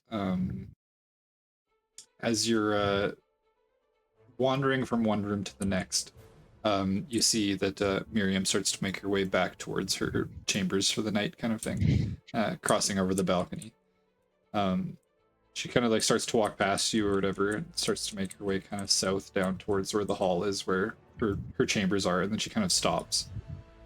She kind of turns around and looks at you, and then starts to walk her way over to you. Inside head, she's screaming. She's like, "Oh my god, I can't do this." Why? She's not screaming in her head. She's screaming in mine too. Stop. Yeah. I sever the link. She stops when she gets kind of 10 feet away from you and says, "I don't recognize you. What was it your name was again?" Sigh, miss. The new cleaner here. Sigh. You mentioned something in the hall earlier. Have you read Kings of the Wild before? She kind of like half embarrassed. She's like scratching the back of her head. It's like, yeah, I'm sorry. I didn't mean to intrude. It's just I'm a bit of a bookworm, you see. I noticed them in the study when I was cleaning up earlier. How many of the books have you read? Have there been any recent ones in like recent years that you would know of, or are As they? far as you know of, there was 5 that were made. There was supposed to be a 6th, but he never got around to releasing it. You're not sure if he was Yeah. sick or something happened, but Yeah. All of them, I suppose, unless you count the unfinished 6th one. she kind of looks at you with like a strange expression. Unfinished. Yeah. Well, as far as I know, they I don't know why he didn't finish it or why the author didn't. I know there was supposed to be one, but that never came out for some reason or another. It's a shame though, because I really do enjoy the series. She smiled and said, "It was finished. We have a copy of it here." Sai's eyes get wide. She goes full nerd mode. She's kind of like half ignoring the mission now. Are you serious? Yes, there was very few copies released of it. It never saw full print, but we do have one of the copies here. I keep it in my personal library. Oh wow, that's amazing. I guess I have to. She's kind of like half counting on her fingers. She's like, I don't. Yeah, find a way to get my hands on that then. Not yours, obviously. Just I would love to read it at some point, but I get most of my books from the library. Well, I'm currently on my 4th read through of the series. I think I'm only on the 3rd book at the moment. If you think you can finish it within the proper time frame and you keep it within your quarters in the manor, I'm sure I could lend it to you, provided it comes back in good condition. She smiles. I would love that. Yes. Do you need to? Do you want me to go get it, or I would hate to intrude if you're busy right now. No, I was just going to my chambers for the night. Here, follow me. I will fetch it for you. That's why I've never seen one again. Yeah. Right. It's like the fucking like the And vans. die. The white vans. Candy. Free book, Free finished book. series, finished series, last book. As she's like kind of getting the book, she'll like half glance at the bird. She's like, "Oh, does he have a name?" She turns. Oh, Snow. Snow. It's incredible. I made him myself. Say hello, Huh. Snow. And he like opens his beak, and you see there's like a little kind of like speaker almost on the inside, and you hear like in her own voice, "Hello." Oh wow. I had heard you were a talented artificer, but I'm afraid to say, but I know some arcana myself, but I'm nowhere near as talented as this. Is that so? Mm, You dabble in magic? a tad. I left my spell book with a friend for the time being, because I didn't want to cause any concern or anything. I know that weapons are not allowed in the manor. Well, that is very sweet of you. Well, I fetched the book. Look at the crystal on the table there, and tell me what you think of it. I will be right back. Oh, brother. Ooh. Ooh. I Touch it. will. Touch it. Can I? Touch with your eyes. Touch with your No. eyes, please. Oh, with your Yeah. hands. I will touch with my eyes first. Okay. Roll investigation, I'm assuming. Arcana. Arcana, okay. Please, I'm good at this one. God, I hope you're good at that. I am, thank God. So, you notice a few things about it. It almost looks like, it if something were to have like exploded almost and then solidified, kind of like it is like jettisoning out from like a central point, but then it has crystallized. It has like a faint kind of like neon green interior and a slight kind of like thrum of magical energy that kind of like pulses through it.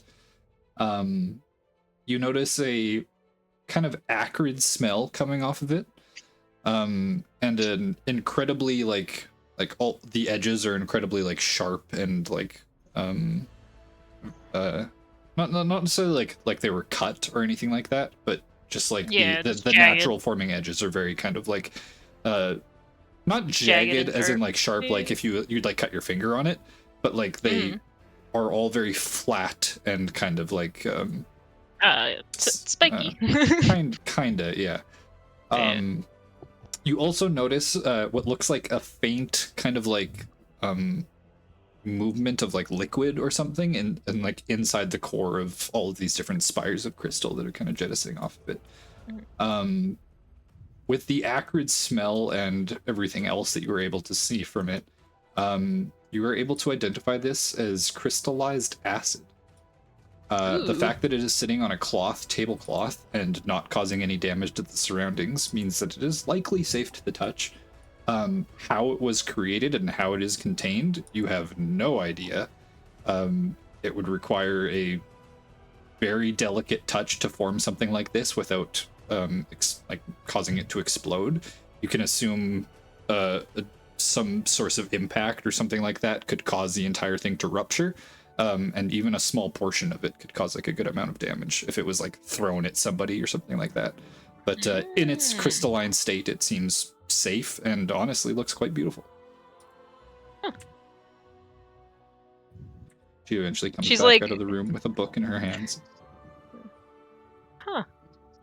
How did you do this? Practice, my dear. It takes some time, but with magic, if you put your mind to it, anything is truly possible. When she's this close to me, can I take a look again and see if she's missing her pin? Sure. Make me a perception check with advantage, because you've had a little bit more time now in different areas. She's been moving around and things like that. All right. Fucking 3. That's better. Okay. Her hair is, for the most part, still kind of covering that same area, but as she kind of moves around and kind of like turns to look at like it was mainly when she was over by the front, like the door, and you mentioned like Snow the Raven, and she kind of like turned her head to look. Her hair kind of like swung to one side, and you did see on the front of her chest, connecting her little cloak, one of the same silver pins. Huh. It's she kind of looks like puzzled for half a second, but very quickly kind of goes back to her regular expression. She's like, it's interesting because you know, I don't have the funds at the moment, but I wish to travel someday and learn more, as much Arcana as I can. But I imagine someone as yourself must have experience with learning from different places. What do you think the most interesting city you've ever been to, or like where you most learned from is? She says, she kind of like almost looks like a little bit bashful, a little bit, and she kind of says, well, I'm ashamed to say I haven't done much traveling myself. I'm a bit of a shut-in, if I do say so. I prefer the company of my books. And she kind of gestures, and you can see like the entire room is surrounded in bookshelves. There's like a plethora of candles that all kind of like sit across the tops of them and provide light to the area. You notice though that none of the flames are like burning off of a wick. It's just like a floating flame that's hovering above the candle itself. As like a magical flame that doesn't actually cause the candle to melt or anything like that, but still provides the same visual appearance of a lit candle. Says, I get a lot of my books imported from overseas through the family business, and I've spent a lot of my time both collecting various arcane tomes and studying them.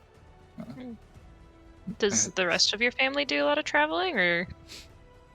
I imagine your father must, at least, right? He used to, but ever since he started kind of taking over a lot of the routing and things like that for the Ilma, he has spent a lot of his time in his office dealing with books and ledgers and things of the sort. My My mother does a little bit more of the business making, but my brother is more so stuck within Corvair since he runs the city guard. Anyways, here, and she kind of hands a book over to you. It has a kind of like a dark, almost maroon cover with kind of like gold filigree trim, kind of like around the outsides, and yeah, it is in fact the 6th copy of Kings of the Wild. Or what it was like Kings something. Kings of the Wild, and she says, Kings of the Wild, yeah. Take good care of it, please. It is my only copy, and it took me quite a bit to procure it. She's very like gingerly holding it. She's like, I will. Thank you again. Of course, and most importantly, enjoy. She smiles. Perhaps if you stay working here for some time more, we can talk more about the arcane, and I might be able to even teach you a thing or two. That would be lovely. She kind of like turns and walks out the room. Before you go, actually, I'm curious. What is it that you are capable of? A few odd spells here and there. Like I said, I wanted to go traveling, so most Can you spells show that me? can damage. I wouldn't want to damage anything in here. She says, you do not have to worry about that. One moment. Kind of makes her way over to the other side of the room. And turns to face you, and she mutters an incantation under her breath, and you see an arcane barrier kind of like appear in front of her. She looks at you and says, give me your best shot. All right. Bro. Fuck. Fucking blaster. Blaster, it's a free blast. This would this would be very awkward if I end up crit shotting her and killing her. Highest I don't think I level- would. Highest level I- spell. Do it. Don't think I would, but it'd be very funny. Do it. Yeah, we'll do Tasha's and because a lot of these are dex saves. I'll just do Chromatic Orbit, 2nd level. Fuck it. Okay. We'll make it fucking cold damage, because why not? Here, manipulate it. You can change the damage type, can't you? Yeah, I can, yeah. Like with your... Chromatic Orb can Yeah, already but do all the damage I can types, already do so- it, yeah. Oh, okay. We'll Oh. do... Yeah. We'll do cold damage, because it's thematic, why not? It's not bad. 17. Okay, 17 hits. Go ahead and roll damage. 12 cold damage.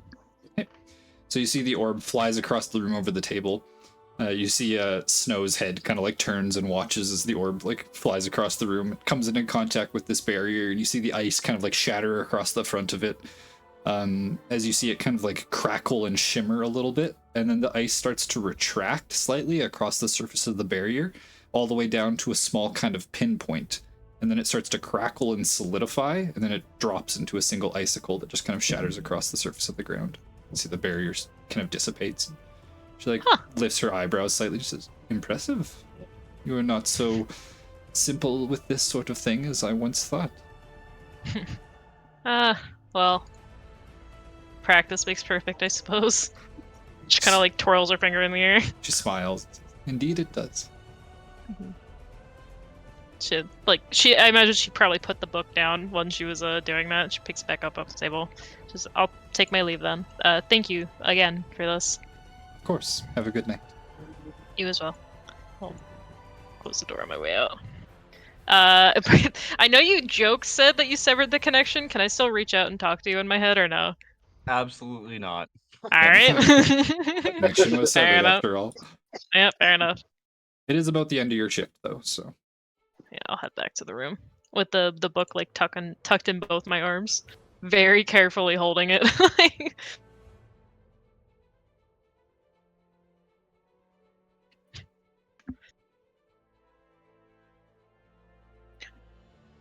She looks like genuinely excited about it too. Yeah, I mean, it's a copy of a book that you thought didn't exist. And not only that, but it's supposed to be like the last chapter of the series kind of thing. Like, there was a lot of loose ends on the end of the 5th one that didn't really get tied up, and if this is the last one, then it should tie them all up. Nice neat little bow. And she kind of like gets on her bed or like her cot or whatever and like starts to crack it open, and then she kind of pauses, looks back up at Bram and goes, "Oh yeah, she also had the thing that we were noticing."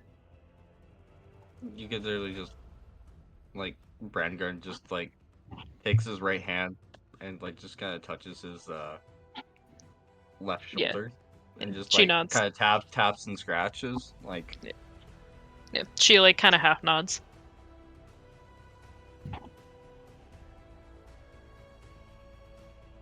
Bram's gonna kick back in this chair, both feet up. There's nobody to gamble with. I don't know about you, but I'm gonna crack this book open, so don't talk to me for the next couple hours. Actually, do I have anything in my inventory that I can just like plug my ears with? You Other can't get away from me. It's a voice in your head. hey, you sever the connection. You gotta spend another bar to do that. Oh no! It's like I got 4 more. And it's the end of the day. Yeah. Yeah. Alright, yeah, true.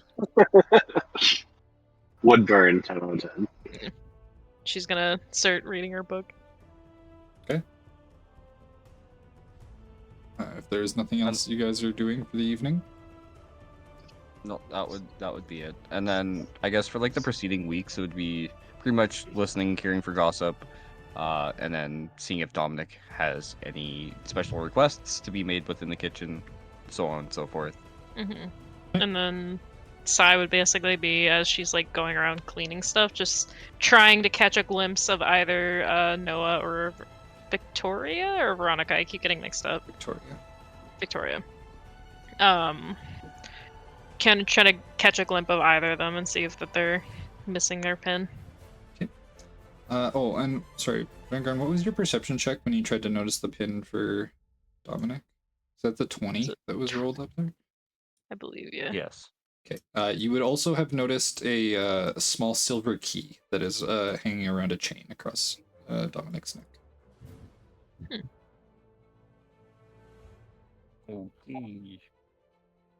It's the key to his wife's heart. Because he's a softie. Right. Yeah, I was a little surprised about Miriam too, but we have a job to do. All right. Well, I think that is a pretty good place to call it for this session.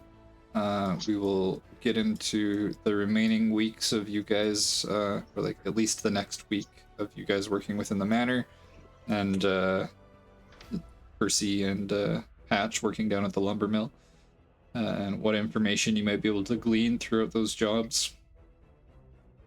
And yeah, we will touch up with all that stuff next time. Nice. Alrighty. Thank you everybody for watching and hanging out with us for the night. We're gonna stick around for a little bit. We're just going to raid some random low viewer count Dungeons and Dragons stream in the hopes of making them a little bit happier. Bigger. These guys look good. They have 2 people watching, so start we'll check out them. They got some cool looking avatars by the looks of it. So be sure to say hi from the stream. At least say something in their chat before you peace out. Good vibes, nothing mean. And yeah, we'll catch you guys all next week. Everybody say goodbye. Bye. Goodbye.